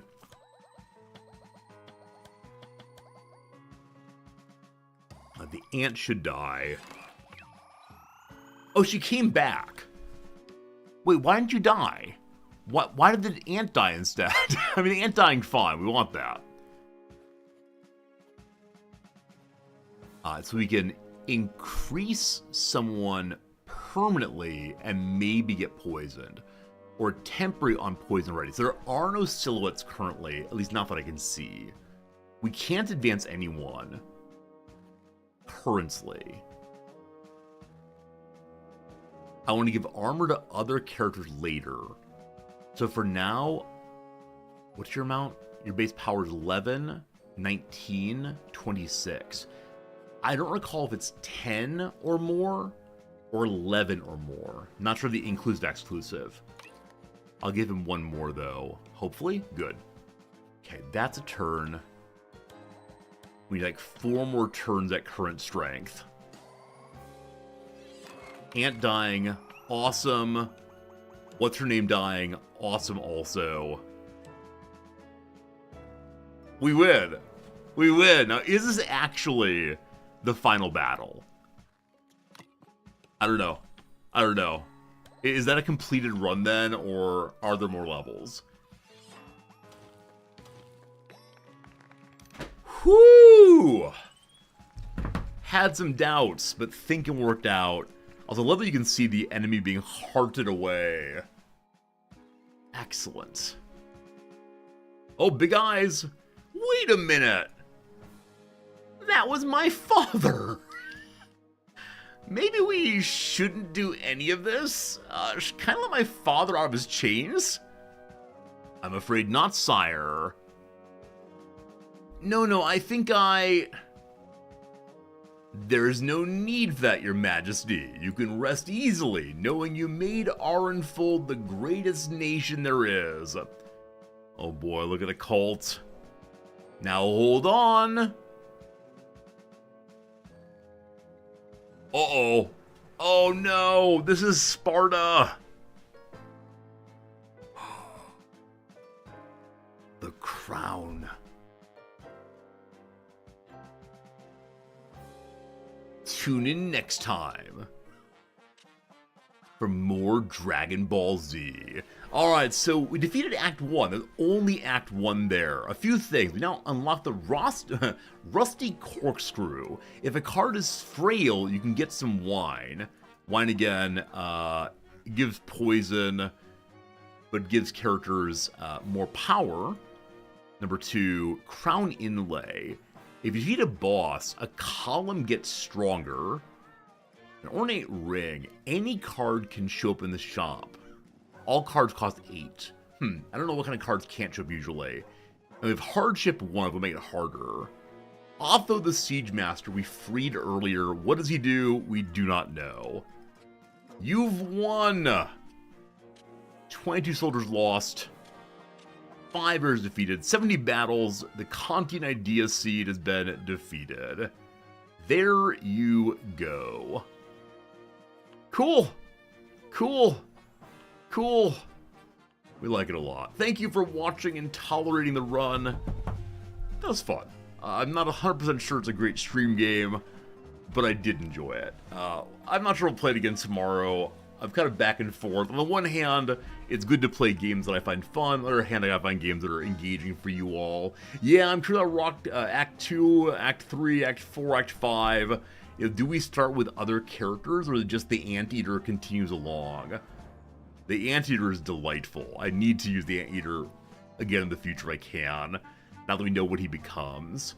The Undying guy, what's he do? I have no idea. For now though, friends, it is time for the big pivot. It's noon 30, almost entirely on the dot. That was not planned by any means. And so it's time for us to start playing a little game called The Chess. Yesterday I played one game off stream. I made a bit of a blunder, but then look at me. I managed to force a draw. And it shouldn't have been that way. I got very, very, very lucky on this one. Yeah. Oh, man. Yeah, I didn't even think that hard about how to stalemate this one. But, You know, it worked out. It all works out. Going to chess. Woo chess indeed. Many of you are waiting for the chess. It's the most exciting part of the show. What is today's title in the chess stream? Diagonal blindness. I just have some troubled diagonals. Don't worry though, today we'll see them. Today we'll do well. I promise. I promise. Always good. Never get two queens unless you need to. Because it makes it easier to if an enemy is stalemate. Yeah, I didn't get two queens. They did. This is my draw. I saved the draw. It's a good one. Makes it easy, cool. Maybe some past pawn puzzles. Maybe so. Maybe so. Maybe so. Fine doing some puzzles to get started today. I'm going to take a quick little break though. Just run the ad break so that we don't have a problem midstream or mid game rather. And I guess we could then do some barbecue. Play barbecue? That seems weird.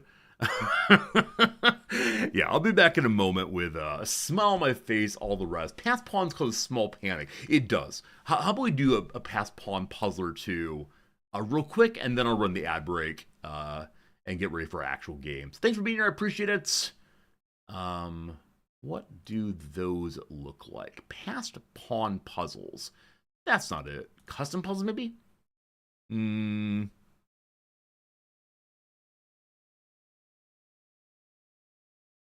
Zhuang, I assume. Pass pawns. I have a 52% score on that, apparently. Well, let's see how it goes. Black to move.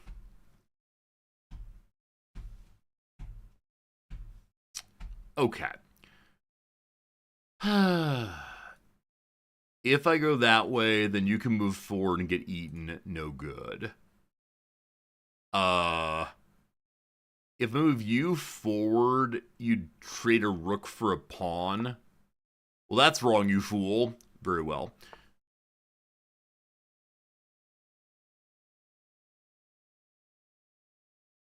I guess this is an evenish trade. Well, that's wrong. Pass pawns, all they want is the check there.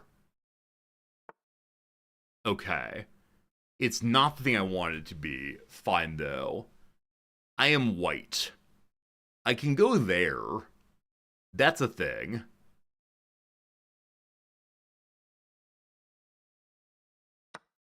Wrong. I mean, what do you want me to do? Are these actually pass pawn puzzles?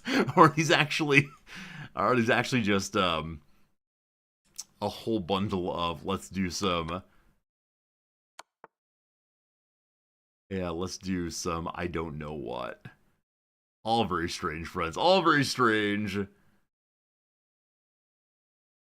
Okay. So what do you want me to do now? As of right now, the knight is covering these two squares. So ideally, you want to do something that attacks the king and force them not to move there. How about this? Okay, fine. Maybe endgame puzzles instead, or endgame puzzles instead. I have to try that. Learn endings. There we go. There we go. Pawn? Checkmate's pawn, minor piece, rook, queen, imbalances. Winning king and pawn, drawn king and pawn, intermediate wins, intermediate draws, advanced wins.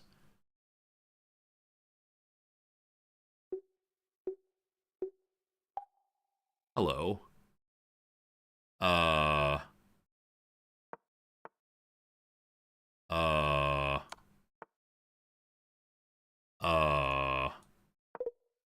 Wrong, you fool. Okay.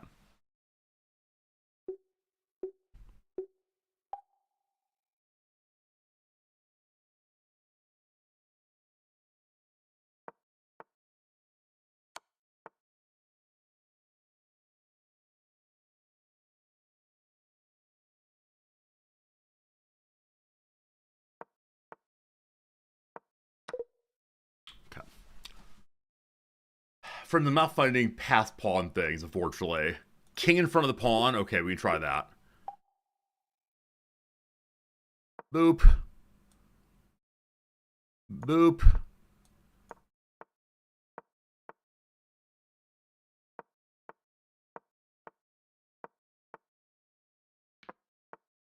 Whee! Okay, now it becomes like hobble our way over there. The old man king, he just keeps kinging. He just keeps kinging along. There's no diagonal here. Old man king, he is a king, and he kings along. Okay, old man comes along still. We're just using the king to protect the queen. Okay. Here. Stalemate! Okay, that's enough. That was not pass pawns. Maybe next time. Friends, quick ad break. Back in 3 so we can play the game.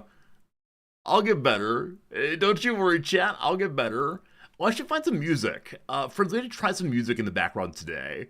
When I get back, actually, let's do it now. I want to make sure we have some music for y'all to enjoy. And, let's see. Let me go and log into the account I pay $12 a month for. And then often it's broken. What kind of music do we want today? I'm going to do the piano music. That'd be fun. Alright, so I want to do the stations EDM chess, maybe. Maybe EDM chess. Piano.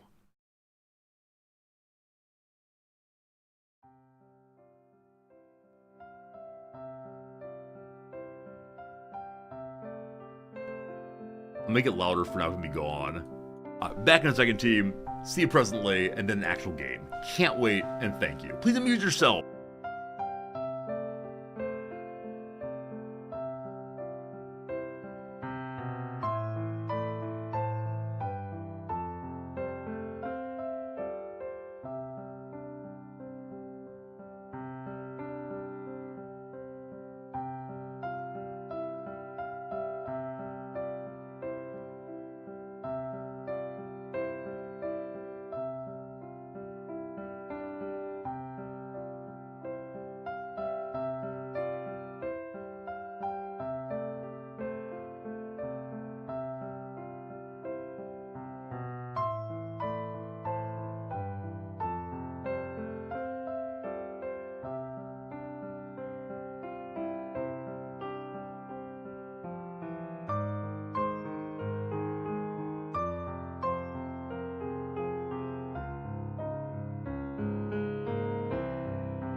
Okay, hello again, team. Hope things are good for you.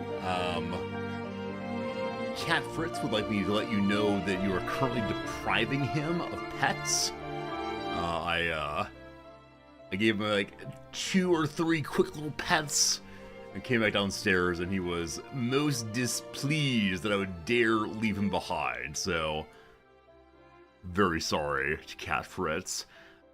Feeling warmed up? Not quite, actually. I'm going to do a couple quick puzzle things just to get us started, and then when that's done, we'll go ahead and play our game in earnest. Thanks for being here. Absolutely. All very good. What can we get done? Solve some puzzles. Also, I want to comment. One of you who may not be here currently is so unbelievably mean. Yesterday, I wanted to see how one of the chess matches went. Not in terms of like the actual moves, but in terms of how I talked through the match. And so I pulled up the VOD and was watching, and most people were like just talking. We might try this. He might miss this. Blunder, whatever. But one person's like, "Oh, what a complete idiot. Oh, this guy, why is he even streaming?" I was like, ah. And this person's been a viewer for a very long time. So maybe now I know when I'm not going to watch chat how this thing's going to go. But if you're this person, you're so unbelievably mean. I felt bad about that for sure.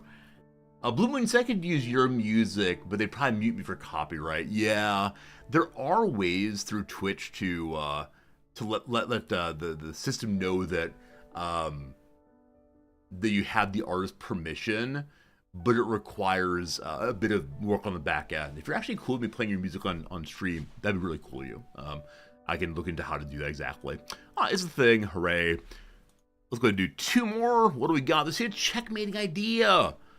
Okay, so if we go here, the king just takes. That's totally fine because we have a bishop covering. Cool. One more possible checkmate. Everyone plays chess as an idiot up to 2500. Yeah, but you don't have to say it, right? You don't have to say the person's an idiot. You can just say, like, nothing, I suppose. Hey, Miracle Gus, thanks for that subscription. It's a miracle to have you here. Thank you, thank you. Alright, we can attack the king like that. We got a person who called a horseman who's helping. Alright, very good. All warmed up, all happy. Smiley faces through and through. Can we get some smiley faces in chat? You know, a little bit of colon. Right parenthesis action, possibly. Is that doable? I'm working on becoming an actual chess streamer. I know that as a chess streamer, I must demand that you all do things. Give me some hype energy, chat. You're building me up. I don't know. Friends, time for a match. We're down here at 479 again. We had some good matches yesterday. Hopefully today it's much the same. So let's get to it. Make Riz smile with some colon action.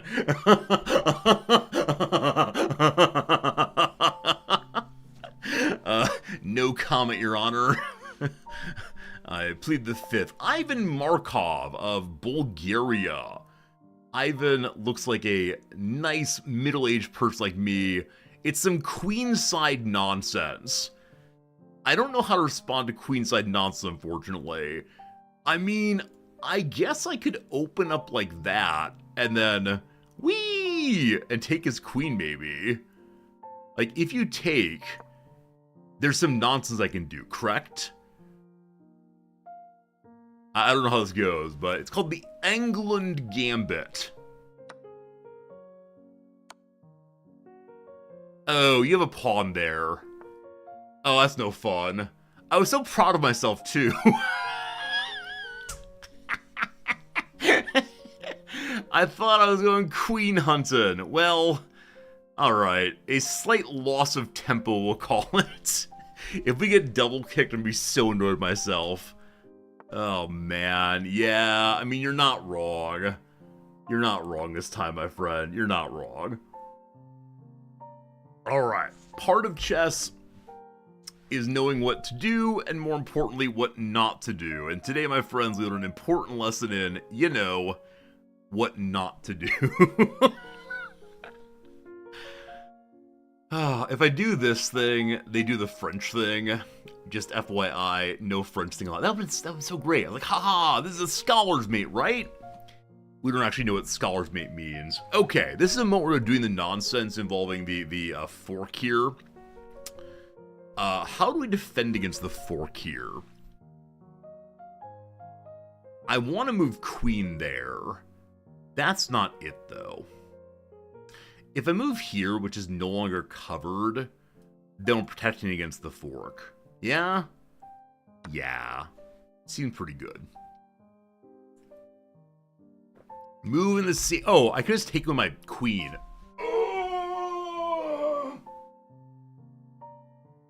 Oh, you big old dum-dum. Actually, no, it's fine. Never mind. I forgive myself. I'm hereby absolved of the sins of the chess. Not the sins of the flesh, the sins of the chess. We're fine. Okay, pawn friend out. Now we develop like a normal human. It is time to develop like a normal human all the way. So, interestingly, this attacks the king. If I can get a knight right here, that would be pretty cool. That's 2 jumps. This counts as development either way. Wait, I can't see. I mean, this is still good. Wait, what am I doing? Who am I? Where am I?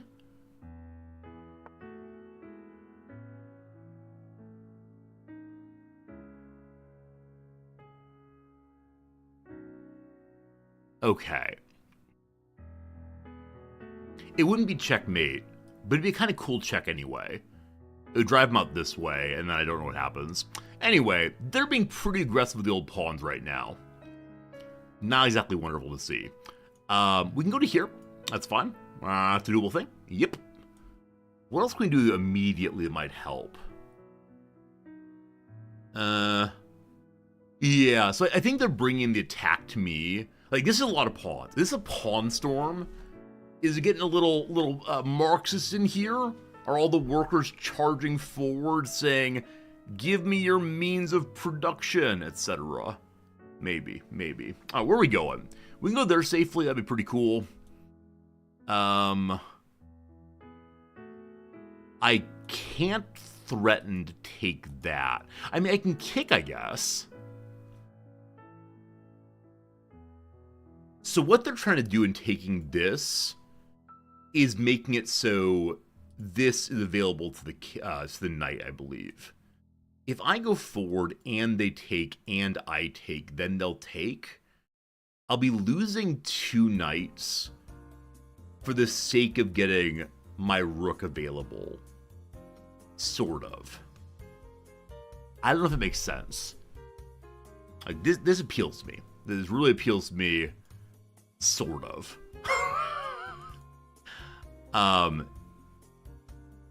It's probably better to run away. That math is not in my favor. So, what do we get if we go here? If we go here, next jump is there. That's bad. If we go here, next jump is, I don't know, here, which is bad.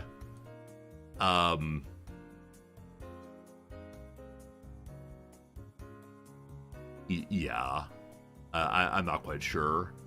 Well, no, that's bad too. I'm going here. I don't know why I'm going there, but I'm going there. There's probably an argument to go back home. I never quite know how to think about board control. Like this, I don't know. This sees some places. Are they important places? Probably not. I think I should have gone home instead. Okay, pawn forward. In this family, we believe in outposts. If the queen comes out, we have that. That was definitely planned. No, it wasn't. Oh, you know what? By moving the knight, Oh, we're fine. Have we been fine the entire time? Because the king still covers. Man, I'm a big old dum-dum. One heck of a big old dum-dum reporting in for duty. I think we're doing this next turn. I believe we have the power of the bishop attacking the queen in our heart. Hello.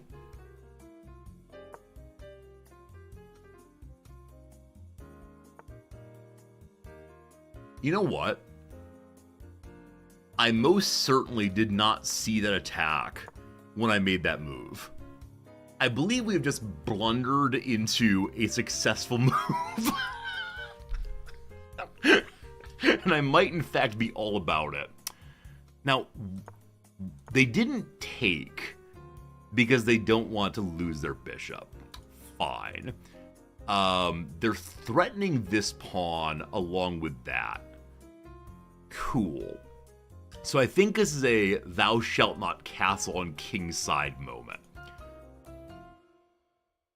I'm considering doing this, as I mentioned. Though I don't quite know what happens after that. They might check, and that's not covered.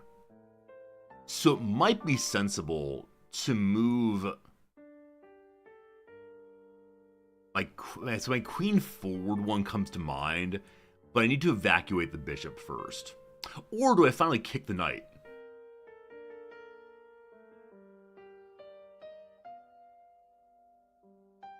If we're not going to castle king's side, I'll kick the knight. This was a safe take. No, it was not.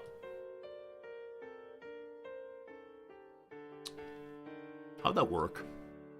Yeah, trading more up a pawn. I should have done that probably. I mean, it's in mind for next one. 1 second. I do that. They do that. I'm attacking the queen and a pawn.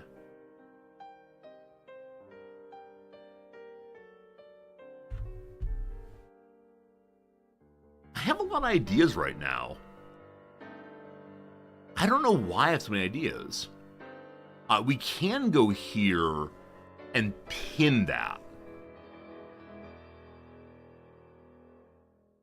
If we don't pin it, what's it planning for? I don't know.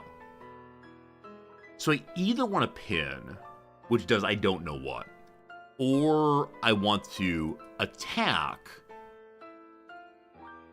hopefully bishop,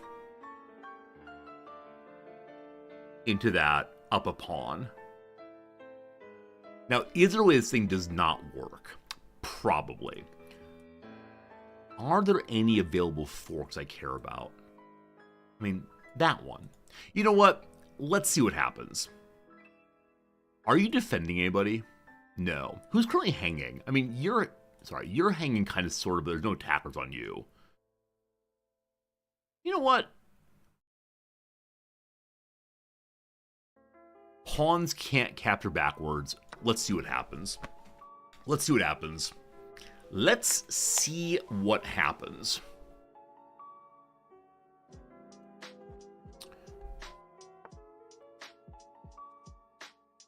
Oh. That's a pretty good idea. I like that you did that. That's pretty smart. Okay. So, what can I do? I can't check. I can move to here and really pin Brother Man. This comes to mind. I can push forward, protecting you. If I do that, then you are no longer defended. Okay. If I go here, they're not going to take because my knight's there. Let's see. I feel like I'm being more aggressive this game than usual. Does that amount to anything? I don't know. I don't know. But cool. Now, this is outposted, I guess, or defended, I guess. So I'm not quite sure what happens next. But it seems pretty good.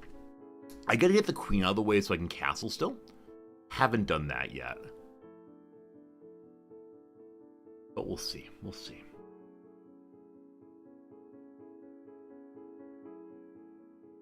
I was gonna say the king is in some measure more checkable here. Oh, nicely this is also protected. That was surely planned the whole time. But the king is checkable from here, but the rook's a problem, of course. This pawn is hanging. Yeah? Yeah, pawn's hanging. So, like, queen 4... Okay, one moment.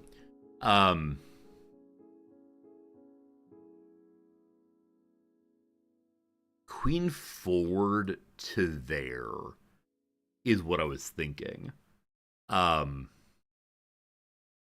So you're still pinned. What changed there is now the queen can go forward and not be taken by the knight. This is protected against the bishop. Now, he'd be up a piece by doing that. Part of me just wants to take here. We then lose the bishop. Evenish exchange. You don't really need protection right now.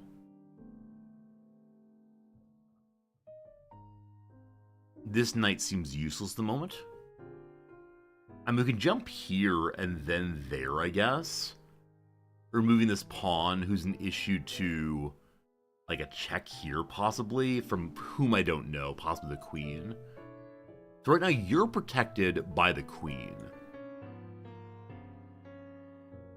I wish I can get here to protect both of those. Though again, you're protected. Okay, queen to here, I think is what I want to do. Yeah? No one's attacking that. It defends the bishop, and it lets me have my queenside castle I'm so desirous of having. So yesterday, one trouble I had was I was repeatedly like double and trebly defending certain locations. I don't know. You pulled back. I like that. I like that you pulled back. That makes me happy.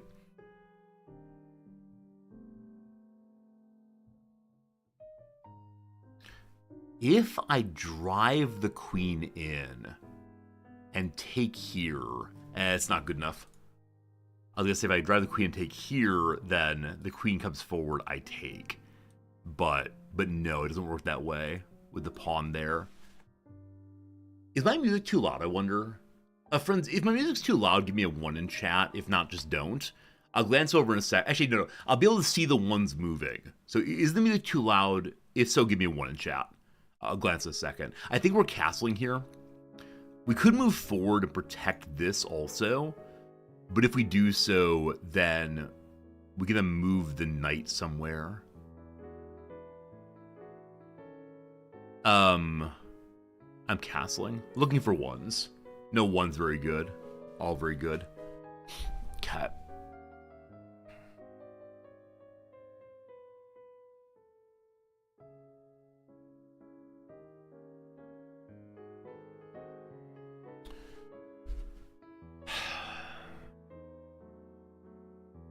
So with that also, you are now fully supported again. That's great. That's great. That's great. That's great. Also, that's great. So they're +2, unfortunately. There have been very few exchanges here. Okay. I didn't see that. to be entirely direct with you, the stream title is apt. I do have diagonal blindness, unfortunately. That's how it goes. How it goes. Unfortunate times, these things happen, though. If we move forward one, like, they take like that, and that's pretty bad for me. I can back up the queen with my knight. I can't believe I missed that. Or not my knight, sorry, my rook, rather. And then we can just, like, try to drive on home and see what happens. If I move forward one here, we're then protecting this in another way. I like that this is pinned, but still.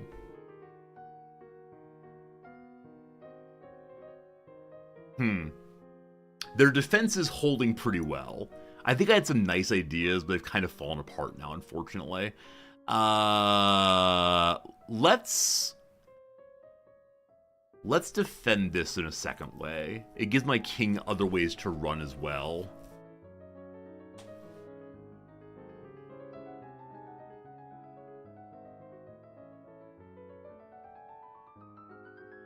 I should probably just advance you, now that this is protected. Okay, they castle. If I jump to here, we're attacking this pawn, which is covered by a knight, so that's not great. You go here, you're attacking nothing, though. Here, I mean, it stops the king from going there, question mark. Is there a follow-up jump that's useful?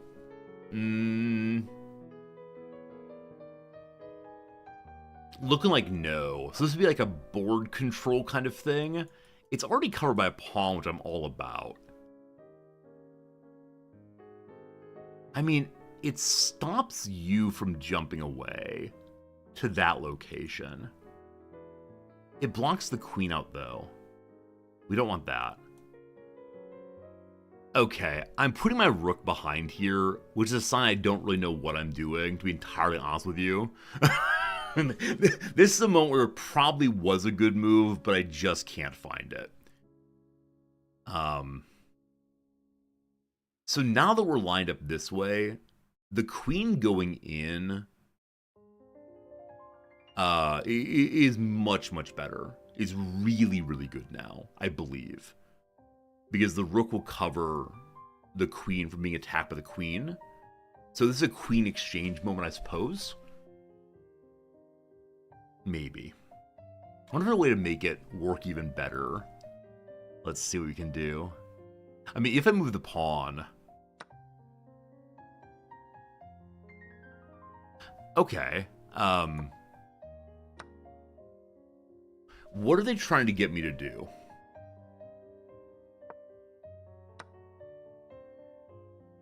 There's no one attacking here currently. Are they trying to get me to shift you away? Like, I can just rook forward. What was that, I wonder? Or do I take this way?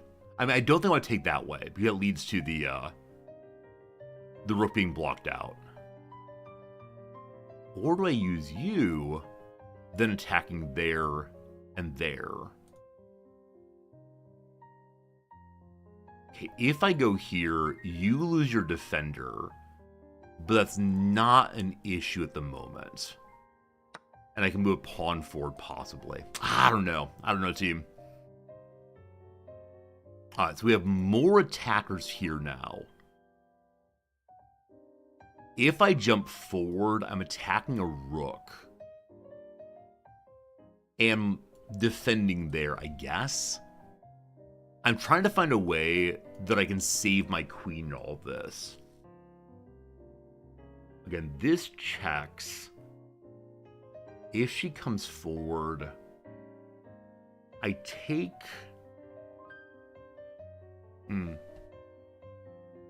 Something, something, something, something, something. Something, something, something, something.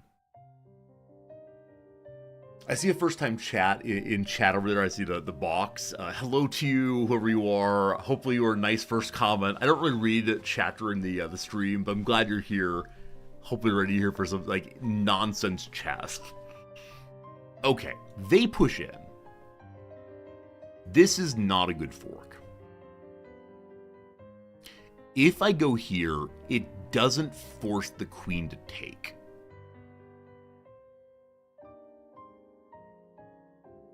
This is check.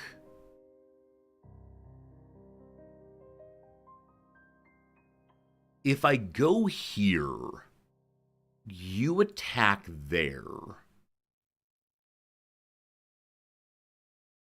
That doesn't help me.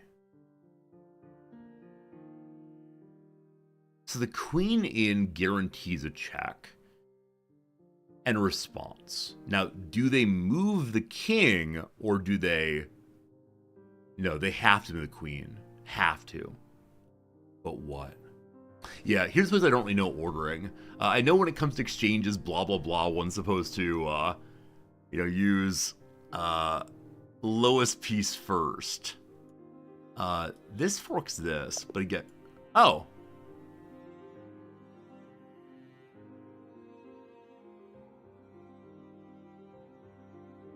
Oh. Hello. How's it going? How we doing? Chess with Jordan. Welcome to the channel. This is Chess with Resorty, I suppose. I was winning so hard he left at the end. Was I winning hard? I'm unaware of how that one was going. I am a very slow player. I was doing well. That's very kind of you. A rook was trapped? It wasn't really. We don't know these things. We both had garbage cheer accuracy. We played like a 100 and a 150. Well. Not our finest moment, apparently. I know of at least one mistake I made. Okay, so that's not the correct move. Oh, you might recall that, let's not speak of this move. Someone was very proud of himself, but should not have been. So, this pawn forward is the correct move? Really? Okay, it lets the bishop come out. Huh.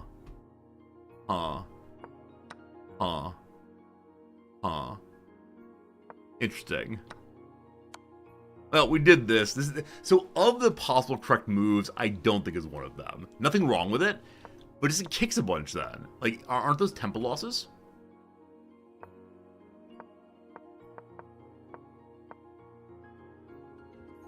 So that's not the best move. So retreating home is the best. I don't know, team. I don't know. That's the best move. So go out and then go back home. That's excellent. Wait. Is it moved to front line? Okay, so going to here, at least you uncover stuff. As long as you don't lose a piece, it's fine. I love it.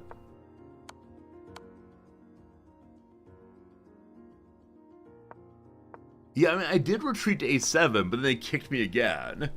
Right, so we get kicked twice. I don't know, folks. I don't like what I did there. I mean, whatever. But at the same time, it felt bad to make those moves. Fine. On we go. Yeah. We do some stuff. Great. Yeah, surprised they made that move. I know they're rushing on in there. They want to see that F-pawn. That is their deepest desire. We grab that. Great move, apparently. Whatever. Here comes a variety of blunders. So I move there just to develop with a mind towards castling, I believe. Wild blunder. I think at this point I said something like, I could go, to here, and I don't think I saw a clear reason of why to go either one. This apparently leads to an eventual fork, it says.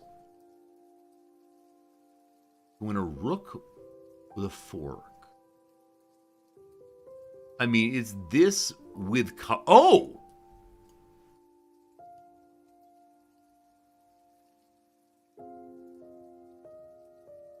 Oh. Oh. I didn't see it at all. Diagonal blindness indeed. We probably need a diagonal blindness command. Absolutely. Oh, that's cool. Absolutely did not see this. How cool is that, huh? How cool is that? Okay. Okay. Yeah. Also, they moved the F-pawn. I should have noticed at the time. Huh. Yeah, I didn't even see the fork. Cool. We did not make that move. Went this way instead. Profound blunder, you fool. Now, I think that's a blunder only because I didn't take advantage of my possibilities there. Like, we're not going to lose anything because of it, I'm fairly sure. They decide to make a blunder also. I could have just taken that.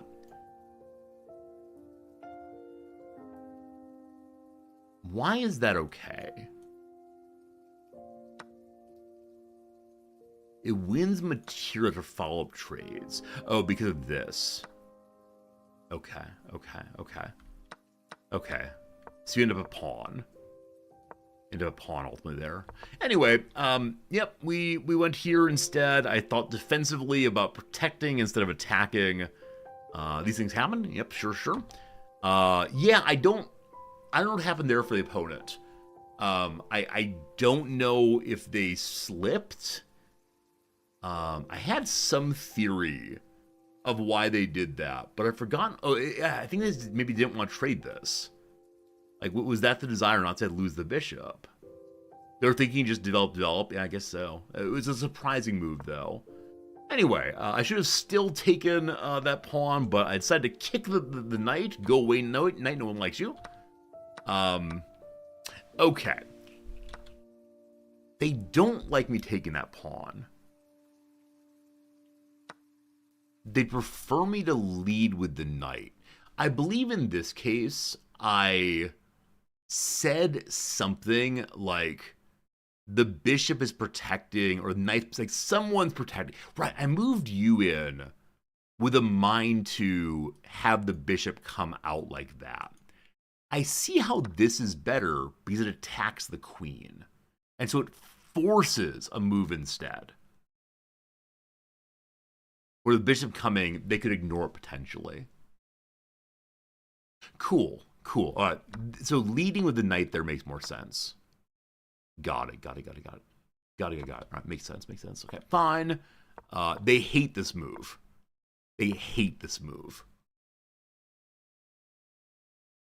Pretty put to capture a bishop and win material. Is it just like queen forward? Yeah. So because, well, no, I have a knight there. How's this work then? Show me. Oh, the bishop. Friends. There's a bishop. I believe this is what, the 4th time in our review I've forgotten that bishop is there. It's just, I don't know if it's diagonal blindness or the thought that if a piece is not yet developed, it does not exist. I need to settle on both of course. But yeah, obviously, we had some problems here. They wanted me to castle instead of defended the bishop. Fine, whatever.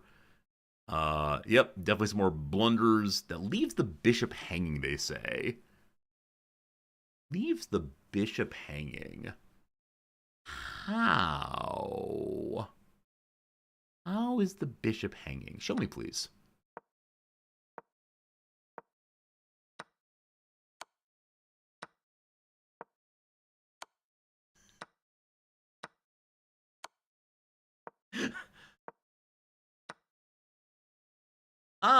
So the bishop is hanging. Very well. They don't like that I castle on the opposite side. Fine. So the back row bishop. Oh, is it the back row bishop hanging? Is that what it is?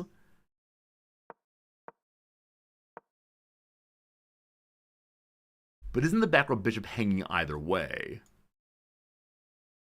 Whatever. I castled on the queen's side. I like doing that. It was fun. Forward they go. Yeah, this does not attack my queen. It just kind of hangs out instead. Could have run a bishop still, apparently. Fine, whatever. Yeah, they castle over there. All good. Yeah, they take that. Another move I wasn't quite sure why they made. They may have seen it as a free. Like I said, I think they were desiring that I, go ahead and take that way and block my rook, but I wasn't quite sure why they did that. We took it with the knight. Happy to do that. We're now forking, and they step forward, and that's the end of it.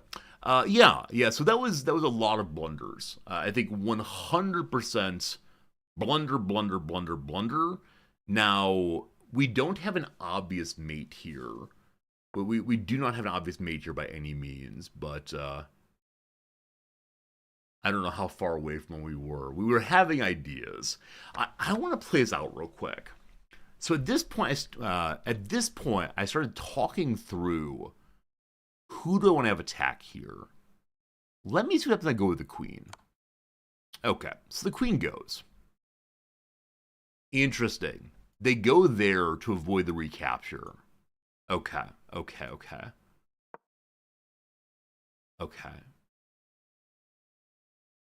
Now, would I have actually played it this way? Not necessarily. Yeah, this is assuming best play now in a way I don't. I mean, I definitely would move my my rook forward there. We're ahead by a fair amount. But yeah, I doubt. I mean, I'm almost certain they would have taken here. Not guarantee, but almost certain. And then if they'd gone here, the number of times that I've refused a queen trade recently and gotten hammered for it, I would want a queen trade here. But this is not a trade, right? The rook is covering, not a trade. So what would I have done? I may have just stayed here, except in the pin. Is it a trade? Wait, why? Oh, the king. Of course it is. Sorry. Yeah, okay, never mind. I'm a clever young man, I promise. All right, team, time for another one. It's about 1:20 my time. We have time for at least one more match. Hope you're doing well out there. Hope things are good for you. And yeah, hope this next one goes as well as the last one. That last one pushes up to 47. 47 there. 8 points I'll definitely take. Good luck. Have fun. I'll see you on the other side. Is that right? Yeah, we'll see. Against a person from Pakistan named Amit Nahak. Amit Nahak, indeed. Standard opening. They do the same thing. Okay. If I take, bad times happen. I think it's a case where I want to defend my pawn while attacking here also. Scandinavian defense. Closed.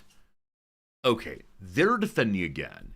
If I attack, I mean, even trade and their queen is involved. Not sure. I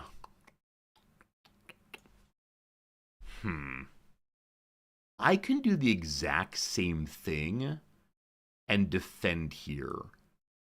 It counts as development, but this pawn then is blocked in. I mean, either way, someone's getting blocked in. Let's go ahead and do that one for now. Hello. We have a lovely little chain going on. How does the chain work? 1, 2, 3, 4. I get an even exchange. I can move my queen to here and see what happens, I guess. That feels super awkward.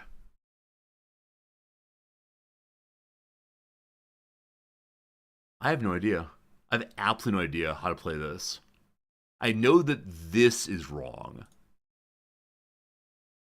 Early queen development feels bad, man. Knight comes out, isn't contributing to the cause at all. F pawn forward protects, but let's not do that. Do we just develop like a normal human? It's possible I just develop like a normal human. Which say like develop to here, call the day. I'm not going to get baited into let's pile up eternally. We're just going to play like normal humans here. Because if they go here, then we're fine. In multiple ways. Okay. Normal human development happening on your screen right now. Okay, they attack a queen. I mean, that's not great. So it's one of those cases where I want to avoid doubling pawns. So I believe we just develop you. And we see what happens. Yeah, I think that's a good block. As many of you know, when there's like suddenly a bishop here, I often struggle of which piece to move forward to block it. Yesterday we had the excellent lesson from one of you of trying to avoid doubling my pawns in these moments. So that's fine. Okay, we have another possible trade if we want it. I think I'm going to move my H pawn forward. Is that true? Okay. If I move my H pawn forward, they can attack or back up and get taken. Right? I believe the bishop is trapped with H pawn forward. Now, if I do this, they might do this. And that's fine.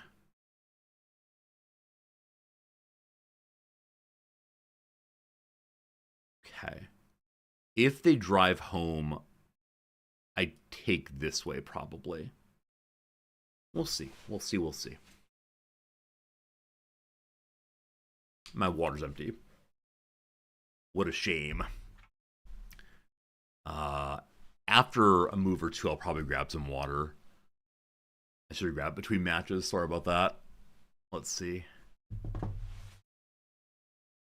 Oh, why is my music off? I had music playing. Music? See, this is why I hate this program. Because for some reason it just stops playing occasionally, even though I pay money for it. Back to it? Okay. Sorry. They took the bishop. Fine. So I could develop here, which protects this. If I develop with the knight, we can then castle.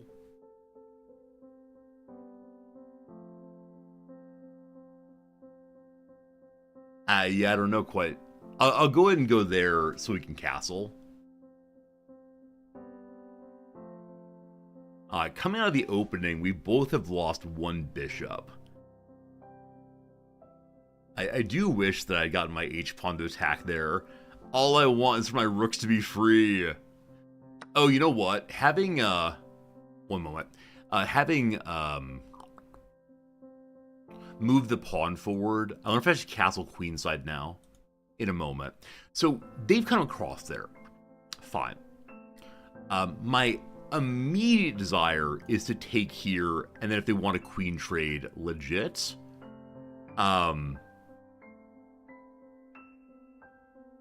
I could attack with my knight and lose that. Because my knight's here, I can't go check. I think queen would have been better to allow a check there to buy some time. I mean, not a super useful check, but I guess a check into that. That would have been strong. In the future, we'll take with the queen there. She also would protect here. Okay, so like if we take this way, and they decide to do this, then hurrah, I guess. If we take here, we lose our knight, and then I don't know what happens, unfortunately. It gets confusing real quick.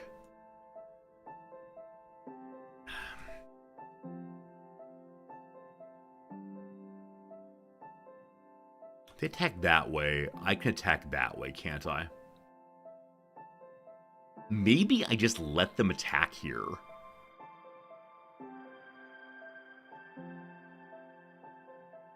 I think I might just let them attack here. Queen forward, queen exchange. Fine. Fine. Even exchange. Let's worry about other stuff now. So here we're attacking both of them, and that lets my queen potentially go check. I'm not castling. I'm going to castle queenside, which I understand is more dangerous, but because the H pawn's out, I think I want to do that. Seems sensible. Is that a good move? I don't know. My inability to count the middle gets me consistently. Such lack of counting the middle. Now, we don't want to take that because of the queen's position. Oh, what's this? I'm sorry, what?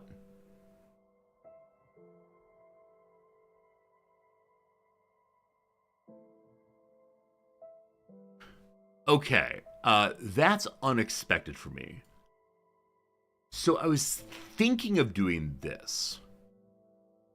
But what does it get me other than kicked? Yeah? We can move forward one, presumably. If I take this, nothing good happens currently. If I take this, we lose a knight. Not ideal.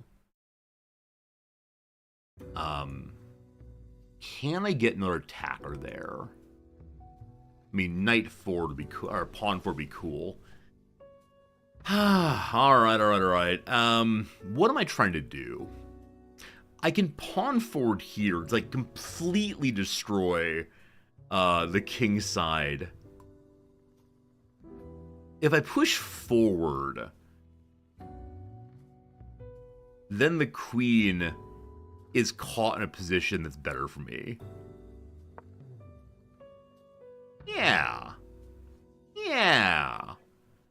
Earlier, some of you all said I need to work on past pawn puzzles. Probably true. Okay, it's possible that brother's trying to get to here for some real nonsense. Hello. They really, really want me to trade.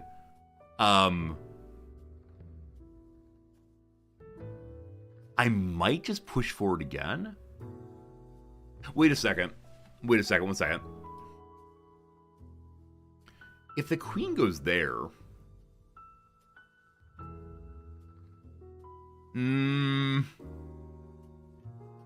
One second.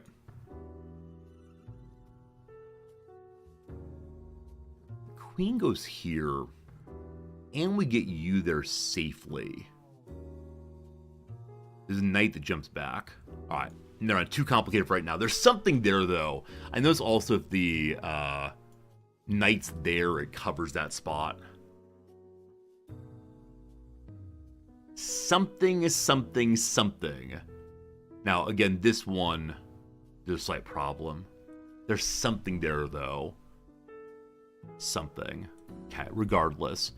I think I just push forward again. It's covered this way. That seems nice. Need a castle. Need to move the queen. Need to do a lot of things. Things must happen. I'm happy to say I've developed all my minor pieces. That's something I'm often very bad at. Now, I've lost one of them. They are +1 on pawns, as we do struggle occasionally. I believe this pawn's going to live here for a very long time. I don't see a reason to push it again. It continues to frustrate the queen, we'll say.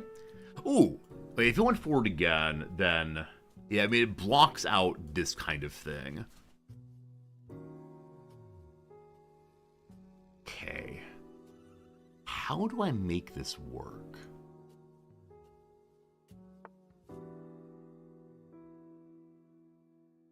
Okay. If we check now, then things get bad. We don't want that. Is there a possible fork? No. If we check the king right now, king moves. We take, offering a queen trade. If they don't accept, I don't know what happens. If nothing else, we get a pawn. This might be me being a little reckless. I'm not sure. We can move forward, attack this. That brings that forward. Okay. No. Don't you worry, team. I spotted it. We're good. I analyzed the spot. I was about to say, don't you worry. No one's attacking that square. There is someone attacking that square. We found it eventually. It's good. It's fine. It's great. Everything is going well here right now. Don't you worry, your sweet little hearts. Oh, man. You're not really doing anything, are you? Yeah, this bishop is useless currently. Huh. Yeah, that's no good. I mean, you can move here, I suppose. And force a move. That's covered. That's not available. That is... This is what they might be going for. One second. If they attack there, and I attack there, I'm fine. They're up a pawn, I guess. Not ideal. Not ideal. Okay, how do I help with that? I mean, when they move, I can check. I struggle to find useful checks, right? I struggle to find checks that feel meaningful. Not quite sure. Not quite sure. Not quite sure. Huh. Okay, I said I want to castle to yell at king me. And so I guess I'll do that now. I think they're doing well. Oh, you know what? One second. That. They take, I take, they take, I take. We're actually up then, aren't we? Is that true? They take, I take. If they take, I take. Oh! I actually missed that. I missed that I'd be up. And the further cool thing is I can then move my queen to here, and she's protected. Now, not GG well played, but not the worst thing ever. Okay, another attacker there.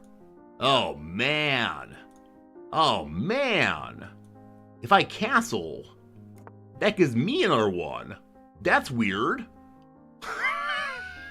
That's weird. Weird adding more pieces there, isn't it? A little strange. I don't want this. I don't want this fight. I will fight no more forever. Now, if they bring this over here, I'm at a loss. I'm at an absolute loss what to do. I mean, brother being here is stopping the c-pawn. Not a big fan of that. How else do I cause problems for them? What else? Okay, decided to begin this thing. I go here.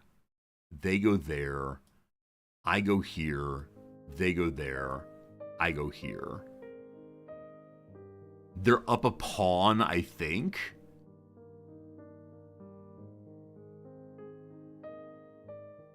Yeah, I don't know, team. There's probably something I should be doing right now. I just don't know how to think the thought, unfortunately. Wait, I should attack with the queen instead. No. Yes. No, bad. Because of horse.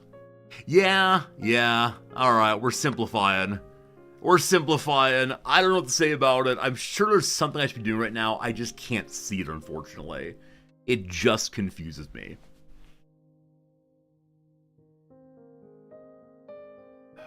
I mean, if we step here... I probably should have kicked off those earlier, shouldn't I have? Yeah, probably. Alright, hello. Won't you come for visiting? Wouldn't that be nice? If I can move this pawn forward, I'll be so happy. With knight gone, it'd be so nice. Man, I should have done that. Wait, why didn't I just move here instead? I mean, it's not a take. That may have been the right move, actually. I think I was seduced by the call of battle, like an orc in Warhammer. My rage overcame me. We're really doing this now? Wait, really? Wait, really? Huh. How does this change things? I can eat some pawns.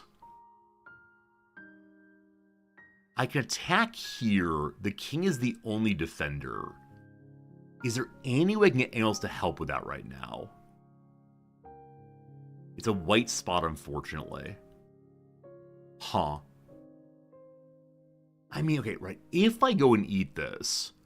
No, I don't want that one because the queen comes over. That's bad. I can just eat you into you. We can't do anything here. If I move to here, it's a queen trade. I ram in, no luck.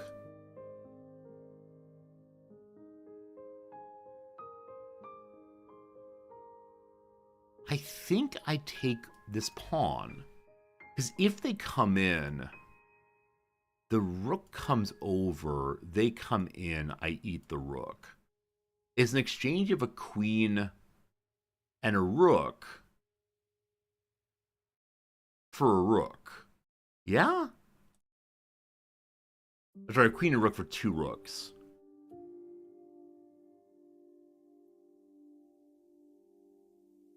This is me trying not to get baited into dumb moves. Is this a dumb move? What's the exchange? I'm currently +1 somehow. I go, they go, I go, they go. Man, if only I can cover that spot somehow. Oh boy. Okay, well... I think that's the right move. I'm ready to receive my punishment if I've misunderstood the brief here. I believe that will work.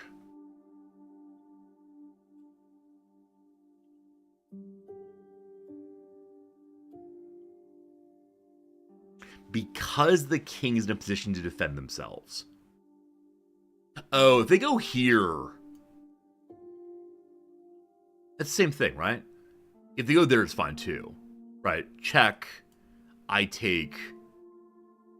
they take maybe yum yum. Yeah, it's not the thing here. Because the rook's in position to defend it. Also this. Yeah, if they decide to attack from there, we're in an even better position. Cool. I'm gonna get some water. Back in like 30 seconds. We'll see what happens. Good luck. Good luck. You all take care of the stream.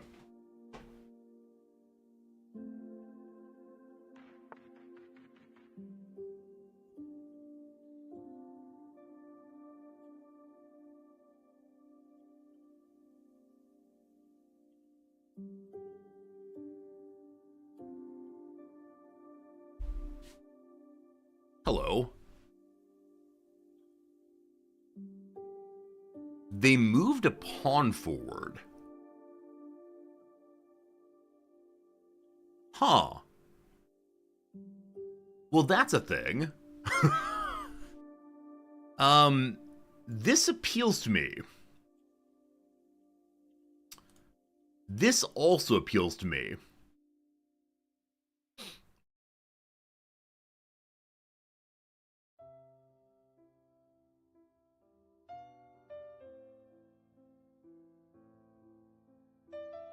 So this forces a rook move.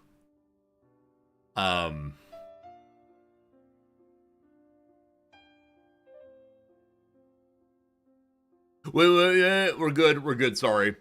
I think I identified this and then forgot about it. See, I think when I see the attacks, I get weird. I get weird and start like, let's look at other possibilities. Nerd glasses on. This has like caused my queen not to have many places to go, unfortunately. But I believe it's a good move. You know, or we ram it home, that's a bad move. Fine. I need to be developing pawns. Just FYI. These builders down here, not doing a darn thing. Just kind of hanging out, having a good time. The bishop in particular, like, I don't know, man. We gotta go here eventually. That might be my next move, we'll see. Because that'd frustrate the queen's defender, and I'd be happy to trade a rook for a queen. Wait, is that already true?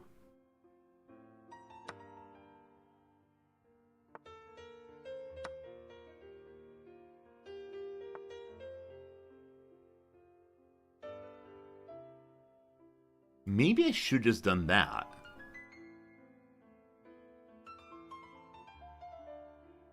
Huh. That may have been better. I mean, either way, delicious pawns, yum yum yum. Okay, so they're no longer offered that queen for rook trade. I should have taken it last turn, I just didn't do so, unfortunately. What is doable right now? Yeah, the queen's kind of just hanging out. She should probably go somewhere else. But where, I know not.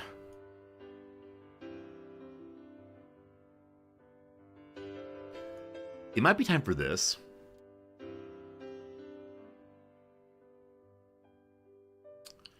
If I offer that, presumably they go charge.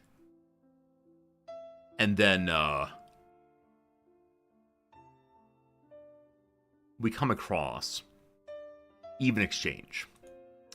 I wish you were doing something more there, other than just tacking. Now, the fork would be so cool, of course. I can bring my rook over just to... Oh, I only have a minute left. Team, it's time to get to it. Time to get to it. Time to get to it. Time to get to it. Alright, we're good. Don't you worry.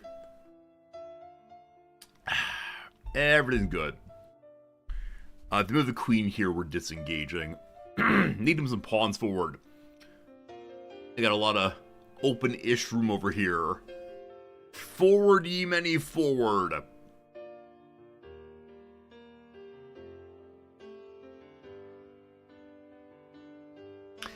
I can't say this is a good move. Like, centralizing, etc., all fine. If they go here, they'll be forking. What do I do? I defend like so. Good. Good. The queen! All fine. All fine. Don't you worry. All fine. In this family, we don't believe in the bishop moving both directions. The bishop moves forward only to attack.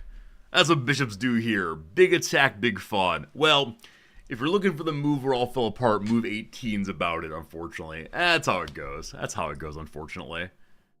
Yeah. A little annoyed with myself there, obviously. A little annoyed, but yeah, it's a mistake I make regularly, and it's the kind of thing I gotta work on if I want to wind up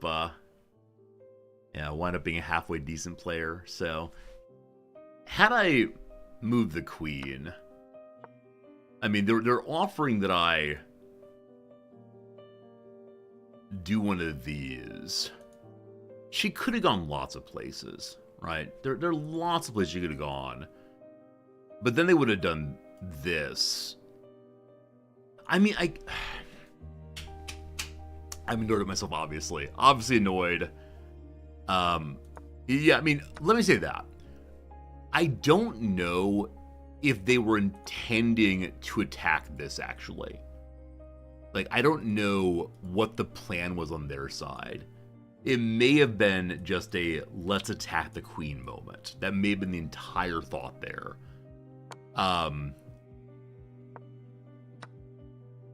Yeah, not sure. Not good. Not good play, old Resorty. Not good play. Is that it? Not quite. Not quite, but we are not pleased with ourselves right now, friends. Not exactly pleased with ourselves, but all fine. Hello, good seeing you. That may have been strange. Can't decide if strange. I see. I see how this works now. I mean, what move is doable? Here we go. Boop. All right. GG. Well played. Thanks for the action. I didn't see a check. I mean, I saw, like, you know, it's going to be checkmate here. But I think it was probably over. Hey, GG. Well played, Emmett. Hello, everyone. Good seeing you. Hope things are good. Yeah. We'll see. So much time wasted of return yapping. I mean, I'm a streamer, right? Yeah. I'm gonna talk, unfortunately. That's how it goes. I just want to make decent moves.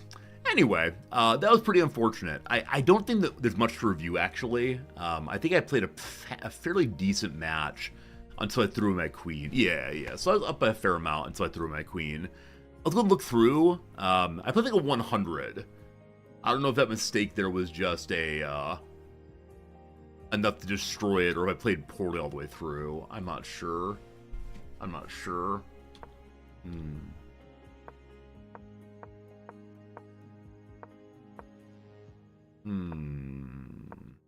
We're annoyed with ourselves, team. we were very annoyed with ourselves. So that kick was bad. I'm not getting any reasoning at this point, unfortunately. So I don't know. Team. Okay, right. I know Hero's supposed to take with the queen. Being able to check would have helped quite a bit. I know that was a mistake I made early. Fine. They take that, fine. Yeah, I don't know. My pawn math is so bad. So I think I have like 2 great weaknesses right now. One of them, hey, Karnak again. One of my great weaknesses is noticing diagonals of bishops when I'm under time pressure. Obviously, that's what happened here. All good. I find a viable move and then talk myself out of it. Yeah. The trouble is, I've got enough people in chat who have said mottos like, when you find a good move, find a better one. And I don't know what to do with that. Because it leads to me attempting to evaluate every possible move I can before saying, and it's good. So, yeah, I struggle with that element of time. Yeah, usually I'm better at managing time, honestly, but I don't know, team, sorry. It's just going to be like, I have trouble. So number 1, like I said, my trouble is noticing bishop moves, like, very, very hard. Number 2, I struggle with counting. Pawn trades. And so I just don't take them. And as you saw there's more and more building up of pieces. And to the point that I actually don't know what to do with it anymore. So that's what happened there this way. Okay, move the queen forward 1. They prefer she move over 1 instead. Why is that? Why is that a better move? Let's see. It's only an inaccuracy, not the end of the world. I mean, it's attacking a knight there, I guess. And attacking a pawn. I have no idea what's preferred. Honestly, no idea, but fine. They bounce away. We castle. Woo! They take that profound blunder. So why is it a blunder exactly? Oh, because I have the rook behind. Right, here they've failed in the math. Yeah. Okay, I spent a while thinking through this one. I'm really glad. I'm really, really glad I didn't just rush in here. What would have happened had I done so? It's fine. It's a fine move. I want to do this. Angry God, and we'll be down to this. I'd be +1, I guess. Like, I was +1 at some point. Should I have just traded here?